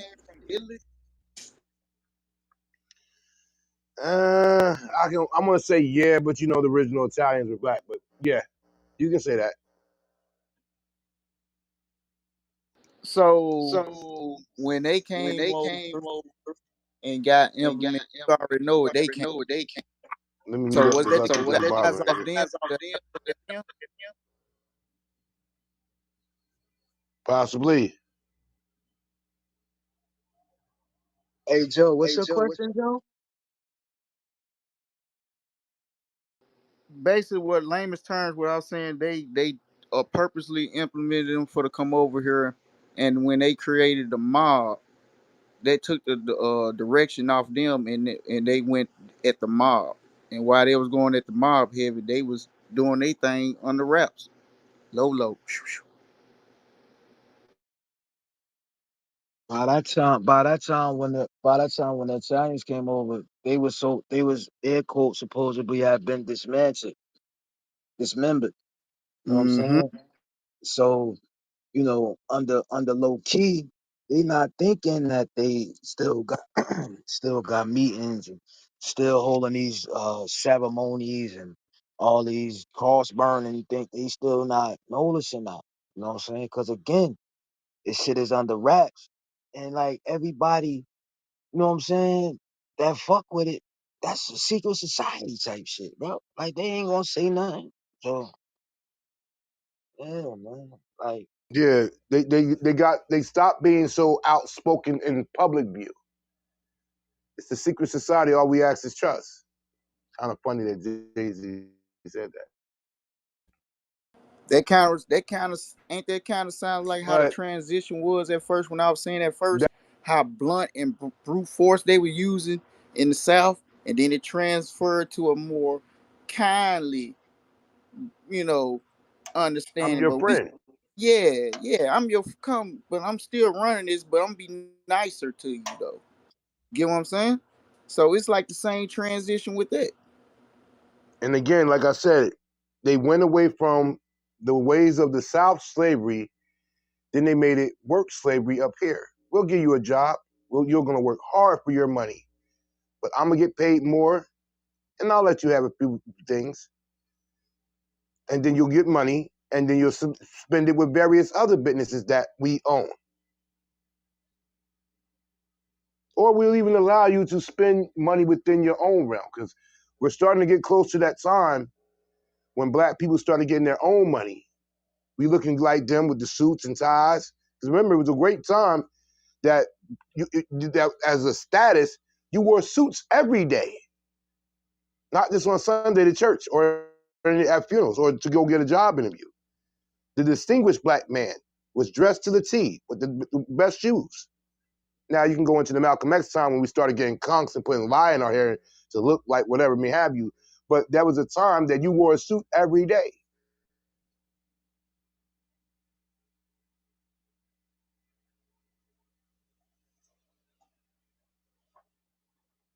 But I didn't know that. Thank you, Brick, for putting this on a Theory Thursday. I didn't know that they got infiltrated by a Jew. I mean, my bad, by a small hat. And see, that's where you go back to this government don't really care. Whatever movement goes on, they always find a way to put someone in place to get the intel to break them down. Wait till you get into part two, man. That's it. Shit crazy, man.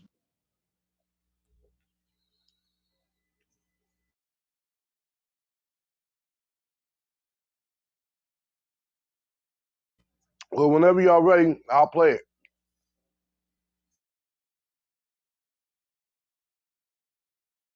Damn, so don't matter to me. You know, it's still early. Go ahead and rock out, bro. Rock out. All right, part two.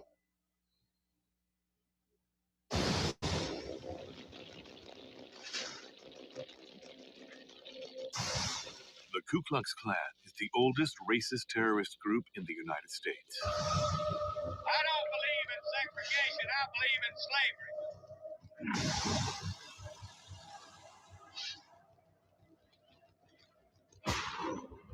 Created after the Civil War, the Invisible Empire transformed into a violent militia bent on terrorizing freed former slaves. The anti-Black, anti-Semitic, and anti-Catholic Klan had enlisted more than 4 million members in the 1920s before disappearing.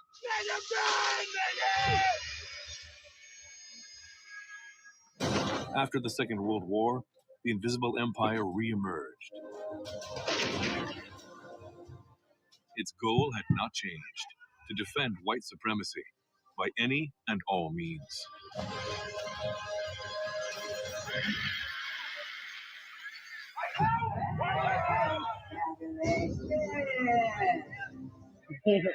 Congratulations. It's been a long time coming.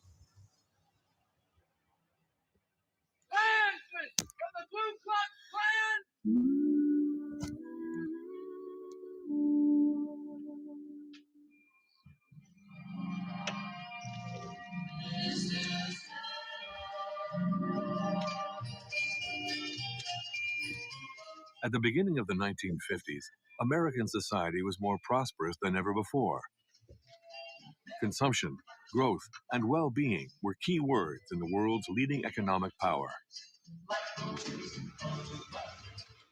Though the country had won the Second World War and served as a symbol of liberty, racial segregation continued to exist in the American South, 80 years after the official abolition of slavery. Black Americans had no access to anything, not to well-paid jobs or health care or quality education. The doors leading to prosperity were closed to them. When I was growing up as a child here in Birmingham, as an African American, you couldn't go to a restaurant and sit down and have a meal. You couldn't try on clothes at a department store. When my mother, for example, attempted to buy shoes for us, we could not try on shoes. She would have to take a piece of paper and trace our feet and present that to the attendant at the store. And they would use that to try and match us up with the correct size of shoes. What happened is my friend had lived in Mississippi, and his neighbor was white, but they lived a lot. But the dogs could play together, okay? But the children could not. The segregationist system was beginning to wobble, however. May 17, 1954 was a major turning point. That day, the Supreme Court declared racial segregation in public schools to be unconstitutional. From now on, schools could no longer refuse to teach black children. This decision enraged Southern states.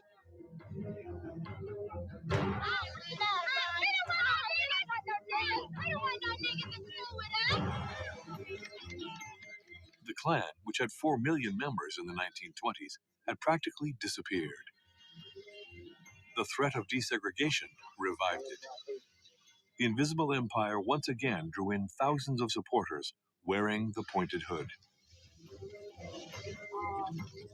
I told them about this. They want to throw white children and colored children into the melting pot of integration, out of which will come a conglomerated, mongrel class of people, while races will be destroyed in such a movement. African Americans began to rise up. The civil rights movement was seeking justice. In December 1955, Rosa Parks refused to give up her seat on the bus to a white passenger. Martin Luther King launched his campaign for nonviolent civil disobedience to obtain equality between blacks and whites.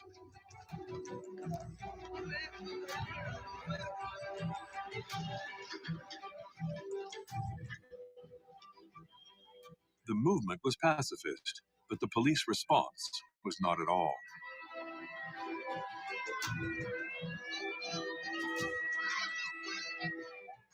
African Americans were calling for the end of segregation with all of their might.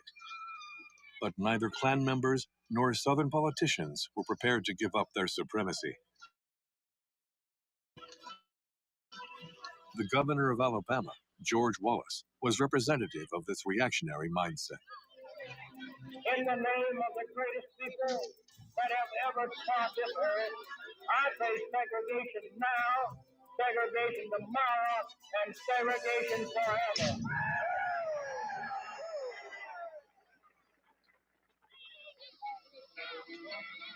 Despite all the obstacles, on August 28, 1963, more than 300,000 Americans, black and white, marched on Washington to protest for a new kind of society.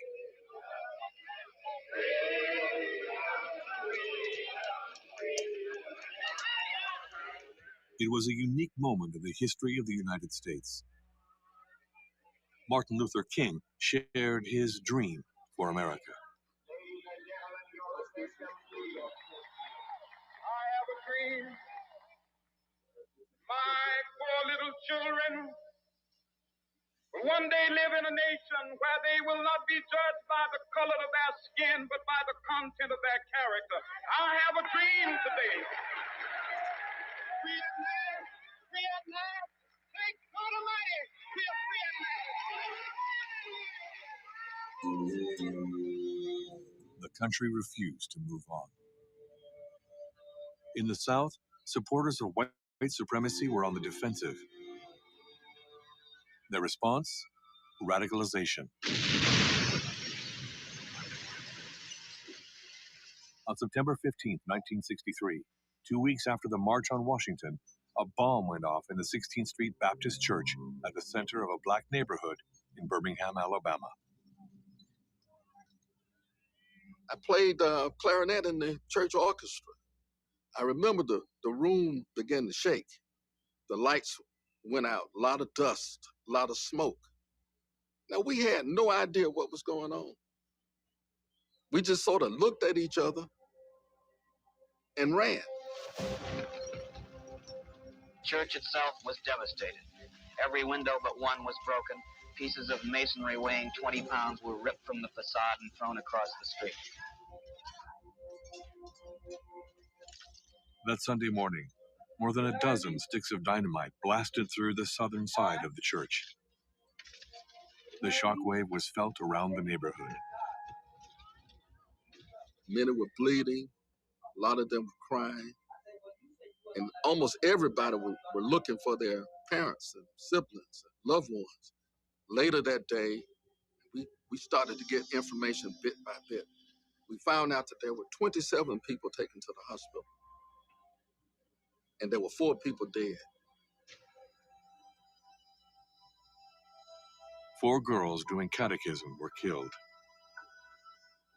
Carol Robinson, Addie Mae Collins, Cynthia Wesley, and Denise McNair. They were between 11 and 14 years old.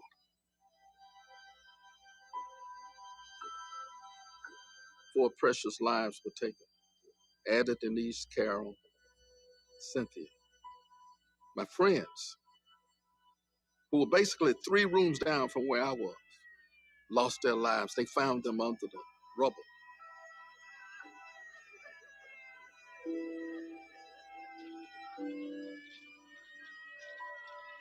One of the little girls, Denise McNair, who was 11 years old, her grandfather owned a shop right across from the church. The explosive effect of the bomb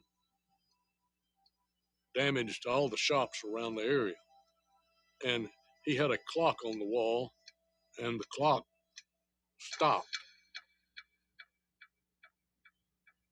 The time stands still, and it stood still at that moment in Birmingham, Alabama, when those 4 little girls were killed.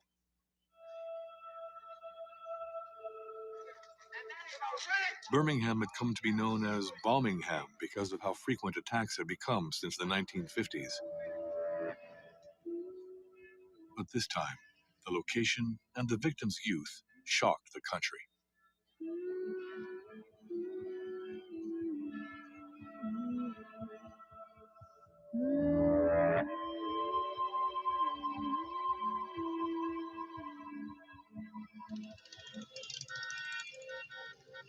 The FBI and Alabama authorities quickly identified the suspected perpetrators. 4 members of the local KKK were questioned, including Robert Chambliss, known as Dynamite Bob. Very shortly after the 16th Street Baptist Church bombing, the FBI developed information which turned out to be true about who had actually carried out the bombing. They sent this file back to Washington, to the FBI headquarters, but the head of the FBI, J. Edgar Hoover, refused to forward that file to prosecutors in the Department of Justice. So it lay there for years and years and years and years. So in effect, FBI agents in the field knew who the killers were, knew who the bombers were, but because of the leadership of the FBI at the time, none of that information was prosecuted until decades later. Robert Chambliss, who committed the bombing, was convicted of possession of dynamite. He would do just 4 months in prison.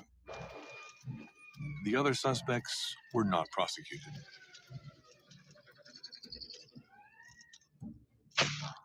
J. Edgar Hoover, the head of the FBI, did everything he could to block the investigations. He had chosen his side. In his view, the main danger to the country was the civil rights activists, whom he considered communists. Martin Luther King was being monitored. Investigations into good patriotic white people in the Klan could wait. The fact that no one was convicted right away, and again, having the knowledge that they probably knew who did it, it seemingly was business as usual for the way African American people were treated. That is unfortunately, there's a lot of truth to the fact that the Klan felt like they had a green light to commit violence, especially in some places. The Klan felt like they could be as violent as they wanted and nothing would be done to them. This impunity encouraged violence, and the Klan had its preferred targets, promoters of racial equality. In June 1964, 3 civil rights activists, 2 of them Jewish and 1 African American, went missing. While driving through the city of Meridian, Mississippi, they were stopped for speeding and released. The local deputy sheriff, Cecil Price, was the last person to see them. They paid the fine, and I released them. They escorted them to their car, and they got in their car and left. And I asked them which direction they were going, and said they were going to Meridian, Mississippi. And that's the last time we saw any of them. No one had heard from Andrew Goodman, James Chaney, and Michael Schwerner since then.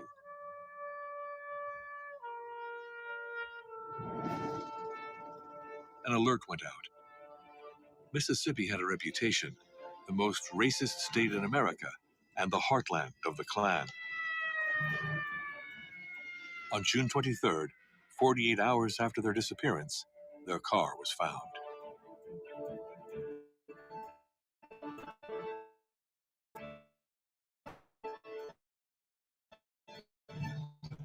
Car was empty. It had been burned out totally. It was examined, could not find any evidence related to the crime.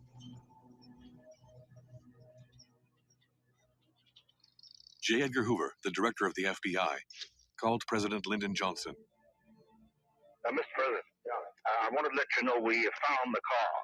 Yeah? The car was burned, and we do not know yet whether any bodies are inside of the car because of the intense heat. NBC News presents. News coverage was nonstop. The victims' families used it to appeal to viewers. A special report on the 3 words. We would implore anybody who can help to establish contact with him. We would be grateful to them. The media took an interest in the new strongman of the KKK, Robert Shelton. Always seen driving his late model Cadillac, Shelton was an excellent organizer. He managed to bring several Klan factions together within the United Klans of America, which he led. The former tire salesman was now in charge of 30,000 men in 5 states. Full of confidence, the Imperial Wizard appeared more and more in the media. I have been in communication with various members and people in the area, and we have come up with probability this is just another hoax. Under pressure from the media, the investigation began moving faster. The FBI became more closely involved. Immediately, more FBI agents were transferred in. The United States Navy has a small training base near Meridian, and approximately 200 sailors came out with the FBI agents to assist in the search of the area where the car was located. After that killing, the FBI went south with a lot of agents, and they forced local law enforcement to dredge rivers all over the place. They found lots and lots of bodies that were not the bodies of the murdered civil rights workers, but ultimately they were able to unravel the case. On August 4th, 1964, after a 45-day investigation, the bodies were finally found in a forest. The FBI managed to get a witness to talk and reveal everything. More than 15 suspects were linked to the plot and arrested. Among them were Samuel Bowers, a local Klan official, but also Sheriff Lawrence Rainey and Cecil Price, who had arrested the three activists. The killing was premeditated. The civil rights workers were in town, and therefore, on their way out of town, they were stopped by the deputy sheriff, and they were released in a very coordinated way, working with the police. Klan members were waiting near the jailhouse. They knew they were going to be released, and they followed them out of town. They have been directed to follow the sheriff's car out of town. Deputy Sheriff Cecil Price purposely drew them into a trap where several Klansmen led by Edgar Ray Killen were waiting for them. And there they proceeded to kill all three of those civil rights workers. And again, as part of this plot, they had already set up in a premeditated way how to dispose of these bodies. They placed the station wagon that the civil rights workers had been driving in a swamp fairly far away from the site in which they were murdered. And they had bulldozers ready there to have the bodies buried in an earthen dam nearby in the county.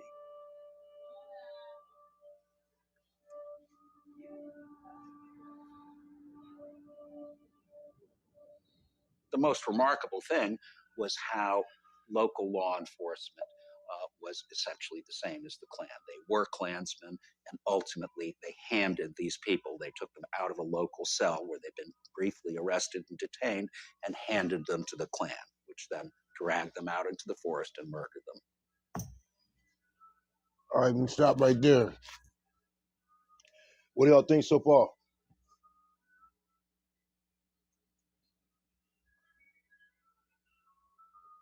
Hello? Typical white people shit, man. White people shit, man. But the two boys were small heads. That's why the search was all so extensive. Not because the black boy was with them, because there was small hats involved. All skin folk and kinfolk.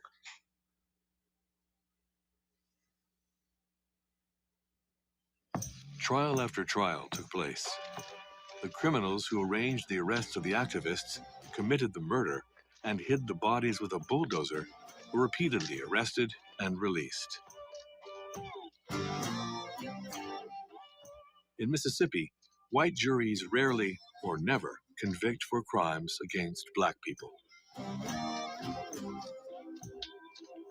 The local sheriff was really the undersheriff, Cecil Price. An infamous man. When you see Cecil Price when he was first tried and acquitted by a local white jury, he has this terrible grin on his face. He's just laughing at how he's gotten away, literally, with murder. So a number of people involved in the Freedom Summer murders were brought to trial in the 1960s. Edgar Ray Killen, as the architect of the plot, was tried back then, and he was not convicted basically because there was one particular person on the jury who said, regardless of what the details of the case were, they could not bring themselves to convict a preacher, someone who worked in service of God, for these crimes, and he was set free. It also points out how hard it was to actually bring the Klan to justice, because the Klan was both the perpetrator and the enforcement agent of the law, and in some cases, the judge and the jury in terms of the crimes that took place in the South. I would like at this time to call Sheriff Lawrence A. Rainey from Neshoba County to the platform for a statement.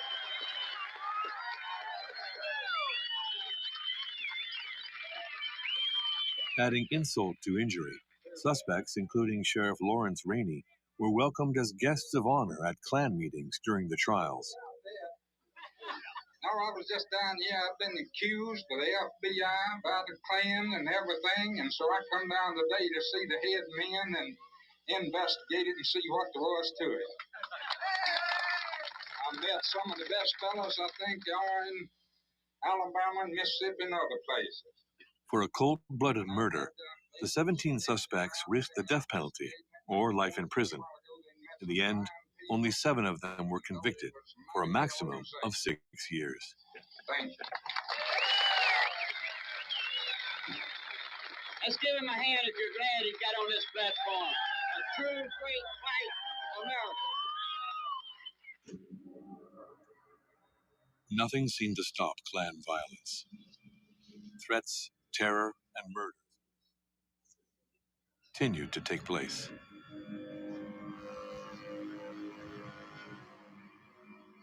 The Klan knew how to indoctrinate its members. Have you ever seen the pyramid of hate and extremism? Where it's like at the very top of the pyramid is hate, but the very bottom line, like the very bottom pillar of the pyramid is biases. And it slowly builds until it becomes a pillar of hate. They definitely guide you in your hatred. But over the time they groom you into hating just about everything. And remember, the niggers that are giving you all the trouble, white folk, are the educated niggers. The fact that you hate something, they have an avenue and they'll start to mold you and groom. It's brainwashing, and it takes a long time to get back from that. The apostles of hatred openly preached committing crimes. I got news for nigger. You nigger. We're on the move too. I don't believe in segregation. I believe in slavery.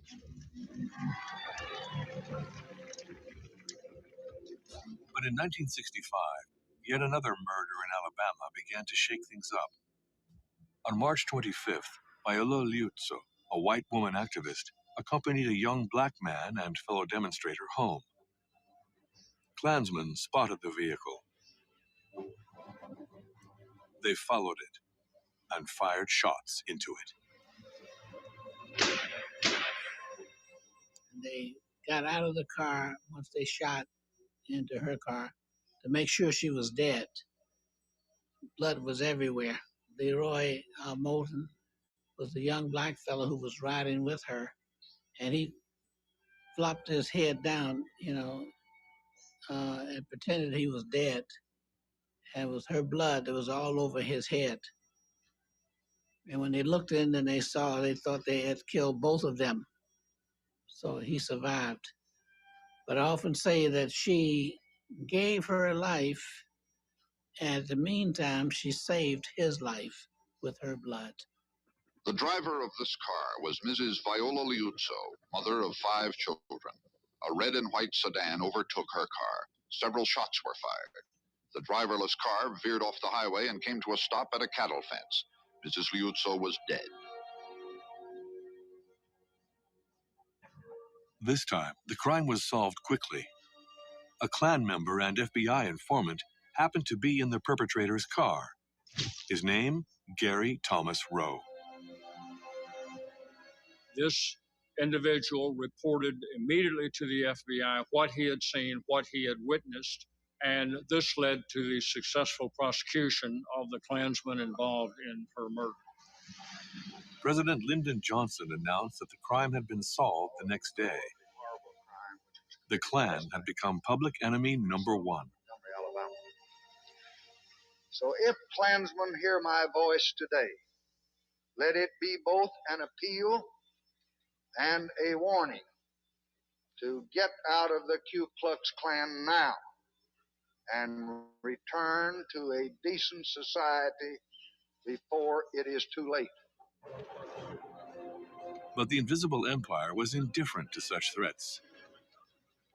At their trial, Viola Liuzzo's murderers got away with it.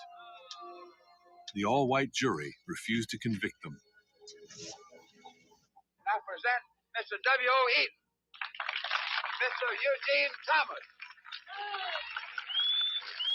And the boy who stood under the battle guns, Colonel Leroy Wilkins. As usual, the Klan celebrated the three men as heroes. They even signed autographs. A collection was set up to pay their legal fees. They would later receive minimal sentences for their crime. The Klan's combat against civil rights nevertheless seemed more and more like a lost cause, and its unpunished crimes would end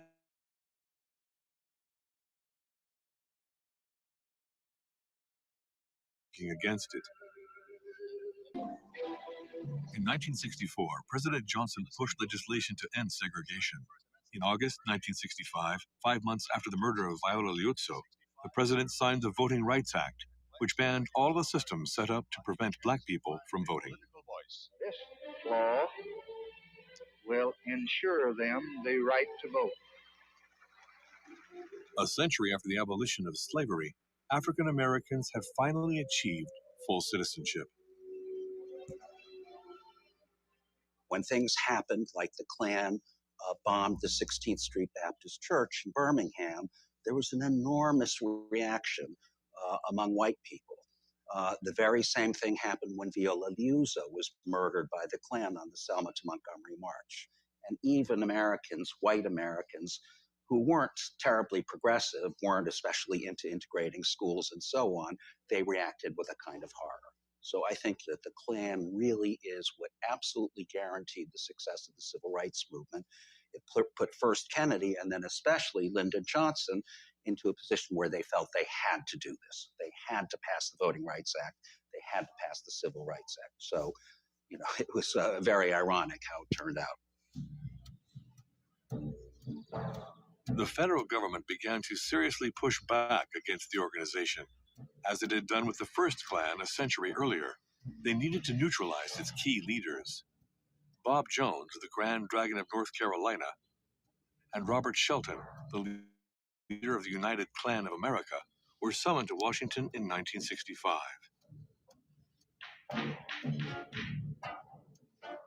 They were questioned by a congressional committee.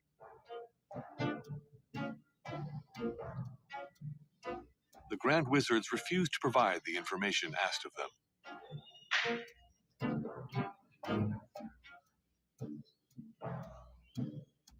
It is not my liberty to divulge the membership of any member of the organization. I can state myself that I am a member, but it has to come from the individual themselves if they want to admit that they are a member. The Klan was declared anti-American. Its leaders were sentenced to a year in prison for contempt of Congress. The government of this country I have respect, but the Justice Department I have no respect. The Justice Department has become nothing more than a bunch of babysitters for the Communist Party and the Civil Rights Movement. Political pressure also forced the boss of the FBI, J. Edgar Hoover, to go on the offensive.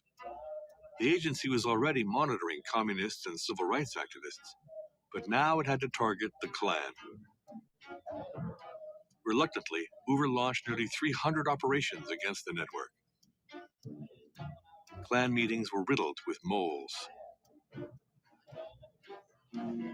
Suspicions rose to the point that Robert Shelton, the Imperial Wizard, planned to test recruits with a lie detector. The FBI also launched a less-than-legal operation called COINTELPRO. There it is. There it is. COINTELPRO. There it is. I'm going to say it one more time for the room. In every movement, in every grouping, no matter what your denomination, black, white, or otherwise, Uncle Sam always finds a person to be a part of the movement to report back your activities.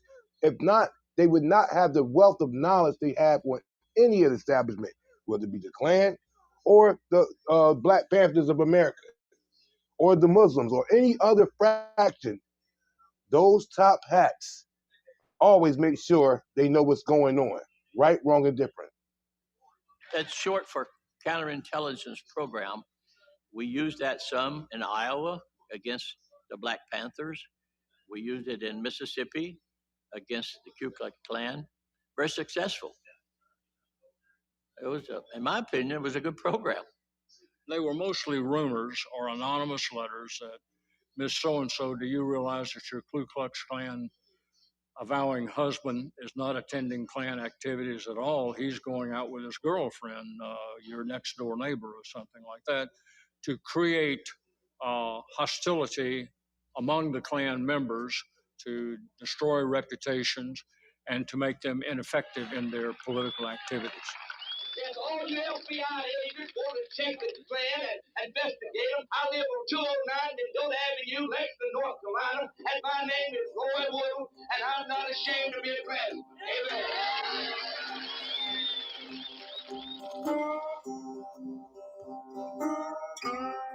Some of the things that they did looked downright and literally cartoonish.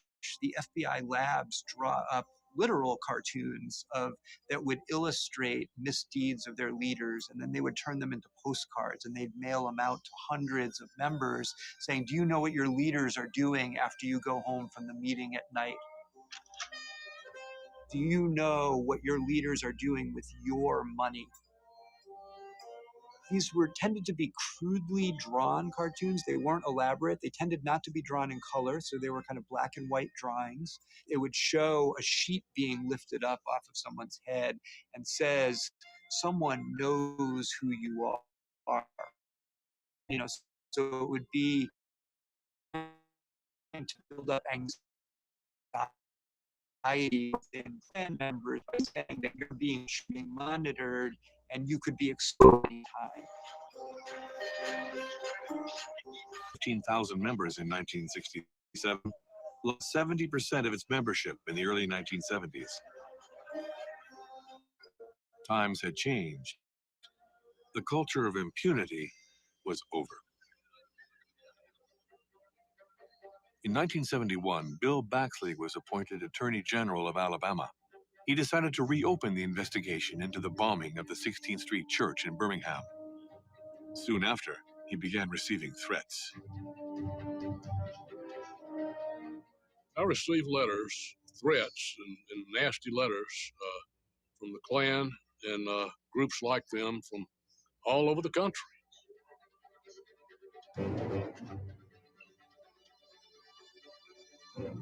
I did get one nasty letter saying that I was persecuting white patriots by doing this investigation. They demanded an answer to this letter they had sent me, the Klan, and I said my reply is, kiss my blank, blank, blank, except I didn't put blanks.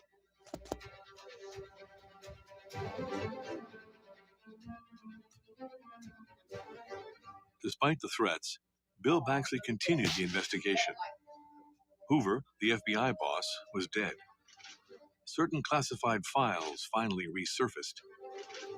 The Attorney General quickly got back on the case of Robert Chambliss, Dynamite Bob. To convict him, the Attorney General managed to track down a key witness, Curtis Glenn, a woman who was in Birmingham the day before the explosion. It was 2 o'clock in the morning, and she saw a car in that alley, and she saw 4 white men, and she knew something wasn't right, and so she wrote down the tag number of that car. And the next morning, when the bomb went off, she called the FBI, and they carried pictures out to her, and she identified Robert Chambliss.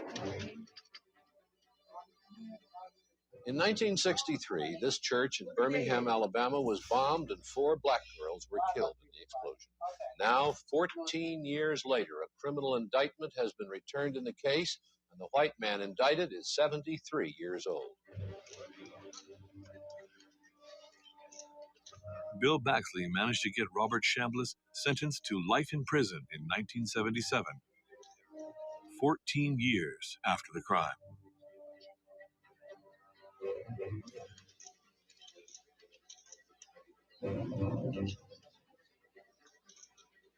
Certainly, we know, Chambers wasn't in it by himself. We know who else was in it, and you just have to take it one step at a time. But we will go back and get new indictments against the other people, and we will have other trials. Families of the victims of the little girls were ever able to say it was a good day. It couldn't bring back their children, but it was at least some sense that finally, justice may have been delayed, but it wasn't denied.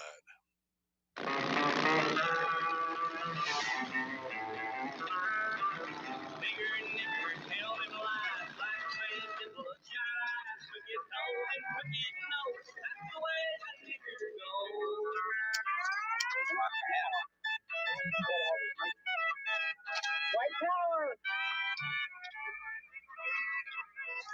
From our factory. Fellow Klansmen, fellow white people. It's good to see all of you here tonight. Good to see everybody from all over the country come here. Stand up. By the 1970s, the Klan had shrunk to a few thousand members, most often people who were marginalized or excluded from the system. Myself right here. Money was tight. It's not quite one, it's a shadow. The nurse said, it's putting the mask. Wait for like 2 years. An unusual new leader managed to give it a fresh start.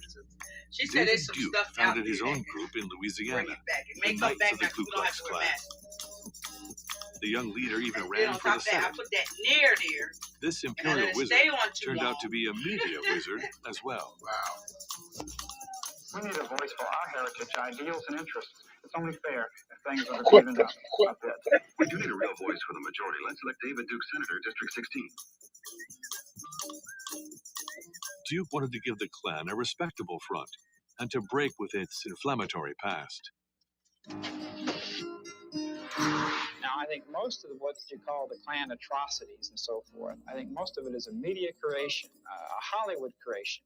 The Klan is becoming a political organization or becoming a political movement. Oh, I think he's the greatest. They don't come any better. He's great in every way.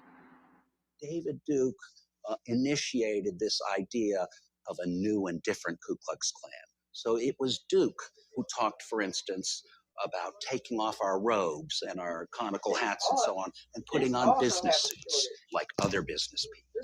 So Duke attempted to, and to some extent was successful in trying to kind of reposition the Klan as a responsible organization. You know, we don't hate black people, we just love white people. The American white people are searching and are reaching out for a movement to carry forth their ideals and their values, the dreams that they carry in their hearts. And the Ku Klux Klan is that movement. Duke's choir boy looks concealed a dangerous revisionist and a fan of Hitler.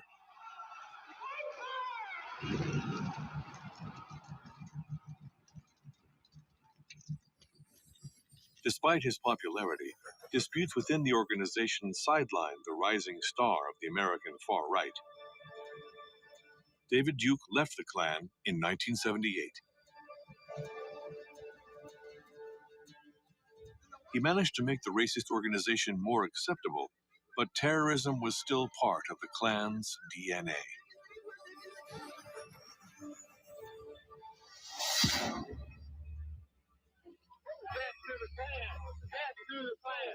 In November 1979, in the working-class city of Greensboro, North Carolina, a group of left-wing activists protested against the creation of a united racist front between the Klan and the American Nazi Party. Cars full of Klan members and neo-Nazis arrived. Shooting broke out. Several cameras filmed the crime.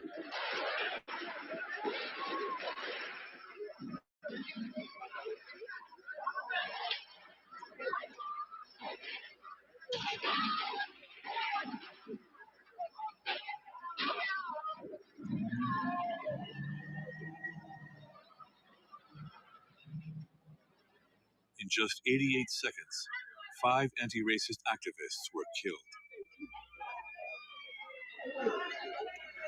Despite this massacre, and even though they had been captured on film, The murderers were acquitted by a jury.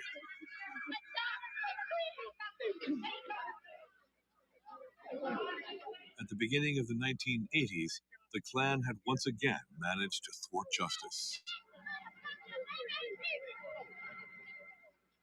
Robert Shelton, who was still in charge of the United Klan of America, was unmoved and continued to spread his hateful message.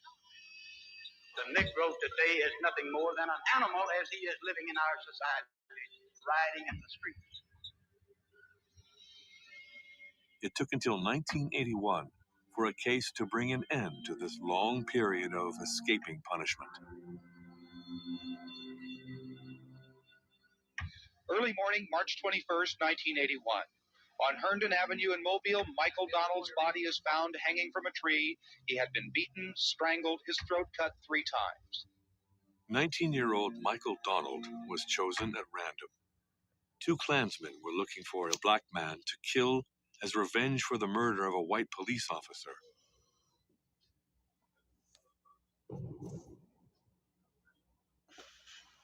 This was the classic definition of terrorism, right? It wasn't merely killing a man because you hate the man or whatever it may be. Michael Donald's murder was a message to all black people in the South. This is what will happen if you dare to resist us, to resist white dominance. The FBI finally arrested the murderers following a 2-year investigation. Henry Francis Hayes and James Tiger Knowles. Hayes was sentenced to the electric chair, Knowles to a life sentence. A white man sentenced to death for killing a black man. This hadn't been seen in the South in generations. But the victim's mother, Beulah Donald, wanted to go even further. She contacted a legal defense group for victims of discrimination.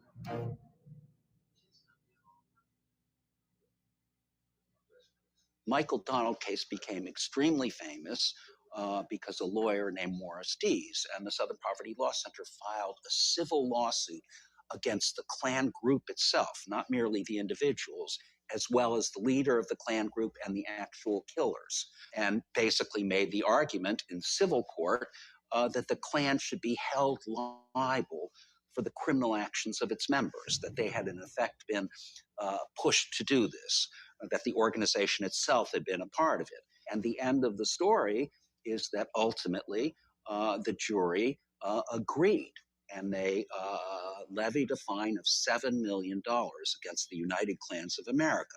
What this did, in effect, was bankrupt United Klans. So Robert Shelton had to give up the whole compound he had built up that became a retreat space and an organizational space for United Klans. And in effect, the killing of Michael Donald put United Klans out of business. It became a landmark legal approach to how do you target effectively terroristic groups like the KKK. The verdict was historic. 7 years after her son's death, Beulah Donald finally got justice. The main Klan organization was bankrupted. Like so often in the United States, the most efficient way was to go for the wallet. All of the property belonging to the United Klan of America reverted to the Donald family. Robert Shelton lost his kingdom. I don't have any comments, just move the place and I'm fixing to go home. Though the United Klan had been convicted, the Ku Klux Klan itself had not been outlawed. Freedom of expression and association guaranteed by the American Constitution made sure it had a permanent outlet. Gradually, the Klansmen traded in their hoods for military gear and swastika tattoos. They linked up with neo-Nazis and all sorts of right-wing militias. Powerful ties bound them together: white power and anti-Semitism. Beginning in the 1970s, you began to see explicitly Klansmen working with neo-Nazis. And it was at that time, in the 1970s through the 1980s, that this idea that the country was run by Jews came to be accepted all the way across the radical right. So the narrative came up that the federal government was Zog, the Zionist occupied government. And it's that really symbolizes these movements coming together. So now today, when you see a big demonstration by the radical right, very typically you will have Klansmen and Nazis arm in arm marching together.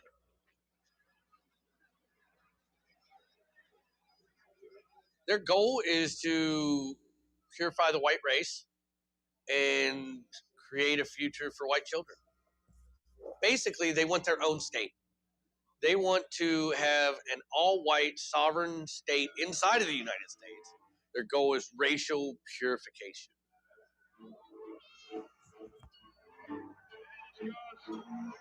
After decades of violence, power dynamics had changed. The collusion that used to exist between the court system, the police, and the Klan was no more. Now it was impossible for the Klan to openly recruit in town without drawing out its opponents. I am Ku Klux Klan, born, bred, and raised redneck Klan. Back in your hole.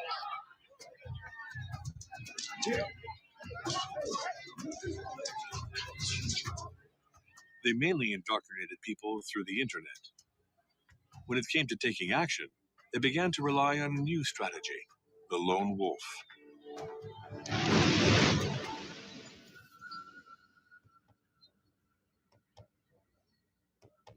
On April 19, 1995, in Oklahoma City, a car bomb went off and destroyed a federal building.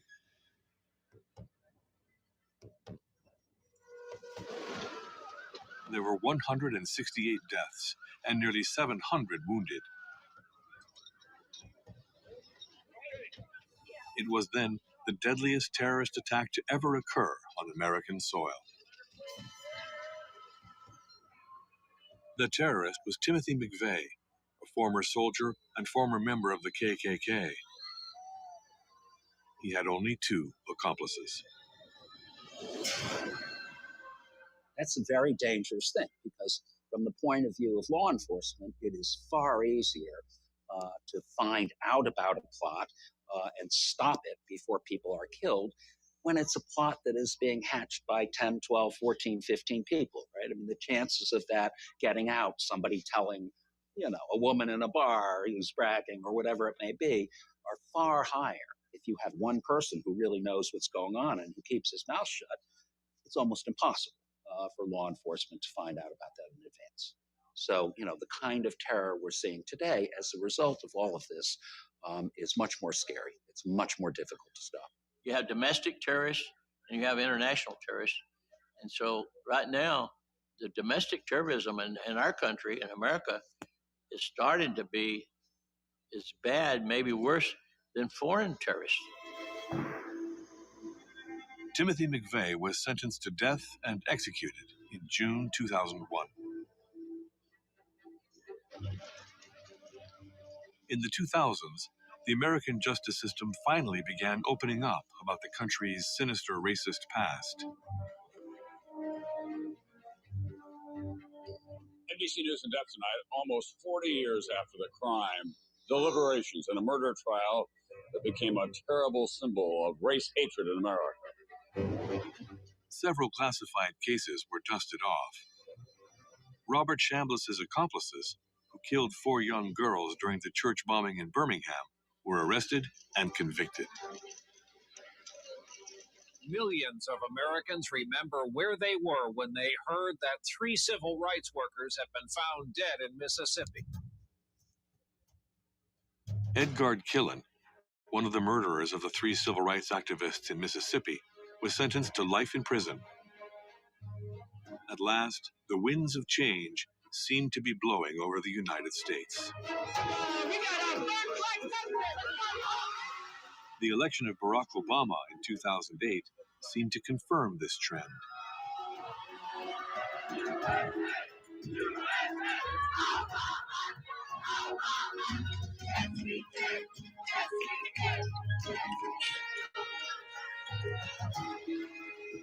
When President Barack Obama was elected president, blew me away. I thought it would never happen. I thought I would never see that during my lifetime. It was a big shock to me. One of the happiest days of my life. I, Barack Hussein Obama, do solemnly swear. For the Klan, the election of a black man into the White House was a sacrilege.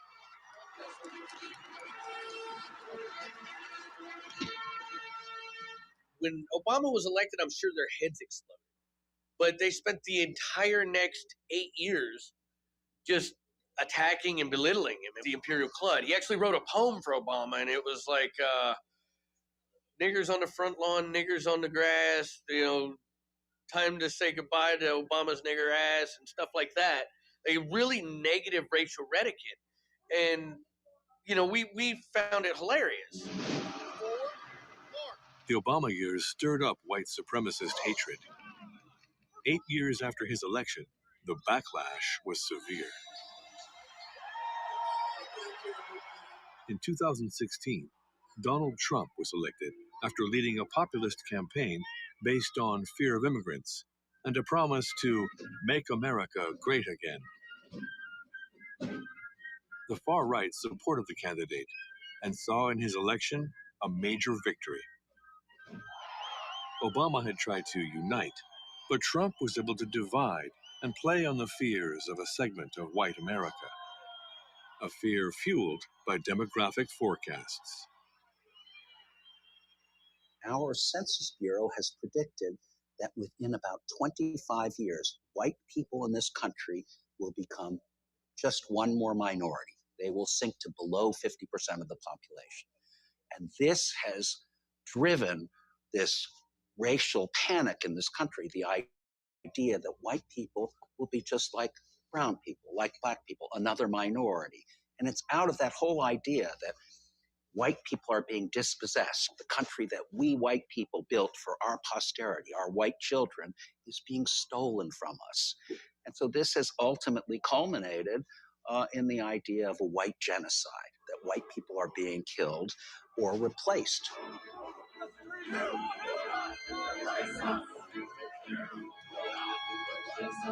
Today, the Klan and other xenophobic groups are growing again. As has always happened when white supremacists have felt their dominance threatened. Threatened by the slaves, freed after the Civil War. Threatened by mass immigration at the beginning of the 20th century. Or by the end of segregation. Although they are fortunately less frequent than in the 1960s, racist crimes and violence continued to be committed. In 2017, in Charlottesville, Virginia, a confrontation broke out between anti-racist activists and white power supporters. A white supremacist took his car and drove it directly into the crowd.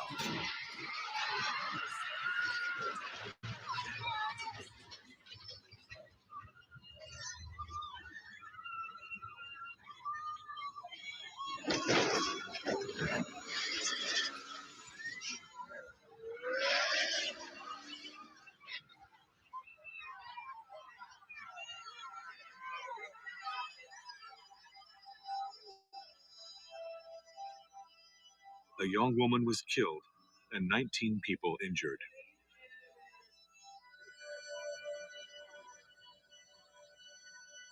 Other crimes continue to occur. In May 2020, George Floyd was arrested by white police officers. He was murdered in broad daylight in front of witnesses filming the scene.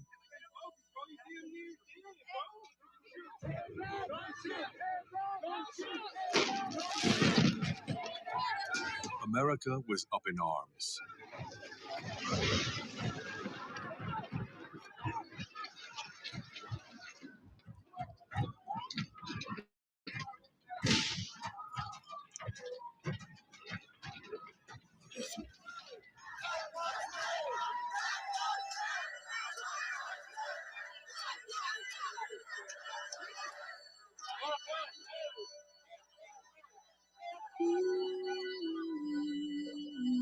The fields of racist hatred appear to be as fertile as ever in the United States.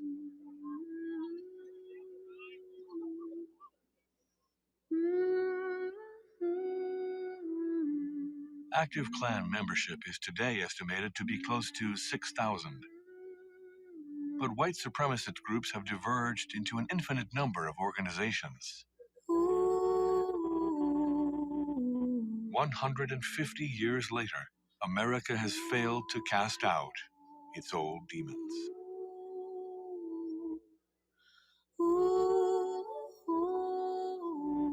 There's a lot of work that has to be done in this country to make things better for all people. Sometimes I wish there was another Dr. King.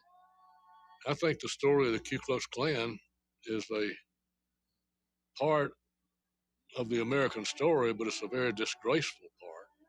We must be vigilant to try to stop it as soon as it rears its ugly head. Laws were changed as a result of the civil rights movement.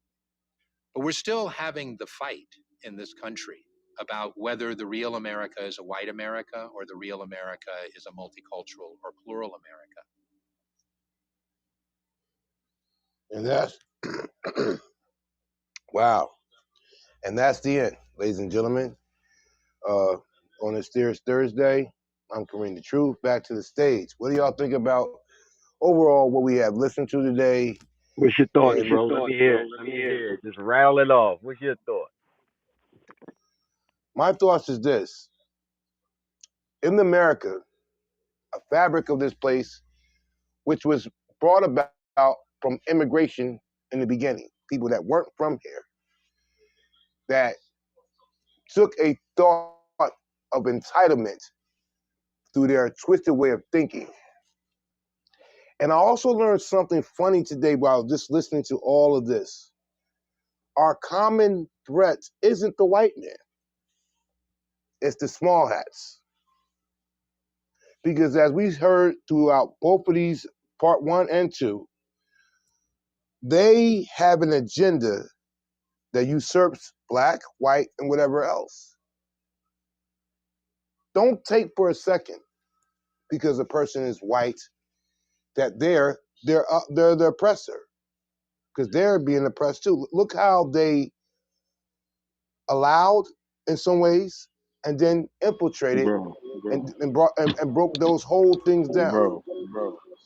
Well, what color are the small hats, my nigga? They're not white. They won't classify themselves as white. They are white. They are white, but they don't classify themselves as what you call them, Caucasians, if you will.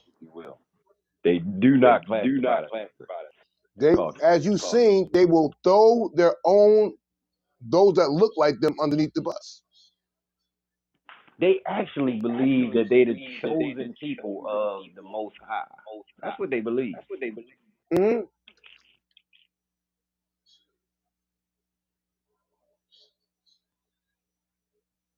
But you know what, Kareem?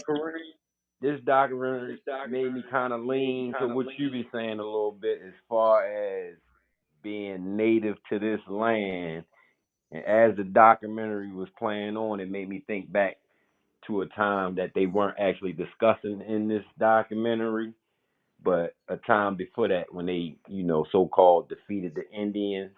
And the saying that they used to say was, there ain't no such thing as a good Indian. The only good Indian is a dead Indian.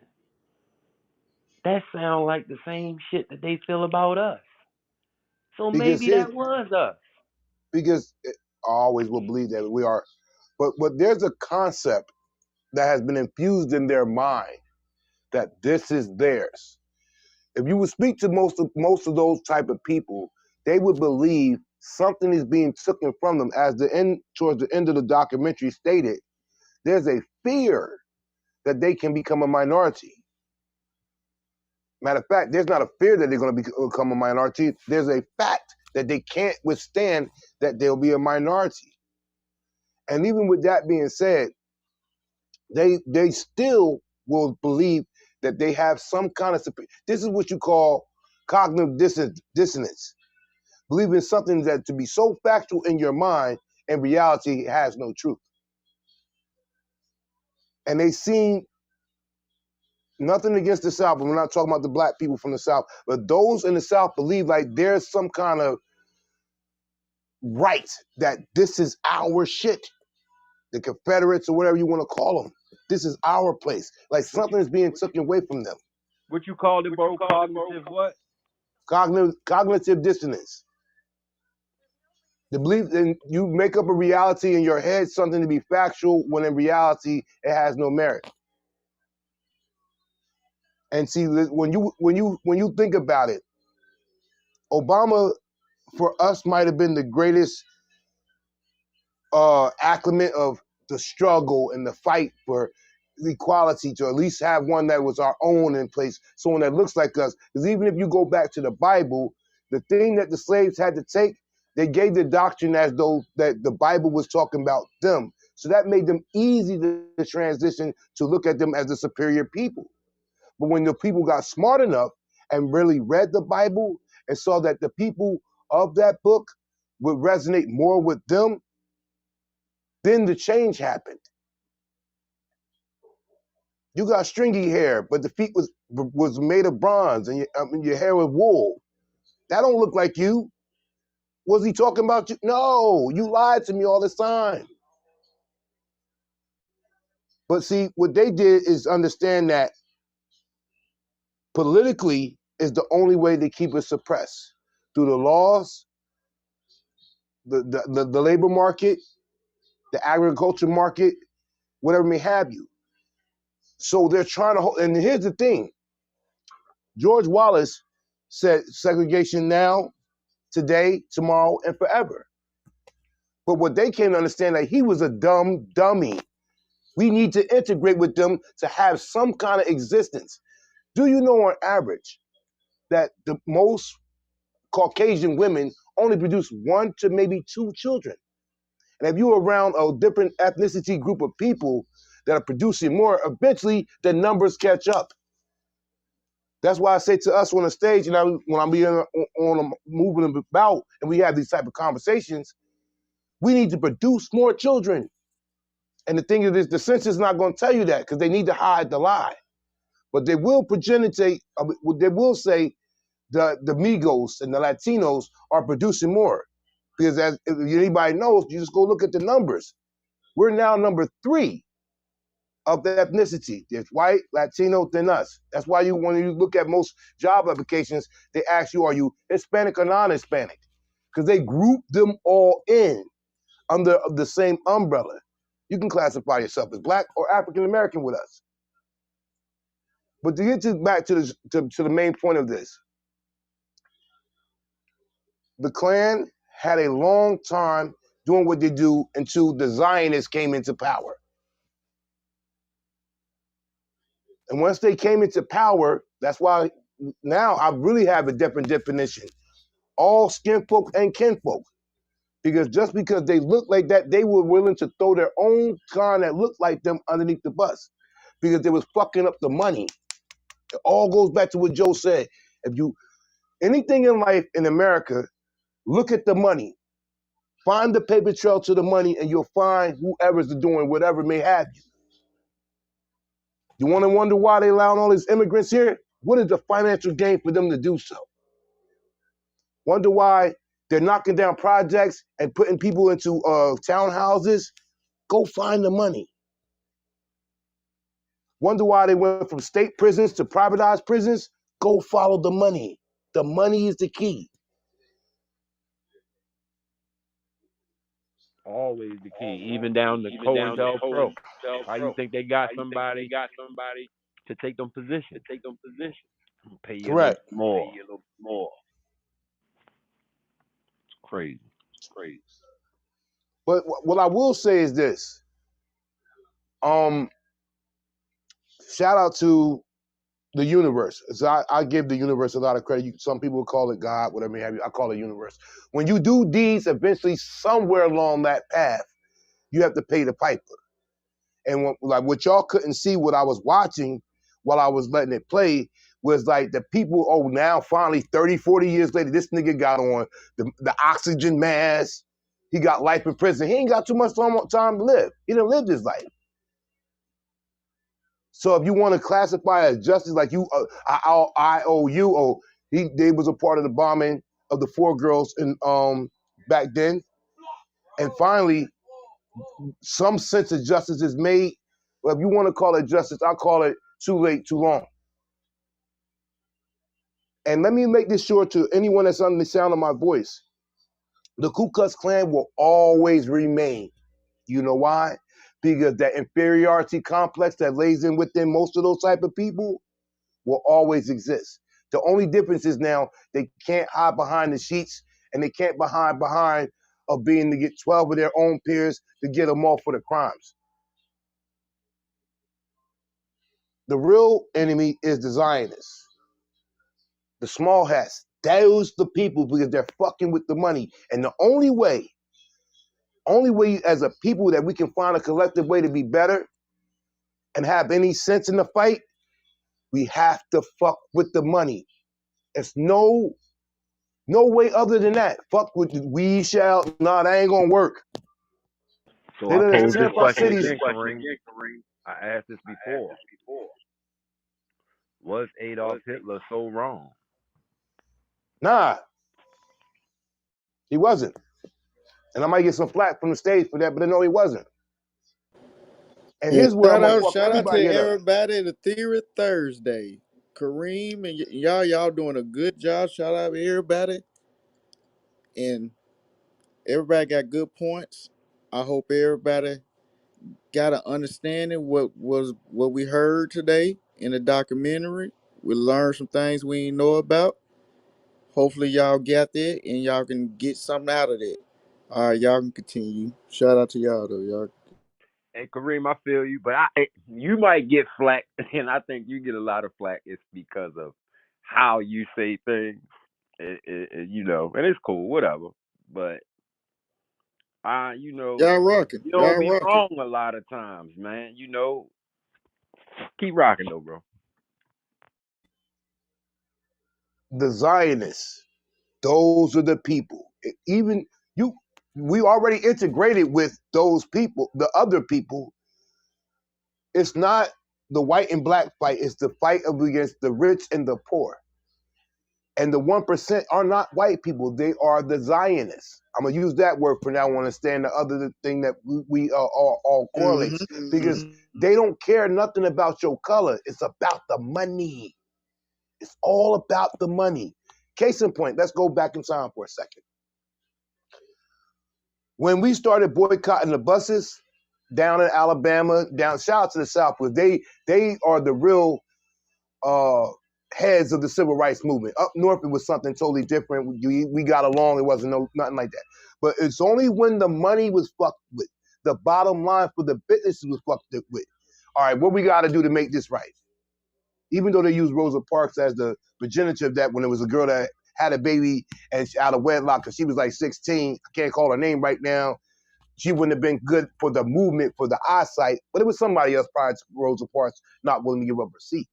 But that's a minor and the major. The major is when we fuck with the money. Now, let me ask y'all this. They tell us year in and year out, we're the #1 consumers of products.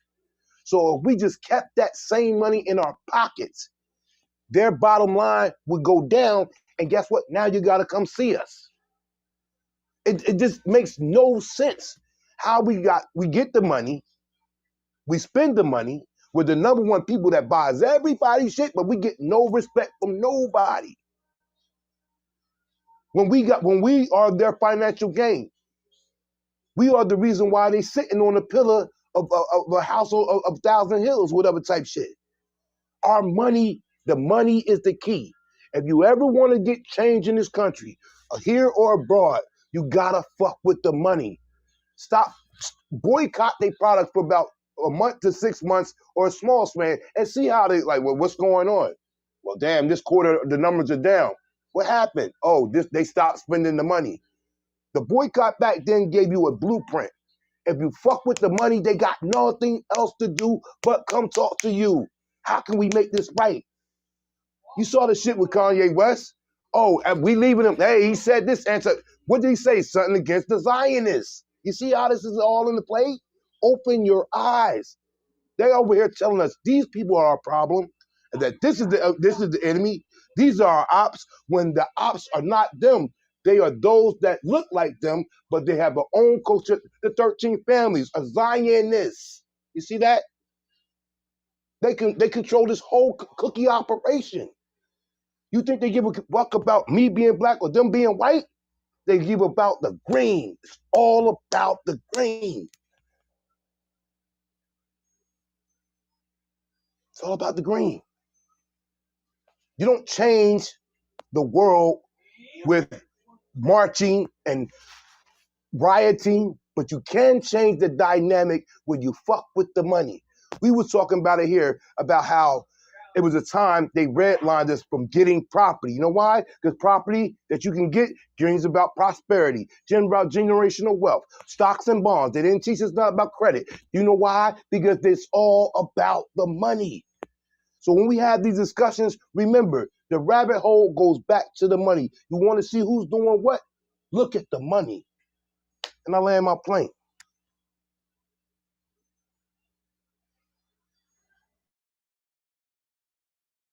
Stop getting caught up in it. They don't care about us. They don't want to give us civil rights.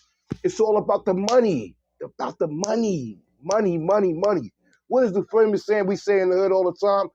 MOE, money over everything, or MOB, money over bullshit. That's the same concept they have when it comes to people. If your money is right, we'll talk to you. Black, white, Latino, whatever. That's it. That's all. It's the Zionists that run this whole cookie operation. They run the fucking Pope.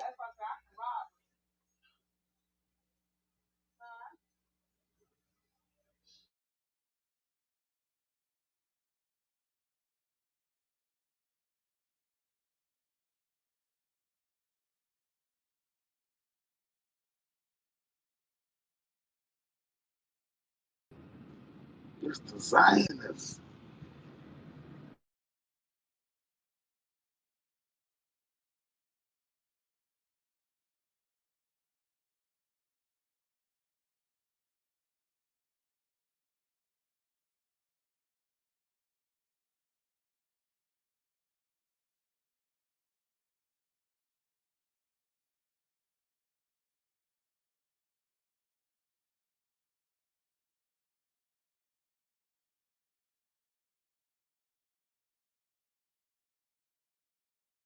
They probably the real people that's behind the whole cancel culture.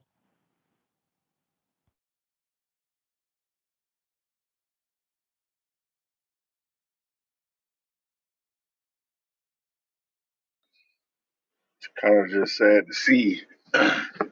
Kind of just sad to see, man. How they operating, how they doing shit. And what he said, what that motherfucker said? He said we we not saying we don't like black people. We just love white people. Like, what kind of shit is that?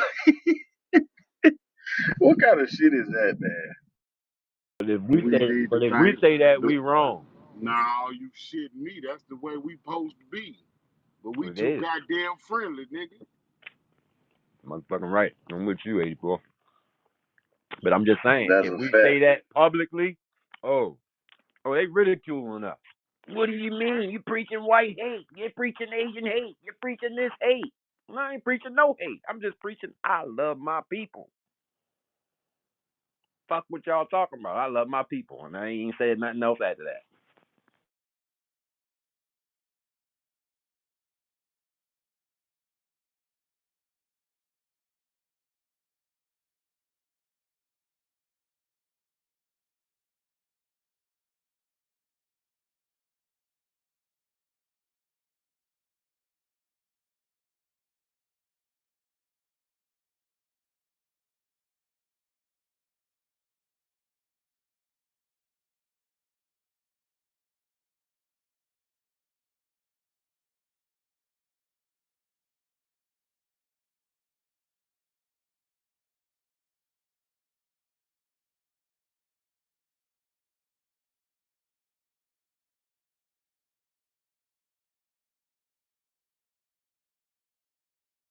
And if you look at it in these terms, how cold really was the segregation movement? It ain't what the fuck we was supposed to be doing. They let the shit snowball and get legs and start running, then clip the leader of it. But meanwhile, they got what they wanted. Mm.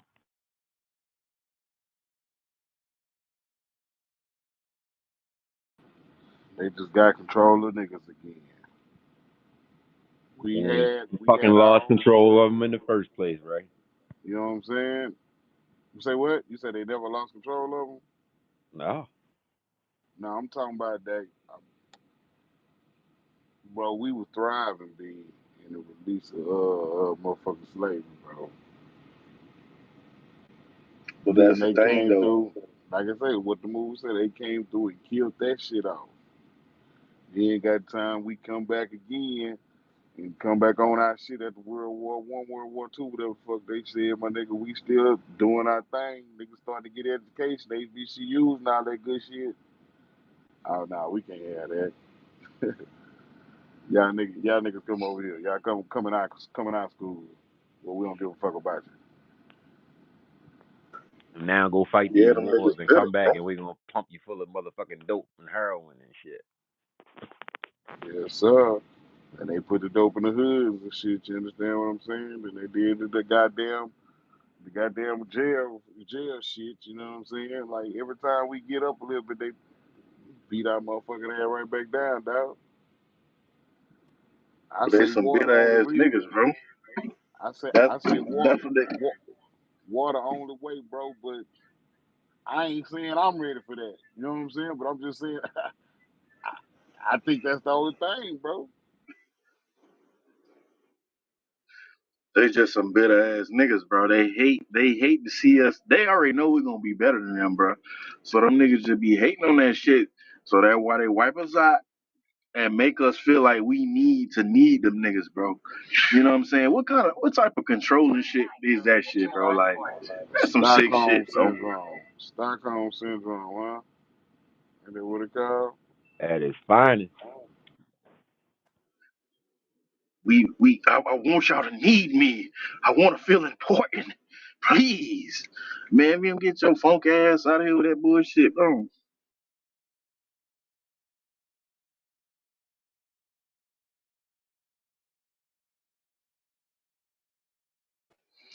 But see, I'll be like, bro, that should be kind of dangerous, bro, because it's kind of confusing. Because it's like, bro,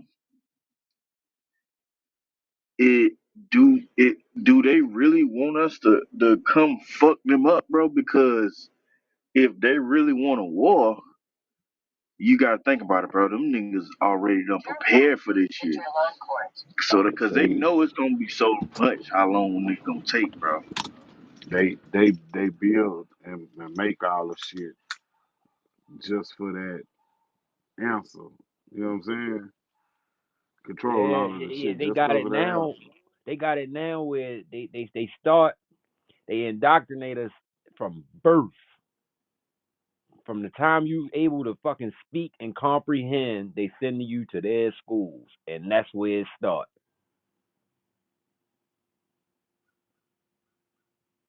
Generation after generation after generation after generation.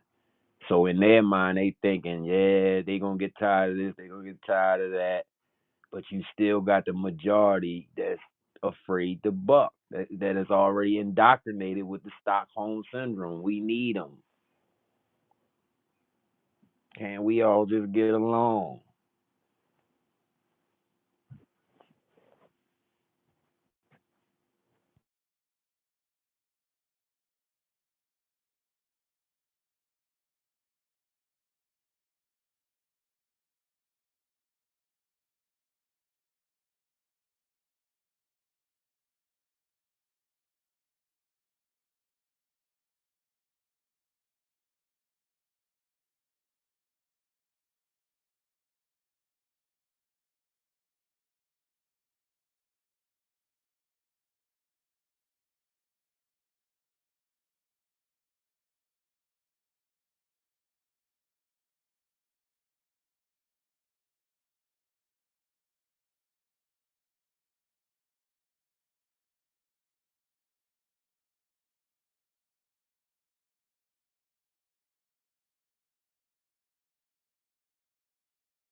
white slave traders to work in the New World.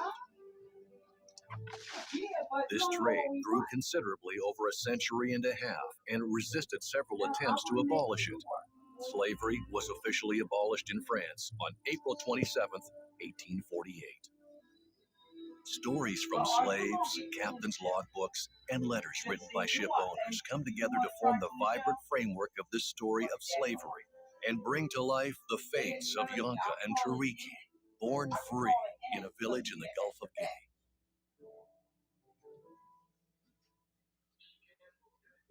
Do you love getting high, but smoking hurts your lungs? I've got you covered. You need to try these Delta 9.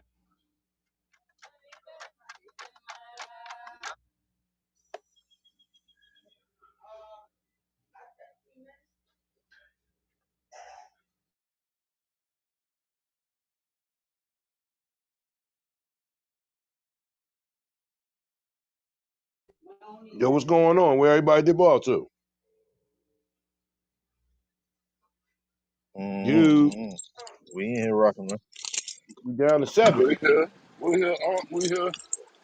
Yeah. But yeah, man. Whew, boy. That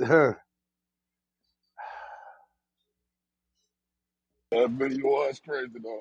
It was wild. what's crazy is like that's why you know they had people in the judicial system. I mean, they took off the robes and put on other robes and got badges and suits for lawyers because like they never, no matter what they did, no matter what evidence you presented, they always got off for decades. Damn near like the last 50, 60, 70 years. You know, we saw it happen with Rodney King. There's a video right there. These are the people. Him, and them. They was the ones involved. Not guilty as charged. So at the end of the day, like I don't know. It just it's very disheartening. But I learned a lot from both of those documentaries. Shout out to you, Brick. You know what I mean? No doubt. But I do have a new concept to think about from where we was at. Those were people, you know what I'm saying, more so in the South, not up here. And they probably did migrate up here just like we migrate up here, that have a ideology like this is theirs and something's being taken away from them. And you gotta fight for it. Now, I will say this to you, it might ruffle some feathers. It don't work now, but they were stupid for thinking that the world would never integrate. Just to we integrated in the slave days when master went down to the slave quarters to go touch somebody, or when the woman was deprived of sex and the big dude in there plowing the yard wanted to get her plowed too. So you know, it was eventually going to happen anyway. You know what I'm saying? So they was definitely dumb to try to keep like let's stay segregated. Us over here, them over there. That shit don't work. You know what I'm saying? But the craziest thing to me is that how long they got away with what they got away with. That really is the craziest thing. And you see, like now, I didn't know this before. There were certain people at certain times that you fucked up this time with them. That is. Now, you know about the two Zionists and the brother. They did that to them. But it wasn't until they did to she sounded like she had an Italian last name. The sister, the lady that was with the brother, and they followed them and dude laid on her to play dead. You know what I'm saying? That here come the FBI, all hands on deck. The next day we got a killer. You see how this work? The next Yeah, day, that was crazy. you. They They ain't got waste his no ass. time. They shot, well, I'm going to say it, they shot the white woman, and there it is, all hands on deck. But I will say this. I don't know how the concept was, but I wish we had that same affirmation for our women that they did or allegedly had at the time to protect their women. I don't know what they was protecting them from, but I wish we had that same affirmation. But that really, I never knew that till today, and I'm 45 years old. We just heard all the stories and watched the movies that was on TV. But it wasn't until she got taken out, and the brother played dead. Shout out to him. He boom, the blood all up there. He wiped this over here. I'm dead. And he was able to tell. And then the other sister, that 2 o'clock in the morning, that was able to tell, like, yo, these dudes was in there. Here's the license plate of the car. And this is, like I said, that COINTELPRO. That's why you got to watch the company that you keep. And even in this room that we have here, all skin folk ain't kinfolk. The dude that went back and told the FBI was riding with them like he was one of them. Tekashi 6ix9ine been around for a long time. He was right there in the car. Yeah, he was the original Jay Reed. Yeah, yo. Him, and that one. They did it. You know what I'm saying? So you gotta be mindful of the company that you keep. And in all organizations, they place a plant. When it came to us, they had to do right there where Martin got hit. The shot came from over there. When Malcolm was up there at the Audubon, dying out on the stage, it was one of them right there. I wouldn't be surprised that they are not in every aspect with a person that played a part. Donnie Brasco and all them niggas, son. They're there always. They might be, one of them might be here now, right here in the CMB. Bro, I swear to God, I was thinking that earlier, and I don't want to think that, but listen, man, the No, see, I'm a COINTELPRO realist. shit is Like, real. That shit is real. because see, right now, see what it is I'm gonna say it this way because someone taught it me this way. You can rah-rah all day. You can get out there and get the permits and have all the marches all day. That's self-affirmation. That's giving you a sense of pride because you're standing up for the cause as you may see it. But like I said about the money earlier, you don't become a problem until you can change public policy that goes against the agenda that's set forth. Now, you see how that towards the end of the video, they was like, yeah, you know, Obama came into office and then miraculously all these groups sprung out of that. He, as much as he gave affirmation for us, he gave self-hate for them. Like, I can't believe it. Now, no, someone's in our spot. That's the White House. How you gonna have a black man in the White House? And then then you know what? To calm the fears of them, all right, we'll give you one back. Here's Trump. Here's Trump. There you go.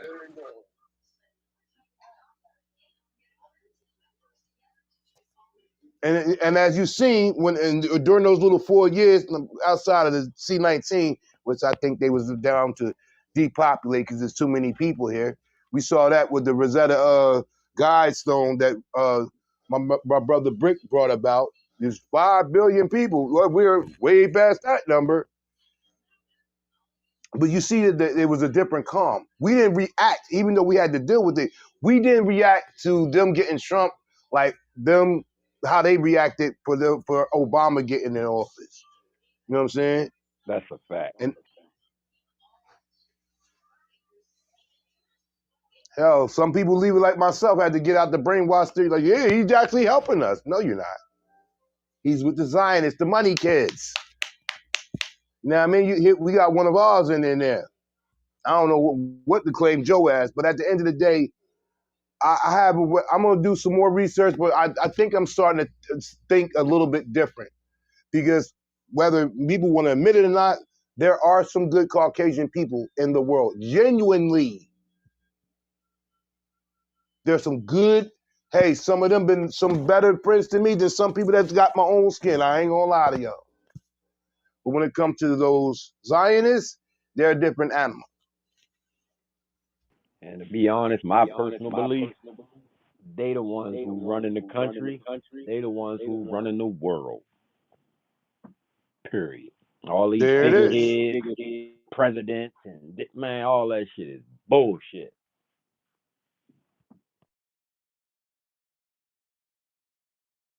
I would even go so far as to say most of the franchises, they got a hand on that. Every movement that we bring about, they got their hand on that. So those are the real ops. And they keep us blinded with this colorism. Oh, it's the white man, it's the black man. That's a fight we've been fighting for decades. And the point of the matter is, you saw what they said, 25 to 50 years, more so 25 to 30 years, we're going to be a minority. They're going to be a minority. But I guarantee you, whoever's the majority, they're going to have a hand on them too. They're going to send someone to infiltrate them so that we got ears on the ground. We got eyes outside of the police. My nigga, I just started hearing about black Jews, my nigga. It's still a white motherfucker. Like, what the fuck? You gotta be shitting me, right?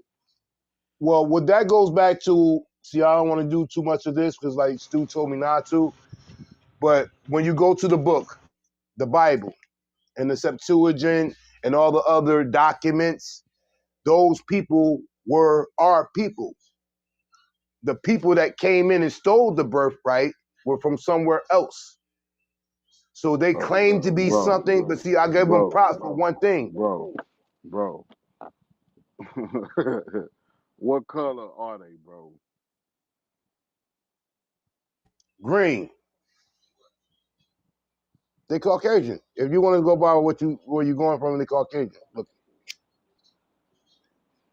Simple as that, my nigga. That's it. That's all. See, that's why we like you. Like you can't do the big anything. Like that's it. Get to the point.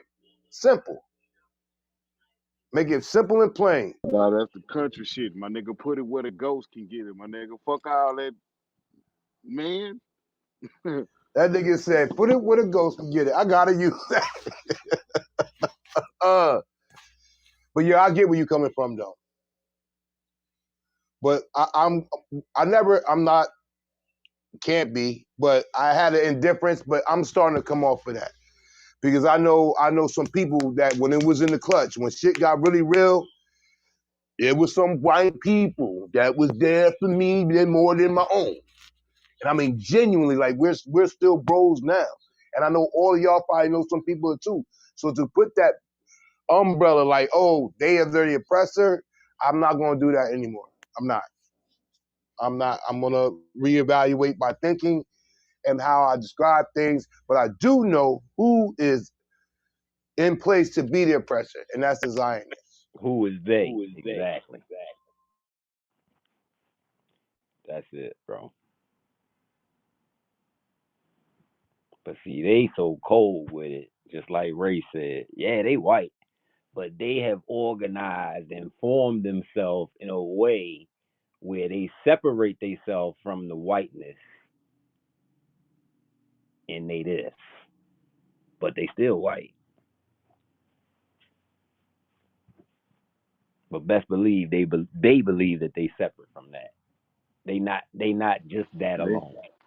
they believe in the exact same thing that them white motherfuckers believe in, white supremacy. And if you just want to put another word in from it, Jewish white supremacy, what the fuck? They want them to lead the world, man.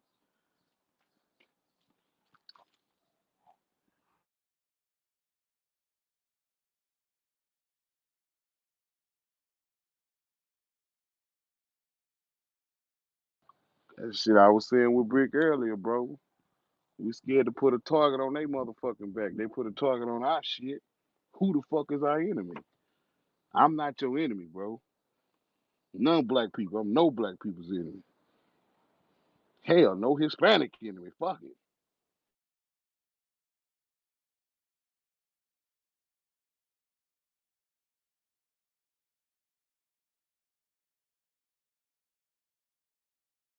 Shit's so crazy, right? That's one of their tactics. They got all this shit so mixed up and everything in this big melting pot.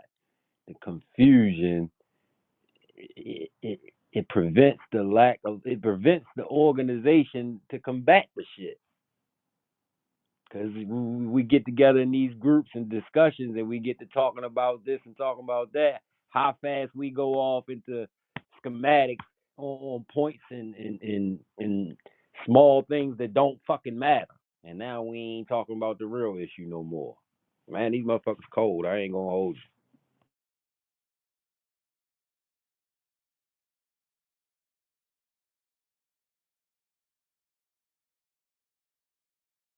And see, pro, you know that. See, like you've been around the board long enough. You know what I'm saying? You know.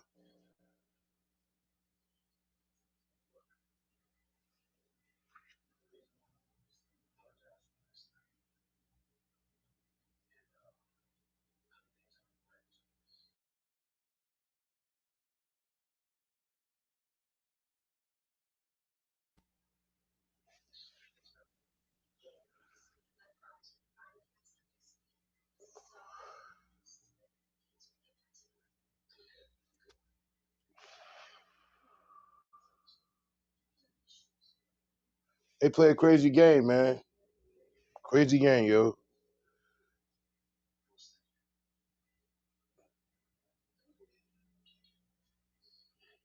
Yeah, it's the Cohen-Fell Pro for me. I swear, because it had you looking at everybody like, you know But what I'm yo, saying? pro, you check out the fly shit, how they do it, yo. They Yeah. write letters, send it to your peoples, like, yo, your man's fucking your shorty on the low. Yeah, word up, you ain't know? And you be all in, like, hold up, oh, that's what we doing? And then comes the division. Yeah, Divide and conquer. divide and conquer, the art of war. I mean, they did like they did it with them. Hey, Malcolm said this about you, Elijah. Hey, Farrakhan's people are trying to do this to kick your back in, Malcolm. On some hood shit, like you around the way and the bitch don't like your girl. Like, yeah, I saw a pro over there with this bitch over here. Yeah, da da da da da. So now you gotta explain yourself to your girl. Like, what? She told you what? And there's the conflict of interest right there. They sit back and wait till you fuck up, and they use that shit against you.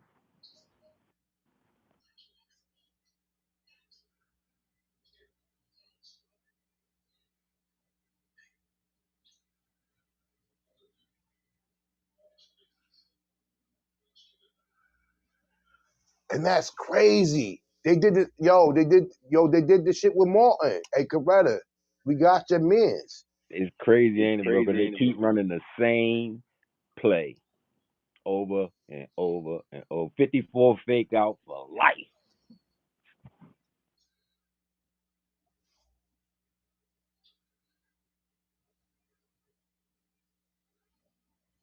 That's crazy, yo. And the craziest part is that it still works. That's the crazy part. Every time.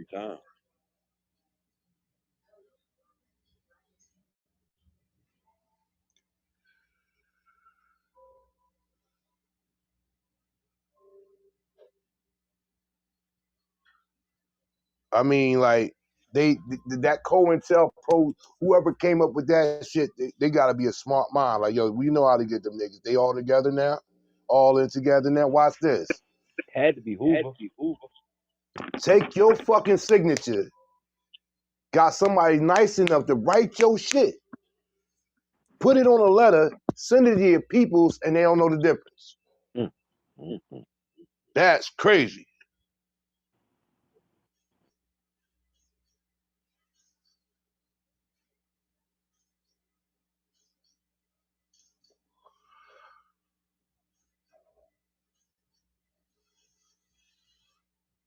Yo, what's good, family? What's good? What's good? Peace to the room. Bro, what's happening? Here you go, the one and only Springfield. From Springfield Boulevard. Long Island in the house. You already know what it is. Staten Island, Killer Home Projects. Springfield, What up? Hey, I Springfield, started to Springfield. call and wake you up because you needed to hear these documentaries earlier, man. You wouldn't have been able to deny it. Funny how About you what? come in after the fact. God dang. I ain't call me, huh? I mean, I was up. I was on the phone with Big Woody Hose. Pump with that. You see, Ray? See, Ray? That's how they get us every time. They got a nigga following that nigga around. As soon as he go to R&R, big booty hoes, snap a couple flicks. Got one, coach. Fuck it. Listen, You got me, cuz. He'd compromise the whole goddamn. God damn. I was say that wasn't me. I was say that was '84. I'm gonna have I'm gonna have one of the dread hats on You that shit has a me. dreads in it. That had, you that had the too dreads you coming too out. you too short, you too round, motherfucker. I'm gonna say, well, you know the. I'm gonna say, well, you know the camera put on pounds, man. That wasn't me, man. That was '84.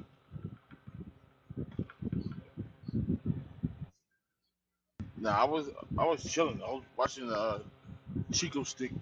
I went for my load to get ready early, but they fucked me this week, my man. They fucked me this week, my man.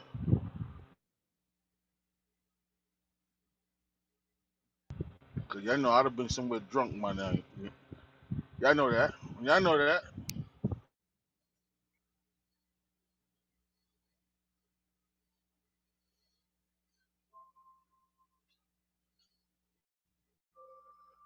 Yo, Chico.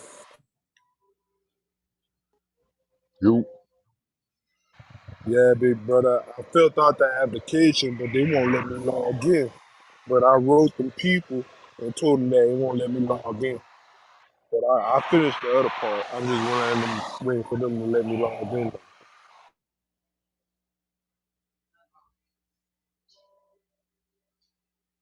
Yeah, I see you. You signed up. I ain't getting no notification. So when you set your profile up, it won't let you log back in. Yeah, it won't let me log that back nigga in. I was said supposed to verify my email. I seen where it said your name on there. You know what I'm saying? I got to that part, and then it was another part after that where I was supposed to verify my social security number. I guess so it can like lock in with your company or whatever. And it kept on saying I was putting the wrong social in, but it was the right social. So, Oh shit. and then We it done wish heard me this story call. before, Ted. Oh no, no, no, no! I'm real deal locked in. I'm just waiting for my email so they can just, you know what I'm saying, log me in. Yeah, that sounds like And a glitch because that's what old girl said happened to her. what I think, don't do it on the phone. Do it on the computer. Oh, that's it right there, bro. I guarantee you that's it. Well, pro, fill me in. What I missed, pro, boss? Fill me in, my man. Oh no, we were just listening to the documentary of the history of the Ku Klux Klan. Uh, well, actually, I saw something like that. What's that dude that used to be on CNN? Kumar, Kubar, whatever his name is. I saw him go inside the Ku Klux Klan, and I'm into shit like that. I know the bullshit, fuckery. I know the DAs, the lawyers, cops, judges. I know that.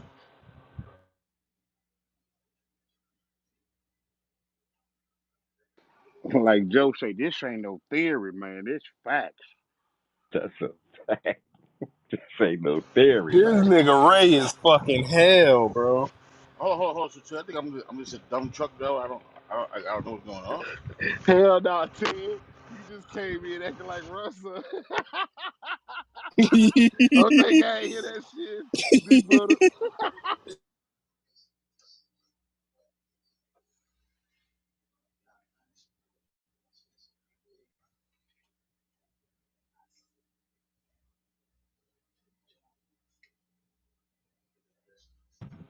Hey, big brother. No, I know you ain't just no dumb truck driver, but you know how we get in our discussions, and sometimes your opinion is propelled by coincidence. But you gotta remember. You gotta remember. I'm saying you. One, you're more older than me. Two, I'm from like I said, I really didn't see this shit until I was old enough to go down south and drive on my own. I'm from. You don't see racism in New York City. You see that shit like Oh undertone, yeah, oh yeah. underlying. I'm If you get with what I'm you. saying, it's like, ah, you know what I'm saying. So when I got older and started reading the books on my own, then I realized what it really was. But I'm gonna see what this shit. You know what I'm saying? I didn't even know half of Queens was racist at one point. 'Cause by the time I got to a certain age, all that shit was dead. You know what I'm saying? So, but I do know they are the judges, they're the DAs and shit like that. I just don't like the fact. See, my thing is, I know this shit, but my thing is, I just can't cast that off on all of them. You know what I'm saying? Like I said, like my man James, I fucked up in fucking Big June. I was in trucking school. Days I was fucked up. He helped me out. He looked out for me. Like you know what I'm saying? I never wanted that in return. Like you know what I'm saying? So it's like I can't cast that. I wouldn't cast that up on all of them. Now a lot of them, yeah, but I just can't do all of them. You feel me? Oh yeah, that's a fact. That's a fact. And that see, that's what I was just saying. Like they got it so cold, bro, and they got this big melting pot where they got all this shit mixed up. It's impossible to say all of y'all is this. You know what I'm saying? And it makes it harder to identify who the real targets are. because we looking in the wrong places. Whatchamacallit, y'all gonna kill me for saying this, but I'm gonna say it. Racism ain't real. The real racism is poor and rich. So if you're a rich motherfucker, I would tell, you know what I'm saying? I'm not me personally, but if I was rich and I want to start some shit with some people, I tell the people that look like me, oh, them people no good.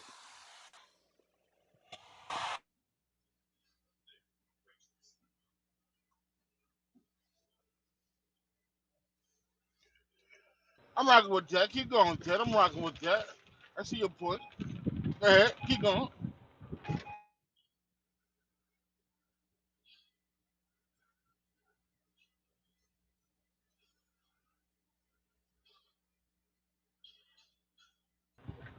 So you basically gonna say they keep us divided on purpose because Yes, sir. it's to keep us, it's to keep us divided. Like you know what I'm Yeah, saying? yeah. That's one of the that's one of the arts of war. Yeah, Divide and then conquer. yeah. Because they know if the poor whites and the blacks and you know what I'm saying, if we really get together, we can fuck some shit up. Like you know what I'm saying? That's So right. so so they, so they like, oh nah, I get you, Ted, I get you, Ted, I get you. I fuck What I took out of the documentary today, I mean, I learned a lot, opened my eyes. But one of the biggest weapons, one of their most important weapons that they use, whoever they may be, is the COINTELPRO. Yep, because they can fuck with the fabric of how people think. Like I said, they had one of their own infiltrate their group and start spewing that bullshit. So the ratting thing and all that other shit, they always around. My man that gave up the whole squad was sitting in the car when they went to go do the hit. They had people in place. This nigga said, you know what? I'm a join them and act like I'm down with them, but I'm rocking on the other side. Plants. Mm, mm, mm. Now we all know about J. Edgar Hoover, the cross dresser, whatever you want to say about the man. But they put so much pressure on my man. You can't even do your shit now. You gotta go through that. And he put 300 agents on the Klan to infiltrate various groups all around the country and bring back the intelligence about what the motherfuckers is doing. So I'm gonna kill you from the inside. Because that's where they do it at. They don't do it from the outside. It's almost like the police in the hood. They can't do nothing to niggas that's doing they do around the way unless they get people that's inside the fucking game to flip. A motherfucking CI. Same play. They ain't that's that why smart. that's why I be saying when people say smart shit about the letter community. Like I'm saying, we need them too, bro. If we could get everybody, we could fuck Gotta this have them. country up. We could fuck this Gotta whole have them. country up. We gotta run the same play that they running. We gotta have COINTELPRO too. Like we gotta, no, if we all sit together on some real shit, like the we can flip this country on, like we can make this country do what the fuck we say to do. Cause we can flip the Nah, shit on see, his ear. You know what I'm that's saying? true too. That's true too, Springfield. But what Pro is talking is this: if they're gonna put people in our squad to come get us, then we gotta put people in our squad to go get them. There it is. Yeah, that There it part. is. That So part. so We basically, playing checkers and they playing chess. it's the radicals versus the higher ups. Is what that's saying. It's the 1 percentile versus It's us everybody versus else. them. That's it. The wealthy versus everybody else. The Uh-huh. Springfield, you said something very important. There's poor white people that's like people in the projects or people in the hood. We Mm-hmm. one and the same to them, no different. Exactly.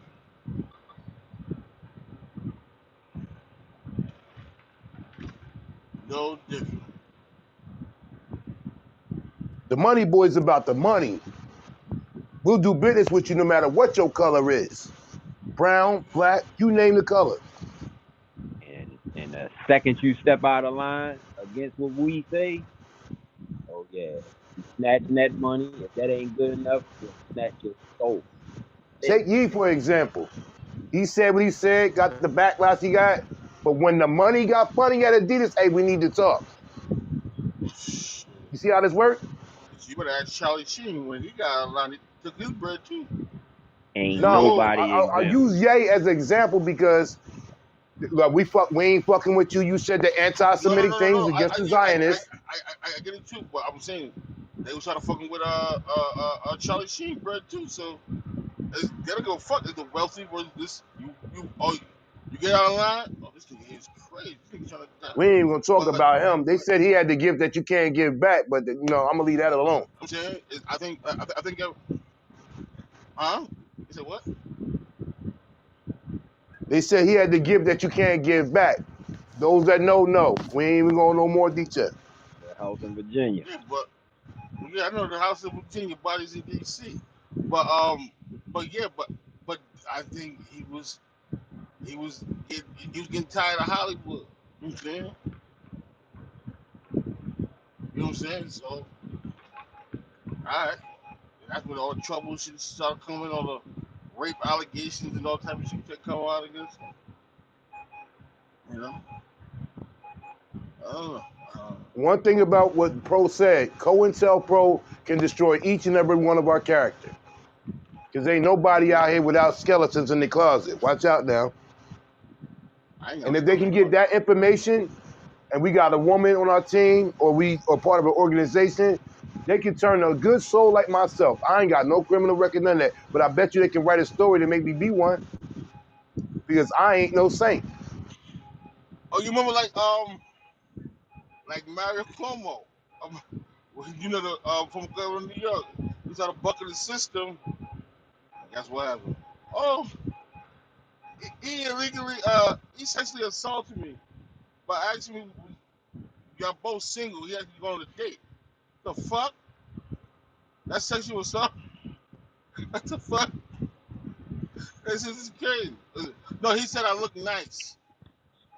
Bro, this shit The is so fuck? crazy, bro. Like a couple years ago, we had this new commissioner, police commissioner, and he came through and he had these good plans to clean up the streets and all this. Somewhere along the line, that shit went against the agenda of whoever's in charge. Next thing you know, oh, he got tax liens that he ain't paid. He can't be the commissioner. Out of there. What the fuck? Here we go with the shit again, y'all. I'm boxed in again. Here we go with the bullshit. Bullshit. It's the bullshit. It's the bullshit. 55. 55 in the 70 miles per hour zone. The bullshit. Here we go. Jesus. But yeah, I think that, I think that the higher ups, these niggas down bottom. But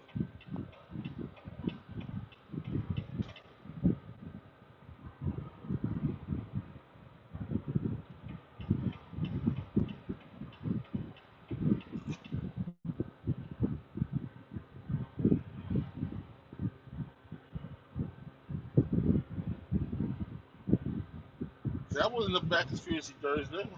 That wasn't a bad theory. That wasn't a bad one. Keep up the good work, guys. That can go up on the planet. Is the Earth flat? Is Jupiter real? How many rings do Saturn got? The fuck? All I'm saying though is that shout out to your boy, your little bro, big bro, whatever y'all call each other, Brick, for bringing the topic up in the first place. Salute to Brick. That's the big bro. Their story is not known to the masses, and even though that's only a depiction, a lot of it is factual. It goes back to the beginning of their time. They had like, what was it, 4 million people on a squad. Like, we down like on some blood crip type thing. 4 million of us, we ride for this cause. And they got bamboozled too, because the people at the top, once again, was eating off of the emotions and the fears of the others.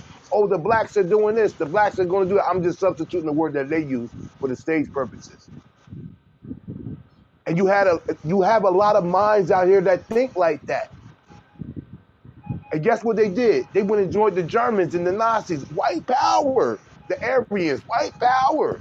Because you know what they had in common? They was trying to keep each other relevant. Because they see us on the come up. Oh, we were slaves. Now we getting money now. Now we own this shit now. Now we looking better than you now. It was all good just a week ago. No, I think they did that to keep the confusion going.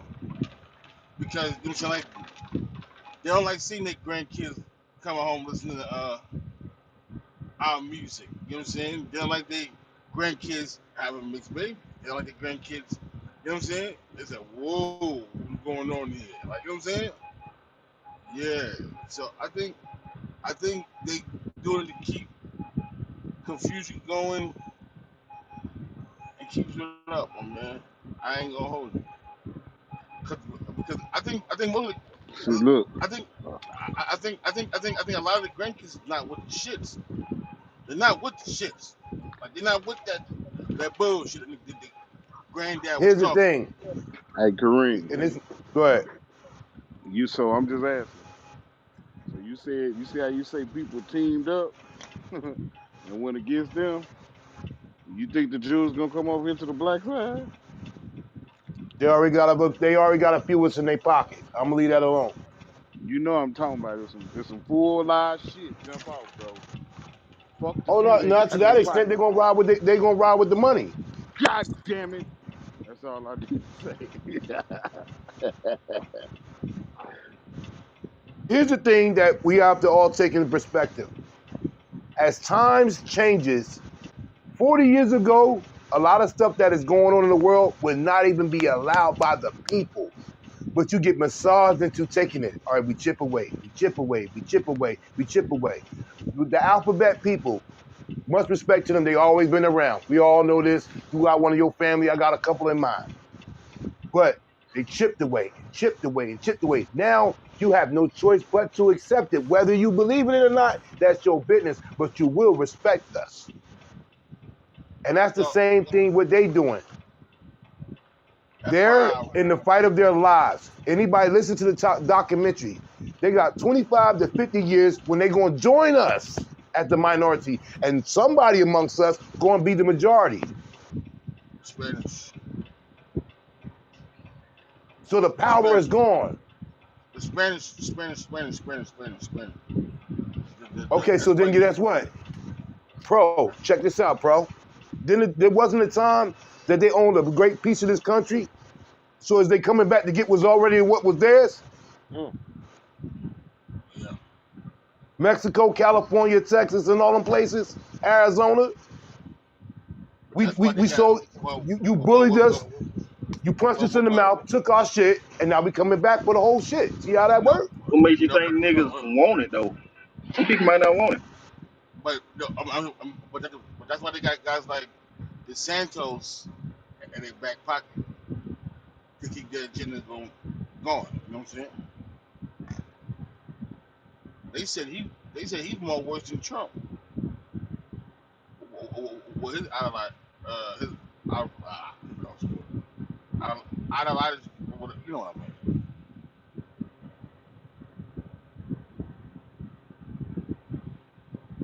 So,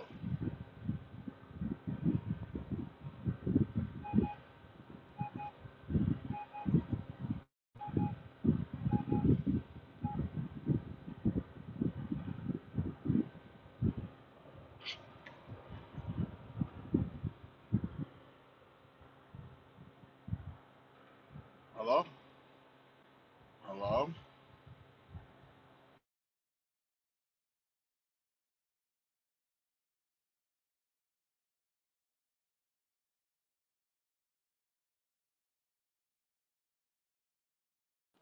Yes, sir. Ideology.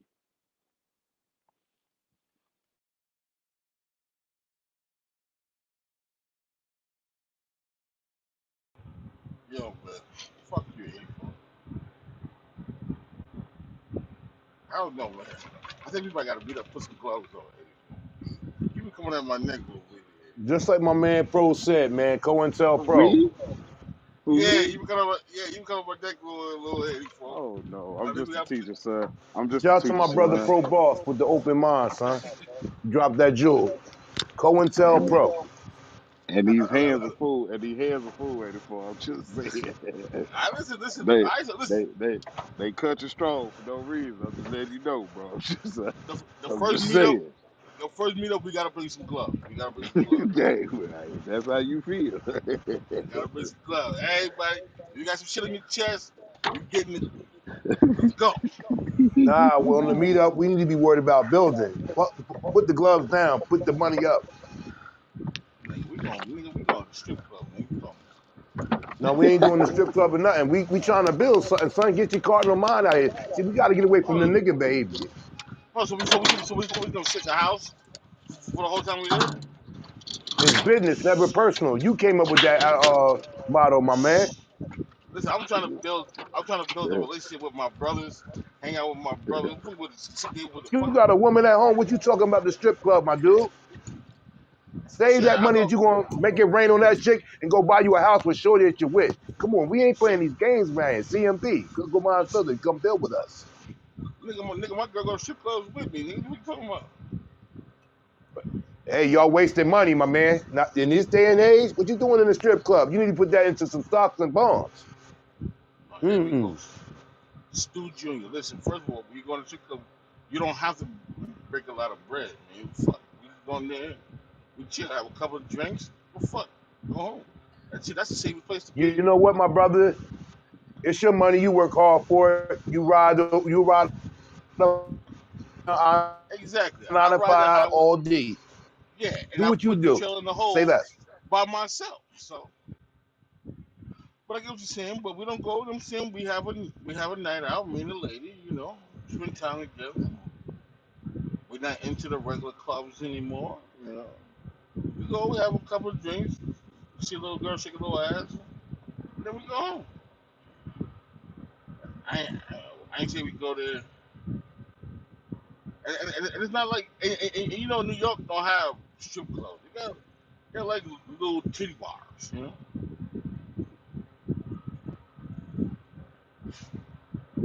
chick clothes, dancing and shit. Nobody, I ain't throwing my dollars on that.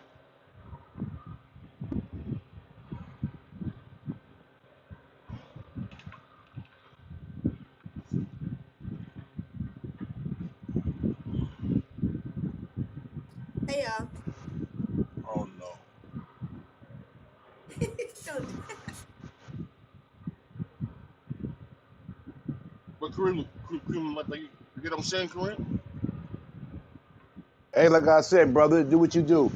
I just took like $100 of my joint and put it towards the stocks we got in the stock market. On the various stuff we got stocks in. So we got it in Amazon, Uber, Instacart, because we damn sure spend enough money with them.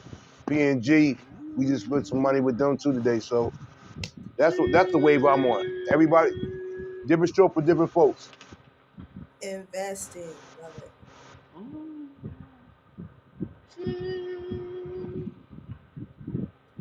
Cheese, it could be cheese. I'm gonna invest in cheese too.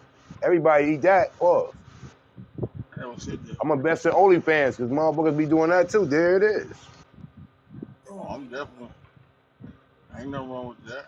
No, I ain't paying for no person. I'm investing in the market for them that own the shit. You know, I Everybody get that's a email from Amazon, Bank of America, and a few other places. Hey, we having a stockholder meeting. You should be there. That sounds really nice to my ears. Yep, cha-ching. but uh,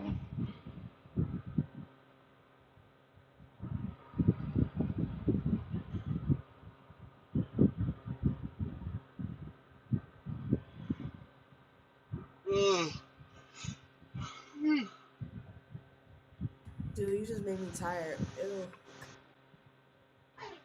It's too early.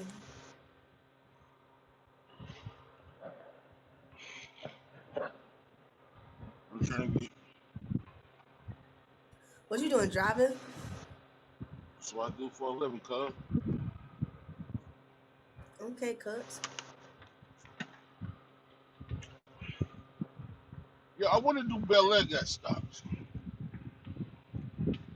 I wonder if she could. Goddamn, y'all niggas got a cuz all the time. Huh? What's wrong with saying cuz? Like, what was it? My nigga? What up, my nigga? My nigga? What am I ninja? What the fuck? That's how I talk, cuz. Why, you're a gangbanger? Man? You're a thug? That's Why not you fair can't because say if I talk how I talk, then you know what I'm saying, I'm gonna be looked at as a why gangbanger.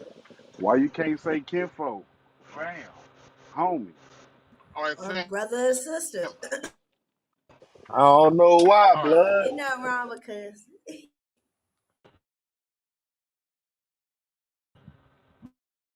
My bad.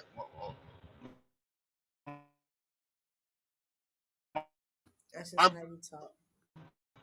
my bad, gangbangers. What the fuck? Like, damn. She's crazy. My God. See, Hey, see, you you a CMB started it. now. This You juvenile started shit. it. You Ted, you you feel some call a kind of way? cuz. Hey, Ted, What you feel some kind of way about the cuz? about Huh, Ted? What up, cuz? Hey man, goddamn, Kareem just got a cuz me around. Let me get a cigarette. I thought it was I bogey ain't where no y'all at. Let me get a bogey where y'all at, right? nah, nigga. Where the fuck you get this information from? yo, Damn, I yo, This listen, nigga yo, listen, said a bogey. It's called a joke. Let me get a yo, joke. listen, listen, yeah. listen. My cousin, blood. Let me get a We've square, been, kinfolk. yo, my cousin been a blood since we was motherfucking 15, 16, maybe younger than that. The nigga still a blood, still got the.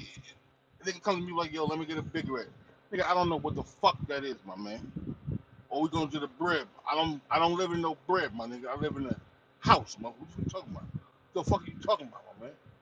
I mean, all that dumb shit. I'm like, what the fuck?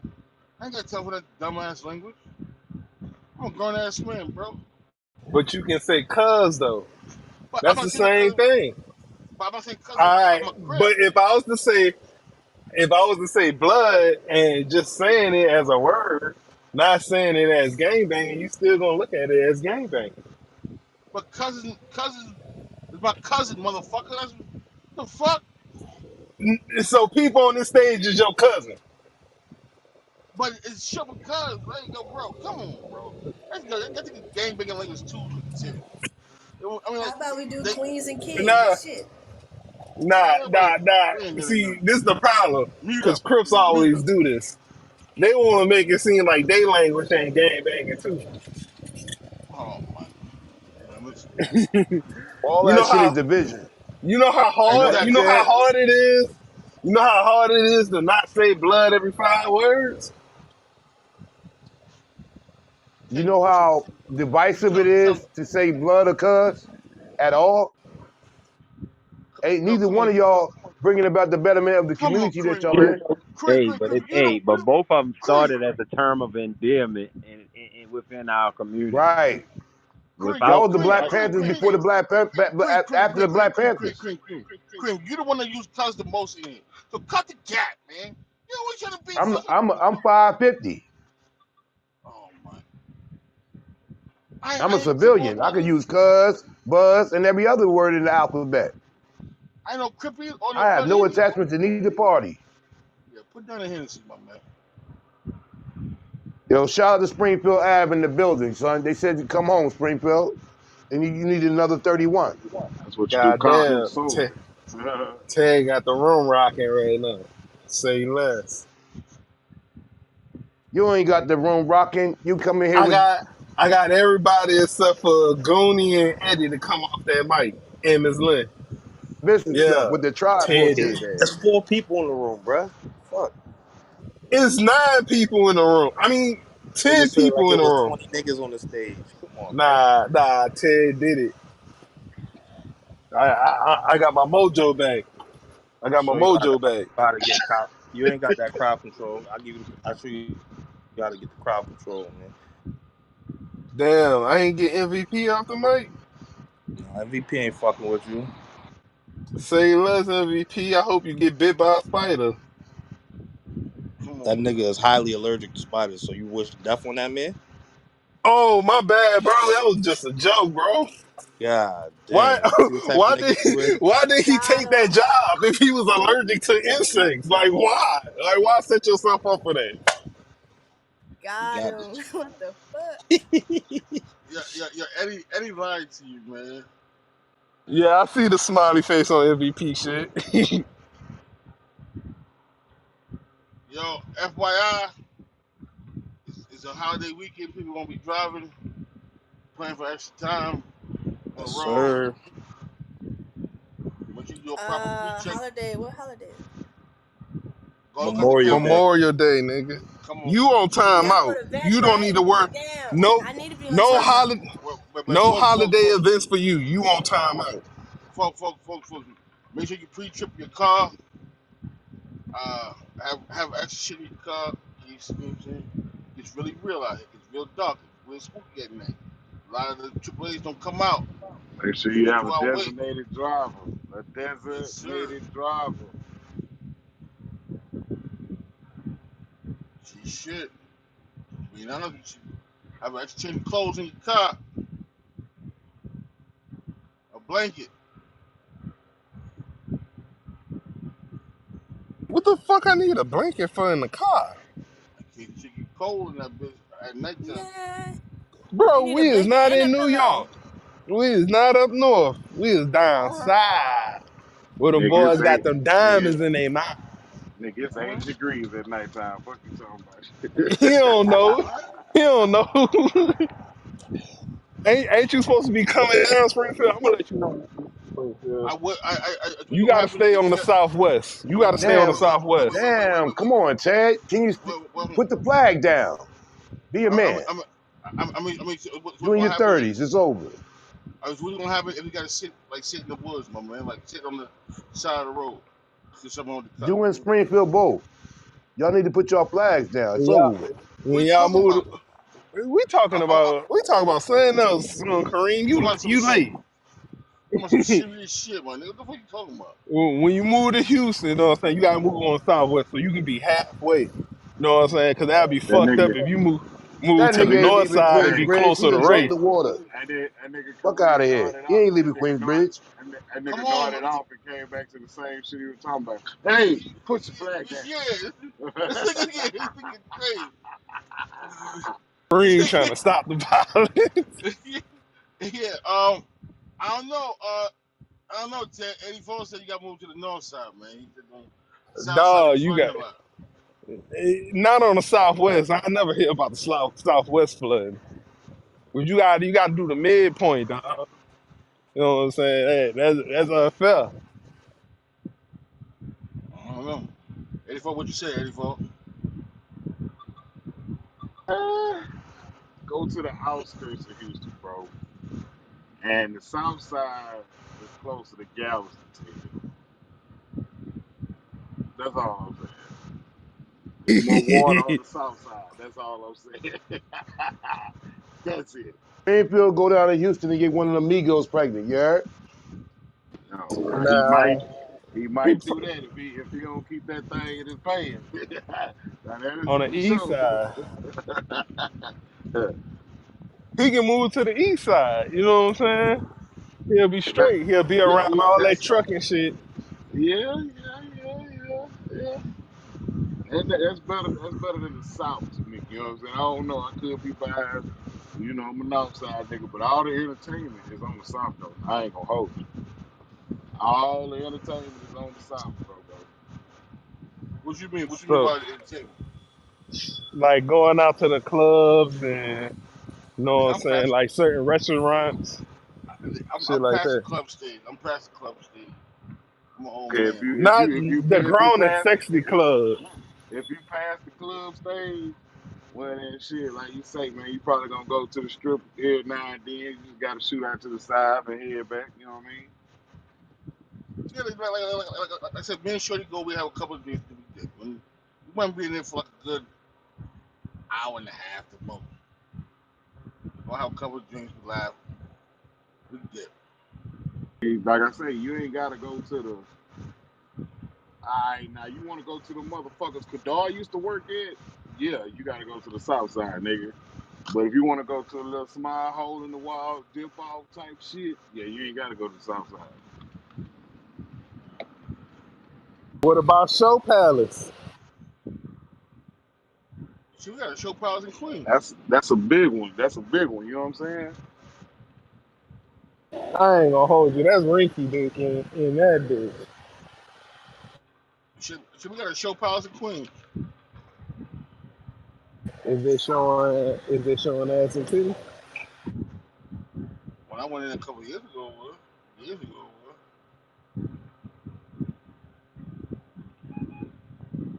You can't call Hell it a nah, strip. nigga. Nigga, them You can't hoes call showing it a strip papers, club if nigga. they ain't showing ass and titties. They see, showing papers, bro. In New York, they can't get naked if they serve alcohol. Pasties. Yeah, that ain't a strip club, bro. It's the law. It's the law. It's the law, my man. It's the law. Yeah, that law is ass. Listen, man. But you can find some joints. You can find some joints. I don't know. I'm ready to move because this nigga talking about he trying to turn the whole city vegan, my nigga. What the fuck you think he is? That's Who what the it fuck? takes for you to move from New York, bro, because you turning the whole city vegan. Goddamn right, motherfucker. I pay taxes. I should be able to eat what the fuck I want to eat. You bitch ass nigga. Not that, and then they be towing trucks out. If you don't got a good stash spot for your truck, they towing your shit. See, that's the good thing about Texas. You know what I'm saying? You can park your shit in your yard if you got a yard on the side of your street. Mm, mm. He's got houses. Driveway ain't long enough to fit no tractor trailer though. What? And have you seen these streets, Eddie? These streets look congested. Out here in Texas, the streets is big, what? Whoa. But Unpause. Yeah, but Queens got driveways. They got driveways. Them shit's little as a bitch though. see, he come Nigga, throwing y'all got cat. driveways in Brownstone? Now, where I'm from, yeah, guess we got driveway. Yeah. We got nice houses. We got front yard, backyard. We got Man, garages. that nigga from the projects, man. Y'all know he from the projects, man. Nigga, I'm from Springfield Boulevard, Murdoch Ave. Nigga, you better look it up, my nigga. Don't do that. That's the projects, man. That's projects, man. The projects, Just, the projects. just cause, just cause you from an old block don't mean nothing. I don't fuck with them niggas You at from all. you from 63rd? Nigga, oh,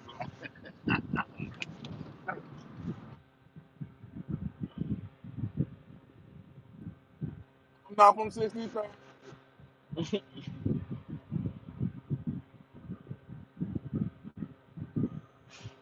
Yeah, you know, I found that song because that little boy was in the backseat of the car playing with the Lego block, singing that shit word for word.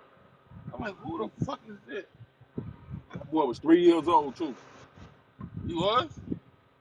He was 3. Kids know, hey man, Yo, these new kids know everything. Cause he was singing that shit word for word, like he wrote the song. Man, all these kids know these songs, man. These little girls, they let these little girls know Ice Spice and them songs and all. I don't get that. yo, what's happening, people? What's going on with y'all? Here we go. Man, nothing wrong with this Mississippi nigga, man. What's up, Mississippi? Man, nothing, man. Trying to stay above water. Man, that nigga from Alabama, man. That nigga from no fucking 50, Mississippi. you a Mississippi nigga too at heart. Bullshit, Damn Fifth. right. Don't let them do that to you, Fifth. 50, I ain't gonna Mississippi, lie. I'm gonna keep it a bug with you, 50. that's the racist Free, capital of the United States. free, I free St. thought your roots came from there. Hey, Hey, 50, I'm I born ain't in gonna lie. Chicago, You look Illinois. like my Chi-town in Uncle the Charles. building, motherfucker. You look like my Uncle I ain't Charles, from bro. down So there. you got honorary. You honorary, bro. I swear to God, you like my Uncle Charles. Oh, come on, Free as youngin. Don't hell. just do the disrespect. Honorary. I mean, he got. Hey, If hey. he ever need to come down here, man, he's straight. That's all I'm Oh, I got a saying. whole lot of family down there, Petey. Jackson, Yeah, Oh yeah, in the yeah. Nola. See that yeah. Oh motherfucker, boy. well, We got well, family down in Waycross, Georgia. Hey, Gwinnett Illinola. County hey, in the building, motherfucker. You know any Williamsons, Kings, or Kareem, if Edwards? you don't shut the fuck up and let them two niggas talk, bro. Talking about motherfuckers. Hey, 50, 50. Hold on now. Do you know any Hey, Ray, Kings you or might be Edwards? blind to the bullshit, but I'm blind to your bullshit. Don't tell me to shut the fuck up, nigga. Man, let them two brothers talk. he did Hey, it God Ray, again, damn. Ray. Your client has been drinking. Say what? Your client has been drinking. I know, that's why I told him shut the fuck up and let them two men talk. God Hey, damn. 50, 50. You know any Edwards or Kings down in Illinola? I'm Elwood. I'm Elwoods. Huh? I'm Elwoods. Damn, fit. Hold Elwoods on. Plain and Johnson, Harrington. What's up? Mm, hmm. Harrison. I got some family members in It Mississippi named Harrison. cause I got My some dad, on my my daddy's he side. Trace I got Harrington. some people out there with who's some Edwards, bro. Yeah, And I'm that city Elwoods, ain't man. that I'm Elwoods. goddamn big. It showed late. My granddaddy and them from down there, Jack. My whole Oh, family. god damn. You know the Johnsons from down there? I don't like I said, it's my daddy, probably my daddy cousin. Them. Oh, oh, Stevie, Arthur Lee, my cousin. Man, I got a couple of cousins. Game bang. I don't even want to say their name. They Vice Lords though. You fuck with the Vice Lord? Hey, how about that going on My people, Ancestry.com and figure this out? man. Hey, fuck you, Spree. You thought cheap. Man, we can't talk, man. But It's crazy. but shit, I don't know like I said, I only know like a couple people and I have to speak to my uncle about that shit. But I know I got people in Illinois with Edwards, Edwards Kings and Williamses, you know what I'm saying, shit like that. So Yeah, shout out to 50, my man. hey, my grandma married someone named Edwards, man. That's how I got my name. Okay. You know what I'm saying? Yeah, So you know it's that probably family our tree. people, bro. Yeah. You know that root shit go deep down there, man. Hell yeah. Like I told Joe, I probably some kin to Joe ass too. Like man, Williams it's is my crazy. mama. My mama made, you know what I'm saying, married name Williams, nigga. My auntie no maiden name is fucking Harrington. Man, I'm telling you, if you go down there and even in the country and some people got them And same names. I got some people in Mississippi with the last name Harrison in Jackson. My my Mm-hmm. mama, my mama said if you have a headache, it's a tumor. It's not the tumor. Well, if you don't get your up north ass on, Hey, man. This South talk, man. That nigga said he cute. I don't even want to talk He to him cute. today. He said he Cuban. Who Cuban? It's Who Cuban? Springfield. Say he I'm cute. I Haitian, say nigga. he I'm about to cute. say it. I'm cute. Say I'm very cute, cute. Ted. South See, he ain't Passe. going. I'm very Mabule. cute. I'm He very say cute. he very cute. Yeah. Hey Hey, man, bro, you tripping? would somebody please tell Who, him me? men is not cute, they handsome, bro? I'm Can y'all sexy. please tell him that, I'm man? sexy, Bro, man. men Oh is shit, not cute. Men I'm are handsome. Pause. I'm sexy. I don't know what that nigga's Hey, talking Ted. about. Oh Hey, slow man, what down we there, doing brother. over here? Slow I down. Handsome, oppose it. cute, a bunch I of oppose dudes. it. Listen, But nah, I'm sexy, man. I ain't trying to come in and change the subject, man. I was just hollering at everybody to see what everybody was on. I finally got Nah, woke we my was black ass rocking. up. We rocking, PD. Stop apologizing. I ain't apologizing. I ain't alright. I'm a sex symbol. You know what I'm saying? Bro, you a rib shack symbol. You know what I'm saying? Don't hate That me nigga a because billboard. don't hate me That because nigga I'm a beautiful. billboard. Don't hate me because I'm beautiful, baby. Hey Big back man. ass nigga. My mama here a walking billboard. Fuck he talking about? All I hear is jealousy. You know? Nah, I just don't like when you call yourself cute, man. Don't no man call himself cute. I just keep telling you that, man. Niggas, It, niggas it, it said gives me mixed signals about you, Springfield. this Listen, big you can nigga do say whatever he you cute. want. That's crazy. That's wild, Listen, Springfield. you can call it what you want. I ain't doing it for you. I'm doing it for the ladies. Ladies know I'm cute. The ladies gonna look at your ass like, what you in, train? Listen. Damn. Ladies, Dang. from now on, I'm changing my name to LL Spring. Cool S, man. Ladies love cool Springfield. They don't even roll off right, man. Ladies love cool Springfield. No, Crazy, you man. are just what I told you were. You were juicy from the PJs. Know who you are. Respect that. Calvin, Look whistle here, back. Kareem, the light skinned brother from the bank. Mm-hmm. Nigga, I'm darker Hey, than Wesley Snipes. Pause. whoa. Blacker than Wesley Snipes. And I know Ted, you I ain't know you're talking. not talking with turtlenecks and blood daggone sweaters on for Christmas time. What's popping, cuz? I know you ain't talking, Mr. Selfie Queen. Oh, there it is. I know you ain't talking with the receding hairline, a Queensbridge cut. You don't got none, man. You got the We know we gave up a long time ago, 10 years to be in fact. I This forgot. nigga gonna say a Queensbridge cut. This nigga let somebody in Jersey fuck up his head, and he haven't been right since. God damn. No, when it was time to give up, on the receding hairline, we went bald, honest, bald heads attack. What we talking about, Ted? You don't want to do this with Uh, me. all right, You ain't even Kareem. you a What Houston happened? transplant, nigga. You a New Orleans nigga. Gumbo, Dumbo. What we doing right now? But Kareem, bro, like niggas that I know that's from Jersey, B, they all got bald heads, B. So that let me know one thing. Y'all got some fucked up barbers up there. Niggas gotta go bald. Yo, you funny as hell, son. Word up, man. Check You the from fly Little shit. Wayne Ward. Yeah, you from Little Wayne Ward, right? No, I'm not from the 17. I'm from the east side. I'm an east side nigga. Shirt, shoes, and East socks, right? side with a mother. Hands on your homie thigh. Oh, Nah, none. you know you ain't gonna never live that down, bro. Still talking about your motherfucking Penny Loafers long socks and sitting on laps. Ted, you had your hand on a nigga thigh, bro. Nah, he talking about What you said? gangster. He He told talking you. No, about he gangster. talking about gangster now. He talking about the gangsters of Oh, New that's Orleans, it. man. Oh my. Oh man. Hey, they was sitting I'm. on laps and everything with the They motherfucking trying to long clown socks OG on, Oh Giggity, with the but man. penny loafers. you know what I'm saying? Hey, That's how they with the play. penny loafers on. Hey That nigga Kareem. had some Hey And penny Kareem. loafers on I too. bet you won't. I Bro, bet them you back in niggas, them days you wouldn't have said nothing to him. hell hold nah, on they wouldn't have You said wouldn't nothing have to said, him. I got. hold on now. Tupac laid on the bed with his homeboy shirtless. Nobody said a word.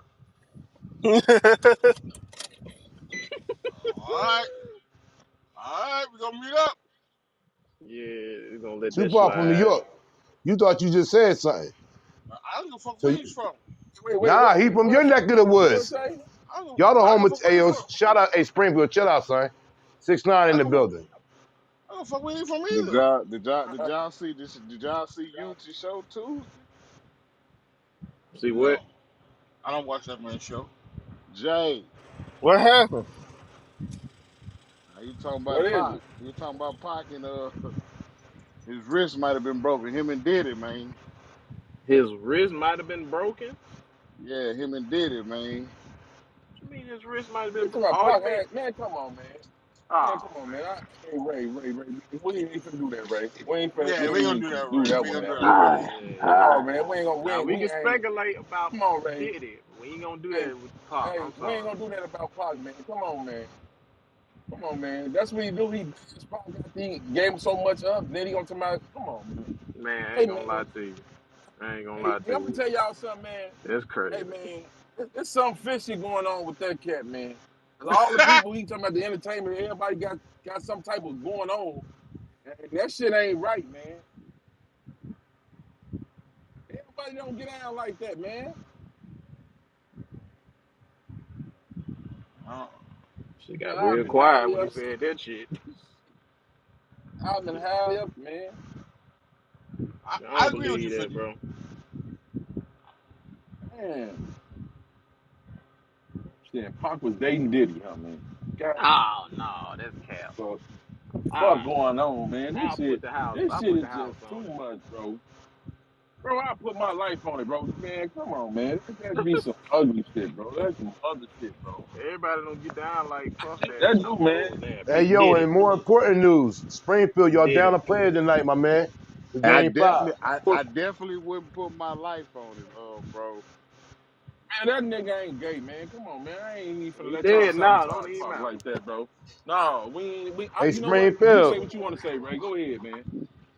Go ahead. I mean, if we know Diddy parties are wild now, you think they just got wild, or back in the day they might have been wild too? You But think you Pac? heard, Hey, Back in the I'm just but day. asking. hey. I'm just asking.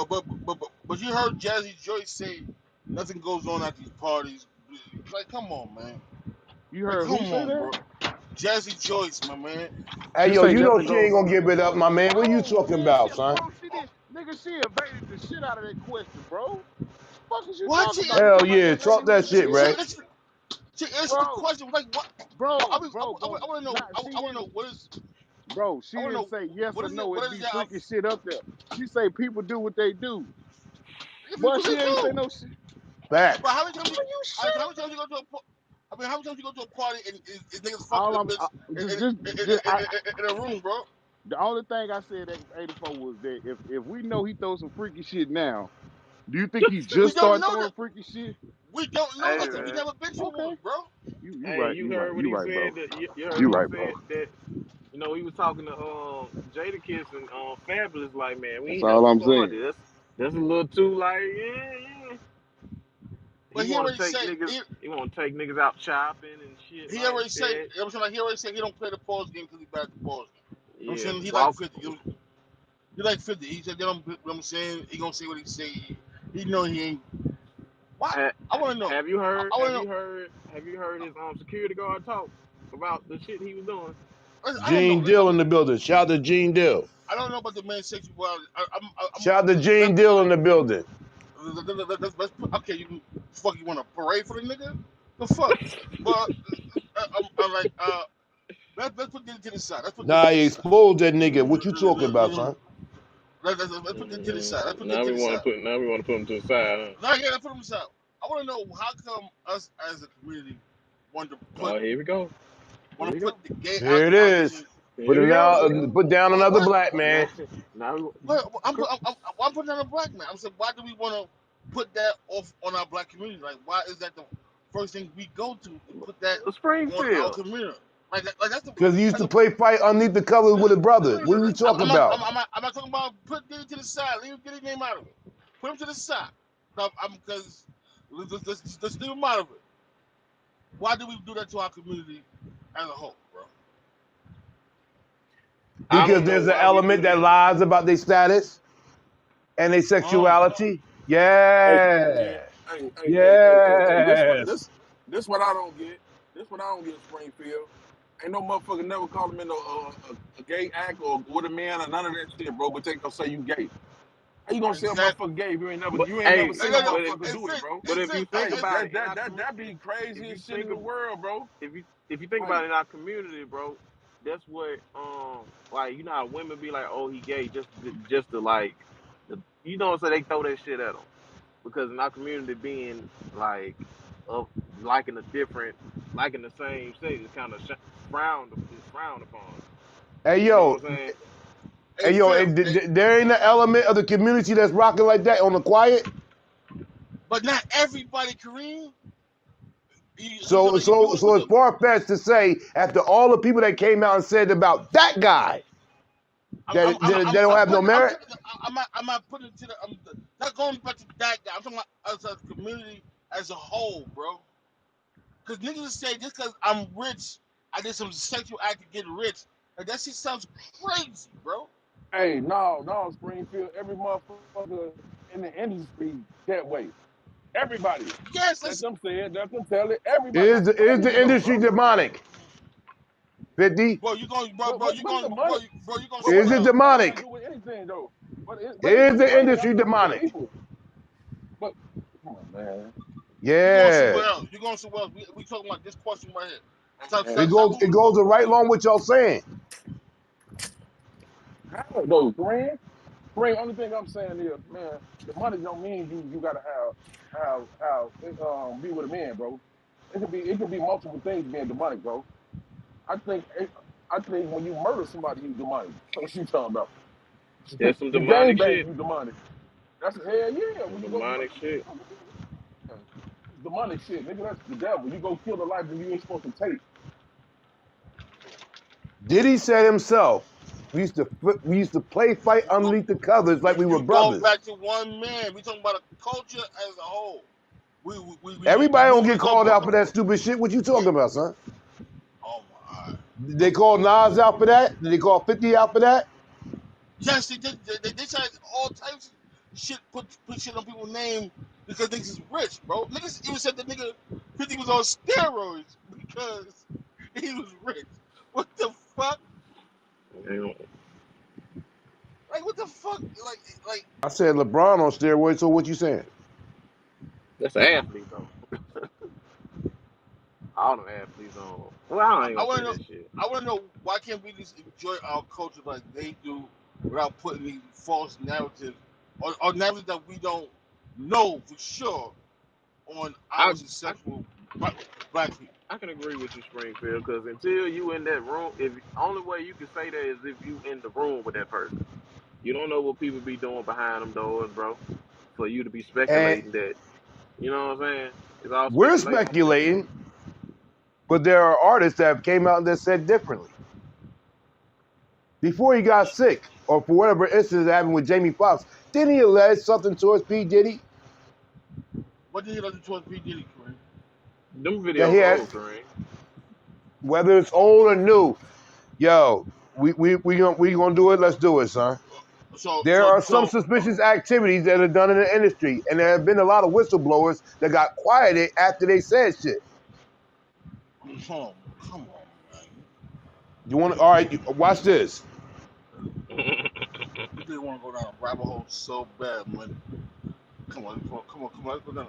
'Cause I don't want to make it seem like I'm defending these artists because I don't know what these artists do behind closed doors. All I know is I think it's foul.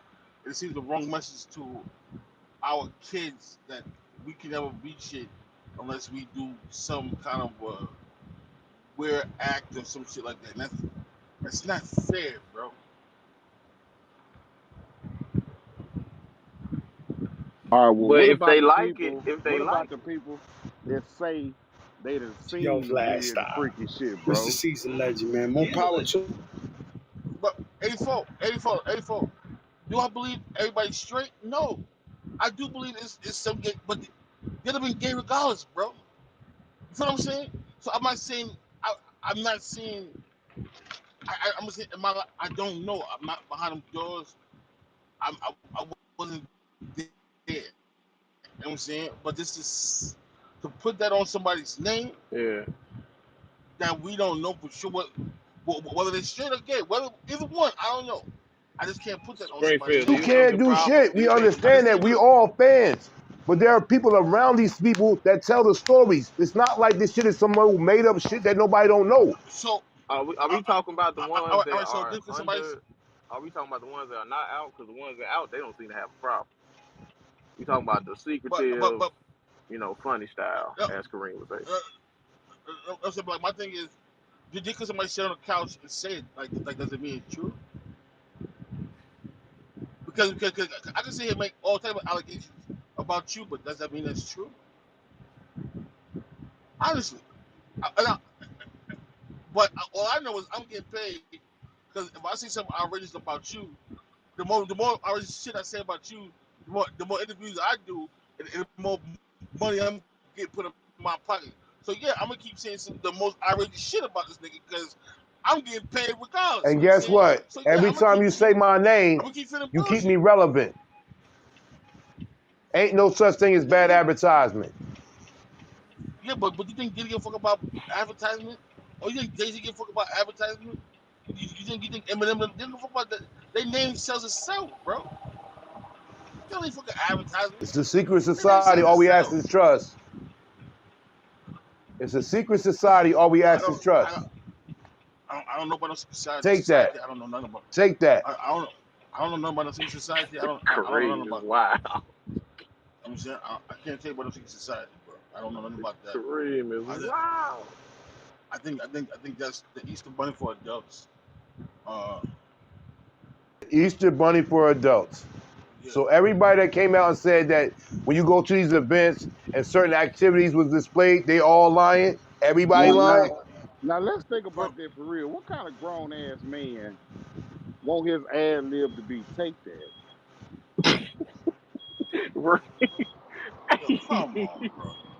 Bro, that's what he known for, bro. Even Like even 84, even the 84, ad listen to lib, me. Listen to me. take that, I'm gonna take give that. you one more ad lib from somebody. And if you can't compare the two, it's Oh, fucked shit. up. It's Megan Thee Stallion. This bitch ad lib is choking. Ah, bitch, you choking on a dick, ho. Come on. That's what you think about when she do that. When this grown ass man yell, take that, Come take on, that. Man. so What you think I he so talking about? Music? You so think he when talking G about say music? Take the music. Take the so music. What the I, fuck do he mean? What do he I mean, don't 84? know. I don't Tell me what know, he mean, bro. 84. Well, tell me what. Think about it. I, Come on. Take that. Take I that don't, Play the single. game with me. Play the game Yeah, with me, take. bro. What the bro. fuck is Take. he talking about, 84? Take Come Yeah. what? on, Take that. 84. Take what? Take what? Hey, Take hey, what, 84? so Please. Give Take me this one music. so hold on, logical. hold on, hold Give on, me hold on. one logical All right, answer. can I talk? Take these Please. hits. Can I talk? This Can I hey, this talk? for me Take and these Can I 84. hits. talk? Okay. Please. I'm Yeah, sorry. yeah. I apologize. One answer. 84. 84. How do we know what the No, fuck no, he no, no, mean? no, no, 84? no, 84. Give me one logical answer to take that. First of all, he started No, saying that no, shit no. on a. Well, hold on. He started saying that shit on a Mary J. Blige track. So what do you Okay, mean take what? Take what, 84? on a Mary track? I don't know, bro. You can't give me one logical thing. I said pussy. It ain't nothing logical. So he said Take take that. Mary J pussy. He's What? saying take Mary J pussy on the song. That's what he's saying, I 84. don't I don't know. So Let me mute take up. that. I don't know. How many times? I think How I many got you times? on this one, 84. I think. No. Think How many about it. times? Think about it. How many times? How many times you been hitting the chick and she moaning shit, trying to push you away? You be like, take that, take Uh, that. thank you. Thank you, Uh, 84. Now you giving uh. me a logical motherfucking reason. He was telling the whole world, not Mary J, nigga. We all know she was married just like a motherfucker. Now, So Springfield, respond to this. Say less. Yeah, when you put my bag Daddy, I like when you scrambling and scraping for shit. I like that. hey, Yeah. listen, ain't no, listen. You act like I'm saying the man is not gay. Yeah, I love this Oh, big shit. I like when you like this, Daddy. yeah, where you put my bag Daddy, I at? like when you scrambling and scraping. Yo, When you wait a scrambling minute. and scraping for shit. No. Okay. Yeah, I'm not gonna go over that. Yeah, That this one. Oh, that shit right there every day. scrambling and scraping. He sound like I'm Game not from Friday calling a After Next. grown man daddy, bro. I'm not calling no grown man Come on, come daddy, on, come bro. on, come on, come on. Hey, I'm, That's come it. on, Ted. Wait, bro, hold They on, be hold they on. be bro. calling We him ain't doing I they that. be don't even calling him call my baby daddy down in the daddy, bro. room. That is I ain't gonna. language in New Orleans. Don't do that. That's If common I ain't New language in New Orleans, they be Orleans. like, Don't Fuck do that, Ted. no. "Hey, Come on, you baby, done heard. Come on, cut the cap. hey, Son, Let's we bitch, cut the never, cap. I never said say, that shit, Yeah, yeah, bro. yeah. say, bitch." You're They lying. be like, "Say, bitch." You know what I'm saying? You talk to Two, a whole man. I might. I'm sitting saying the nigga not gay. I don't know. All I'm saying is I don't know if nigga gay to put this shit on the nigga name.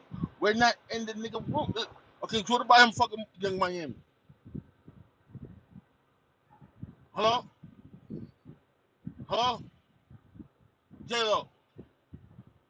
Huh? Hello? Nigga, Hello? That heart game, you know that heart goddamn well he ain't bisexual fucking Young man. Miami, nigga.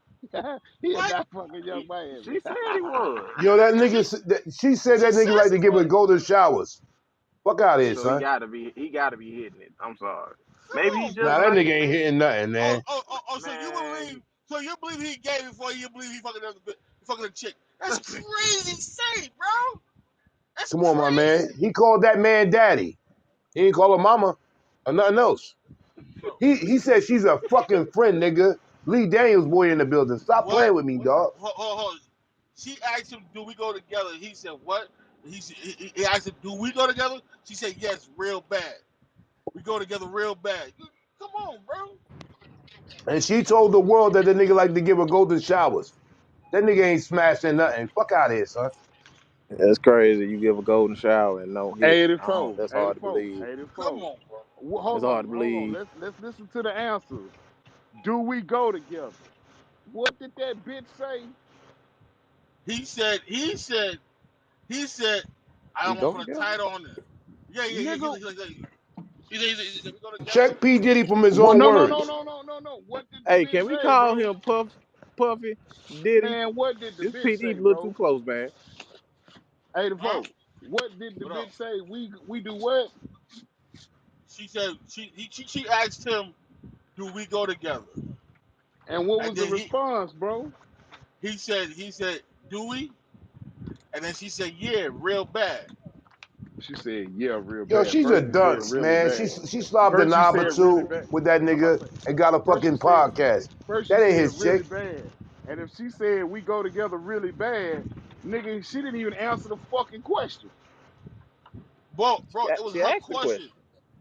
She If asked the she Yo, say question. hey, like yo, no check no it out. the To clear it second all time up, we got P. Diddy in his 84 own just said words. 84 just said yes really bad. The first time he said really bad, we go together really bad. What the fuck does that mean? Exactly. That's why I was like, she didn't answer that motherfucker. That's why I want to see what she Hold said on, then. check this. We gonna do this. Here's Pup in his own words. It's not true. At that time, Puff was the biggest guy in the world. You know, you couldn't even give him his part. So when I would give him his part, I show up on camera. Puff, yo, you gotta let me film this. The whole thing. We need to document this, Playboy. Puff was here. It's all about him. And I'll never forget. He got mad. So Jamie Foxx suffered a very serious medical emergency that landed him in the hospital.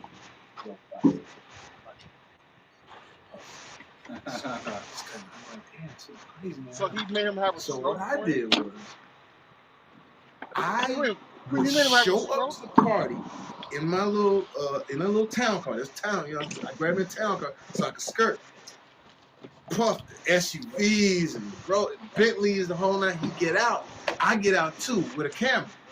The big Canon, like, yo, Puff, I should document this shit, right? Yo, what's up, Playboy? What you talking about? I said, oh, I should get this, man. You, Bob, the whole nine.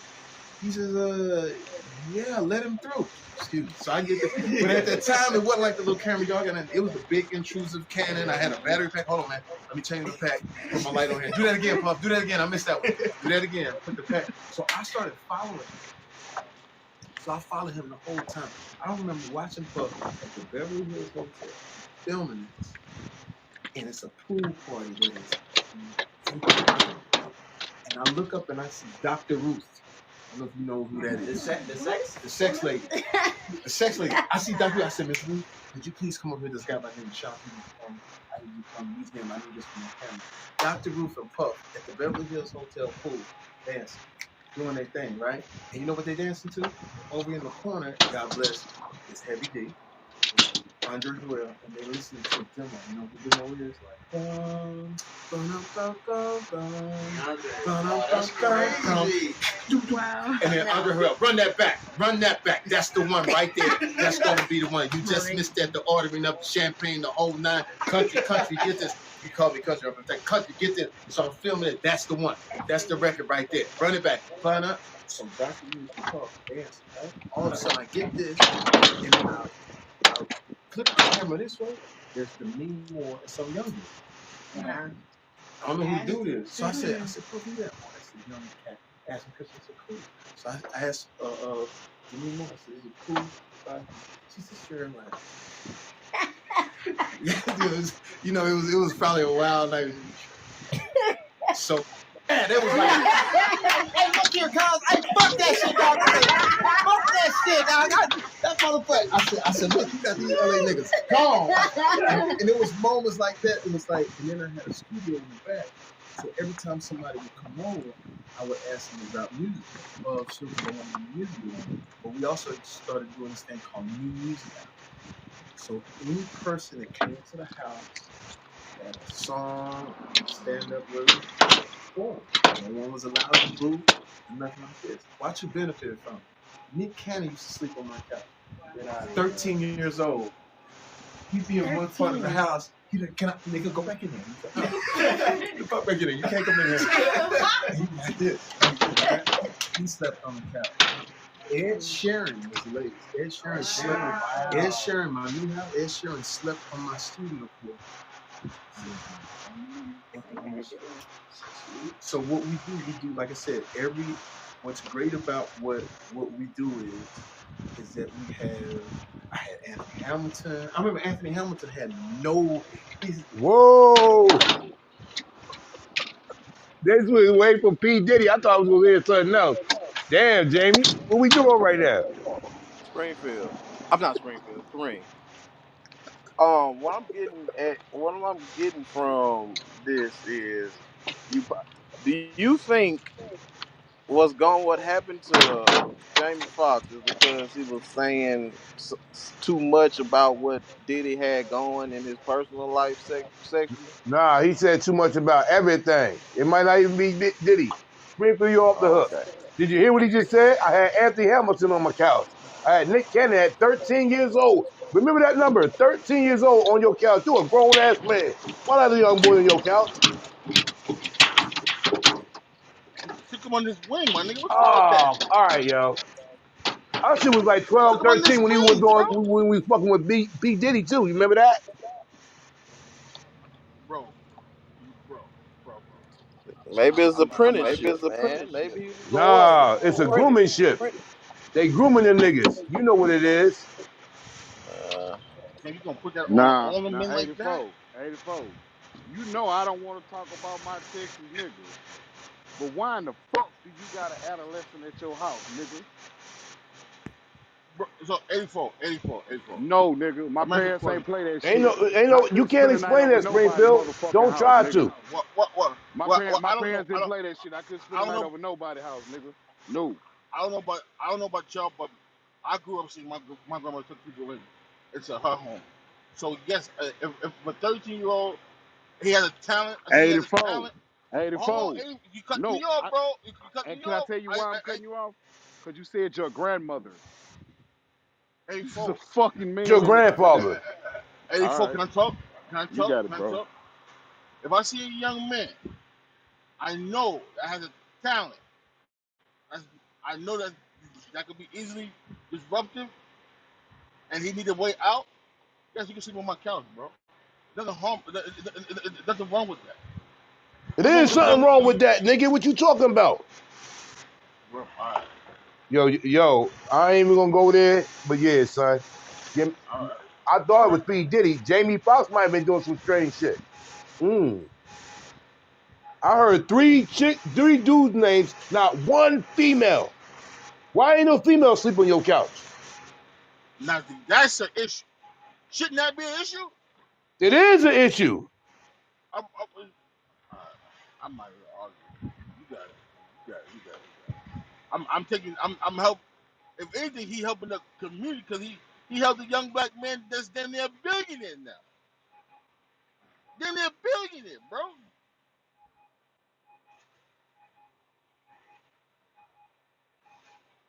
Think about that. Same, son, same. I mean, it's great. So the last one we had, I'm gonna tell you the ones that we had. It was amazing, and I'm gonna go. When Drake hit, I'm in the Bahamas, baby. I'm in the Bahamas. My sister hit. She hit dark skin, always impressed. Drake. I said, what hit the internet? I said, oh, look at my roll. I grabbed some wine. I forgot to call you on your birthday. Said, I said, I gotta find him. So Graham finds him. We actually do a song together. But I was watching him, and I took him on when the redheaded guy took over for Jay Leno. Conan. I took him on Conan. I said, Conan, you don't know who this dude is. I said, his name is Drake, and 2 girls and all. I said, y'all up on it. He about to be the big dude. So when Drake rolled out his thing, his first album, I said, Drake, I'm going to do a thing for you in my house. It's called New Music Hour, and I call this On My Balcony. I want you to come get on my balcony. So what do you mean? I said, don't worry about it. You'll see. I said, the SUVs will pick you up and bring you to my house. Now I got a bigger house. It's like 40 acres. Women showed up to the party at 3 in the afternoon. Bus pulled up. 30 girls get out. Bus pull up. 40 girls get out. Crazy. I said, well, ladies, he's not going to be here till like 11 because BET time. So we won't be here till 11. We'll wait. It was BET because it was BET Award. Oh, okay. We thought you were going to. No. It was the BET Award was that weekend. So I said, listen, he ain't going to be here till 11. So we still setting up, right? By the time he got there, 2,500 people counted in my backyard. When he drove up the driveway, we had a drive-in movie theater poster of him at this artwork. The smooth one with the cut, you know, the peacoat, the thing, and the smooth, the motherfucker with the shit right. You know what I'm saying? No smiles. It's just the motherfucking right. He drive up with all his boys, and it's funny when before you get your money, everything is too big. Like his Letterman jacket was, he was like,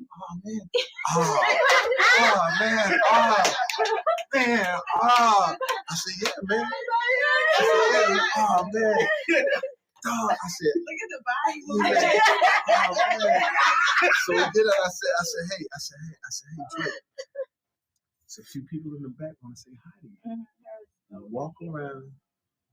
2,500 people. We go up on my balcony. I said, Drake, now I've done this. Puff was the first major one. Now it's you. We want to give you your artist. We want to, because you're going to get enough hate. There's going to be enough niggas out there to hate the fact of what you're doing right now. And so we do the interview, and I hand him the mic, and there's all these people down there. And I said, could you just say something to the people? He said, oh man, what'd I say? I said, man, sing something. He leaned over the balcony. I'm more than just an option.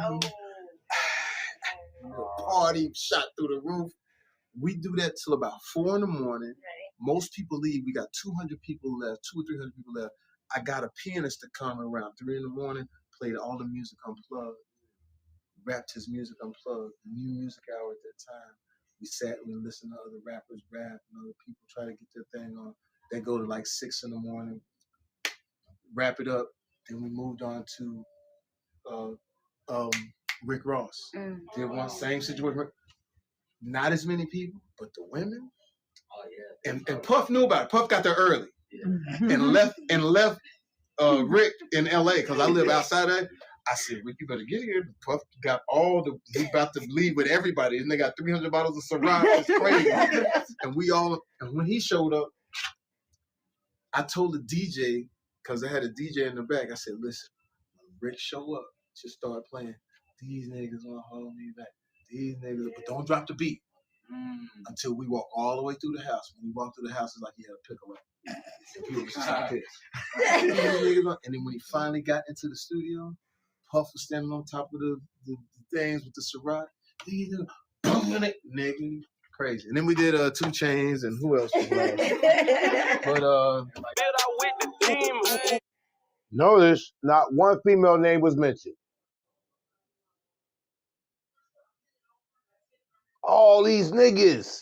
You said it was a They bus with from 11 Ellenville. You girls. Man, famous, that's Said the two friend. cop. buses full of girls came. Son. Yeah, I'm Let's like, not play no bus games, full son. of, got a bus Son, full come Yeah, on, of. you want son. him to Come, name son. drop girls? Niggas don't be doing that. I don't be Son, doing that. my nigga. Come on, son. That's true. Come on, son. Dave got a point, Bro, Kareem. you're not even listening to what I'm saying. I heard what you said. Two. That's the 52 fake out right there. Oh, it was a bus of 50, a bus of 75. Like, come on, son. What we doing right now, son? At Jamie Foxx house? Oh, man. So you want him to be like, oh yeah, and then Cameron Diaz was there. Yo, it was a glizzy fest. You already know what it is, son. I don't believe that. They said it was 2 buses of girls came through, bro. I You know heard how it many loud can and fit on a clear. bus? That's a place. You got the girls pull up, probably got no phones on them. They already got Oh, checked, you know what I'm saying? yeah, because Dave, right, you ain't just gonna spill. Some of the women that probably weren't even famous, bro. You know how many groupies be around who ain't got no names?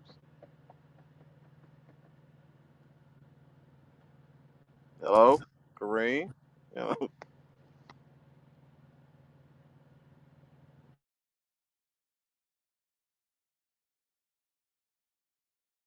Yo, Black, you know what it sound like to me? It sound like a good deed. Niggas help pushing each other for the black man to get to the next level. I don't see nothing wrong with that. They always push each other to get Right. to the next level. They always help. That's how the game should be. All right, That's a fact. That's a fact, Springfield. I got a little buzz. All right, come to my crib. I bring the lady. Shit, I don't know. I I can't don't say know. nothing about the parties, but why is that kid on your couch, bro? 84. What if he saved that young man from a dangerous environment? 84. Nah, None of these man. people in no dangerous You, environment. Stop the Nick cap, my Cannon man. had both. Nick Cannon had both his parents, right, John? Usher had his mom's, and he was in a good place. He brought that nigga all the way to New York from wherever that nigga from, son. Fuck out of here. But Young boy. it's a difference from. Let me see what Nick Cannon from. What is he I from? don't care where Nick Cannon from. Nick Cannon from. Nick The nigga was Cannon, 13. Nick Cannon is from California, and from what I heard, his daddy was the man. I'm talking about the man. I think we already overlooking something else. You got grown ass men, no chauffeur, no chaperone, whatever, sleeping in these niggas' cribs. He from San Diego, right? Now, if I That's could what I bring say. this, Not. Do they say he had well, both his parents? I didn't go that far. I didn't go that far to the. All right. But if I could bring you to Hollywood, right, and you could be successful in Hollywood, is it me my? Can I like? Oh, you It, talking about Why didn't bring his you mom talk with you? you Why talking about didn't pay for his mom to come too? because you talking because about because Aaliyah and R. Kelly? huh? You talking about Aaliyah and R. Kelly? Hold on. See, that's totally different, bro. But because we don't Oh, okay. because we're not saying these people had. I'm not saying these people had sexual encounters, like.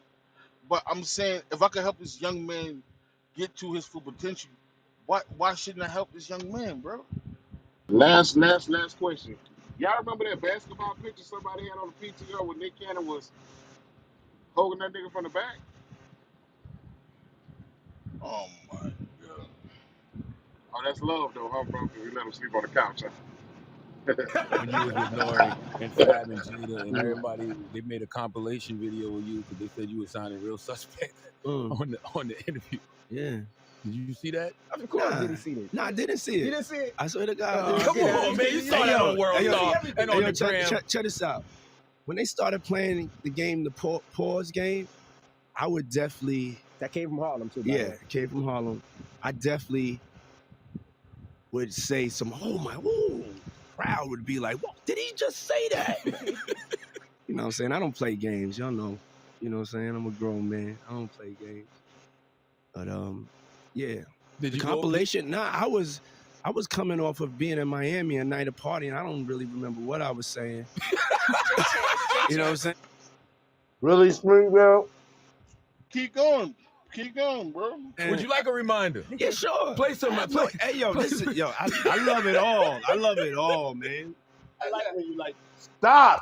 Hey, come on, CMB, what we doing? I love it all. Oh my God. He's just, that's Yo, one thing about karma. yo, Yeah, exposed, nigga. He You said, love it all. he said play the video. I love it. This nigga is "Yes, Daddy, crazy. Daddy, I like when you scrambling and scraping for shit." Yeah. That was you. Scrambling. There it You said, I is. like when you do it like that, Daddy. When you scrambling and Whoa! scraping for shit. Hey, man. Throw the whole human What I was away. talking about. Hey. Nah. I mean, I You was don't caught. go back. Come on, the nigga can't even, come on, come on, man. Play the video. Guilty Why as you charged. Guilty play as the charged. The nigga, play if it wasn't like that, Hey, you the say, folk, look nah, at my PTR, come on, folks. son. play the He video, guilty, motherfucker? nigga. Diddy guilty, son. Play the video. What? Glizzy style, son. That nigga Glizzy style, son. What we doing right now, son? And look at that stuff and laugh. It could be funny. I don't really be on it like that. Yeah, You know what I'm yeah, saying? yeah, Like, yeah. I'm you sure know. we can put Charlamagne's compilation in this Oh, we have a but we got Charlamagne. Yeah. I mean, Charlamagne. 'cause I also don't do it because I know I'm bad at the game. You know what I'm saying? I know I say like reckless stuff out my mouth that's just not maybe adding up to with somebody who's homophobic, but I'm not homophobic and I really don't care. You know what I'm saying? But I'm bad at the game and it's probably hilarious. I would love to see it. I would love to see the video compilation. It's hilarious. 50 came up here and he was giving you flack for the asking Fab to party. So he'll ask you to play the clip, man. Yeah, play the clip. Go ahead. I want you to party with me. Kareem, pause it real quick. Let me say something. We party for my. I know I don't play the pause game, and I say, like you said, some reckless stuff. I ain't never said nothing. I ain't never in my life gonna say any of that bullshit you just say. 84. And I ain't finna So, play the pause game. You got any pictures like my PTR? like what? Let me see. Yeah, I'm putting on driving. yeah, Kareem, that's all I wanted to say. I'm driving. Don't loop me in with this thing. I know PD fucking nah. His I don't see response it. say enough, yo. Okay, do you got any pictures where you hugging a nigga from the back? Hell no. Hold on. Nigga like they playing defense in the back looking playing around. Come on, 84. Oh Like, man. come on. Like, Oh, come on. bro. Oh, they do that in the basketball. Like, yo, That's God. wild, bro. Yo, Springfield, we don't want to do it to you, bro. Hey, Black Dave. That's You play crazy. basketball like that, Black Hell Dave? nah, nigga. Fuck that. I'm Oh, snuffing you if okay. you touch me like that. Hey Ray. Hey Back Ray. elbow you. Fuck! Hey Ray, you know that dude Big Boogie? Hit a nigga with the back elbow. Fuck up off me, You nigga. know that dance Big Boogie was doing? No, I don't know that one. I mean, cause you got Hey, stiff. Ted, you know. Yeah, when I Like you step, I'm lean in front back of. and your partner catch you and you on some ass some shit. That's that little Reese. Oh, That's no, I don't know deep nothing shit. about that shit, bro. Do you know who Big Boogie is though? No, sir. Damn. But go Does ahead, Kareem. anybody Finish playing really the know who video, Big Kareem. Boogie is? Man, we don't know who Big Boogie is, man. Fuck Big Boogie, man. Go No, ahead. I'm Yeah, trying to I'm say asking it's you, bro. related to. Nobody else. There's a Do his Go ahead, dance that responses he Kareem. sound do, bro. suspect? There's a dance What? that he do. Hey, Ted know who he is. Yeah, That's Ted, crazy. you know who Big Boogie. Don't leave me out here like Come this, on, Black. cuz. You from the NYC, son. The responses don't sound strong enough, yeah? He Black dancing Dave, around you the know who Big answers. Boogie is, Black Dave. I don't know who that is, bro. Oh, nigga. Heard of that? Never mind. Yo, There's a dance that nigga be doing, that bro. nigga Diddy live in Miami. He don't live in New York. But he NYC, he Harlem. Beach.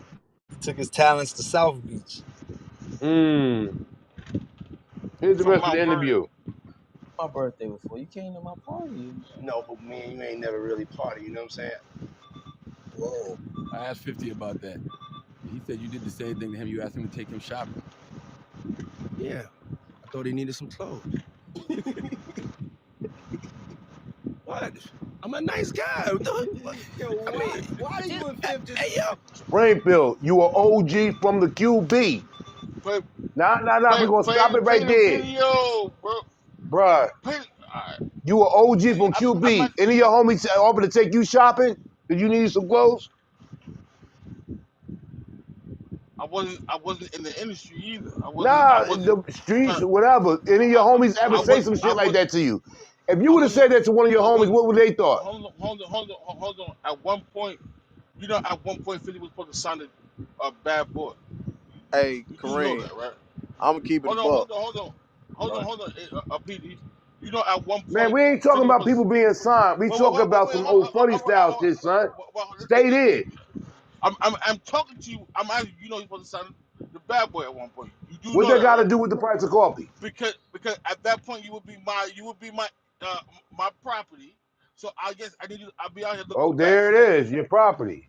Yeah, you're my investment. So I need Yo, you don't do it. That's why the Matrix came and Yeah, got you. So what? He property came to is save you. crazy. Property is wild. I'm not gonna hold you. Damn, he a slave to that Hey, nigga. Kareem, I have when I was, me and my dogs go to the mall or some shit. If he ain't got the bread, you know what I'm saying, bro, go ahead. You know what I'm saying? I got you. Shit like that. That consider taking a nigga shopping, looking out for your boy. Nah, that's looking out for the homie. Oh, That's your okay. friend. You know what I'm saying? And you don't do that on the often. You know what I'm saying? But you ain't calling niggas daddy. Like, yo, the information is irrefutable. Like, if you would have said to your homie while you was out there, like, yo, daddy, No, you need an outfit, daddy? Yeah, no, that's no, nasty That's work. That that's daddy different. shit. nasty That's work. On different. that. That's different when you go get your boy's white tee and we headed to the club, my nigga. You know what I'm saying? That's different shit. Yeah, you want your man to be pressed like you pressed. But to go take a nigga and say, I'm gonna take you on a shopping spree, that means multiple outfits. You tell chicks that, never no nigga. But yeah, here's the rest of the joint, yo. Yo, why y'all got? Hey, yo, I don't have no beef with I don't know why. With Fifth. He loves me. He loves me. Do y'all Y'all really can't have a see it. beef? I mean, y'all can't see it. No, we can't Y'all see can't it, see man. that he loves me. But see, You really hold on. You really think that's hate? Now, a nigga is being questioned about your sexuality, gonna say it. Come on, yo, this is getting ridiculous over here. CMB in the evening right here. Hey, yo, it's almost 6:41. Do we need it's almost time to save the replays or whatever may have you for today's events? To the higher ups? It's 6:41. When did the room open up? Yeah, it's time. New room All right, should Eddie, be set up. boom the room, Eddie. It should be set Set up up. for Yeah, somebody set right. up a new room first. Damn, yo, like we was a prosecutor, this dude would be guilty as charged, son. Real talk. You Hey, using yo, all the man. wrong verbiage. Yo, man. So this how you talk make you gay? Like I mean, so referring to yourself as a bitch don't make you gay? I know who I am in real life, Nick. It don't make no Uh, difference to me. oh, Yeah, that's what they do when they have nothing else to do. no, I'm asking you a question. So you referring to yourself as a bitch don't make you like that? Does that make you gay? Nah, it don't. Okay. I'm So me. how you gonna say verbiage make I you? know who I am. So how you gonna say verbiage make you I know who I make am. you gay? Only the people in this room can say that about me saying All the right, bitch but reference, whatever. and that's how he feels. He feels he know who he is. But 50 love So me like, though. 50 love me though. cause you love me. Come on, Cause daddy. I like the way every you scrape interview. that, daddy. Listen. I'm That's not gonna chick tell you nothing. talk, my nigga. You can't get around that. And you Hey, disrespecting hey, hey, Queens right now. I'm losing respect for Queens right now, my man. but you call yourself a bitch, don't fuck. It don't make you All right, whatever. For me, it don't all right. matter So because I what know do who you I say? am. Y'all done heard So you my the chick, part. so you know how I get down, son. Ain't even the game over here, son. So you And I'm booming it. I'm booming it. I'm booming it. I'm booming it. I'm booming it. I'm booming it. I'm booming it. pot calling the kettle black, bro.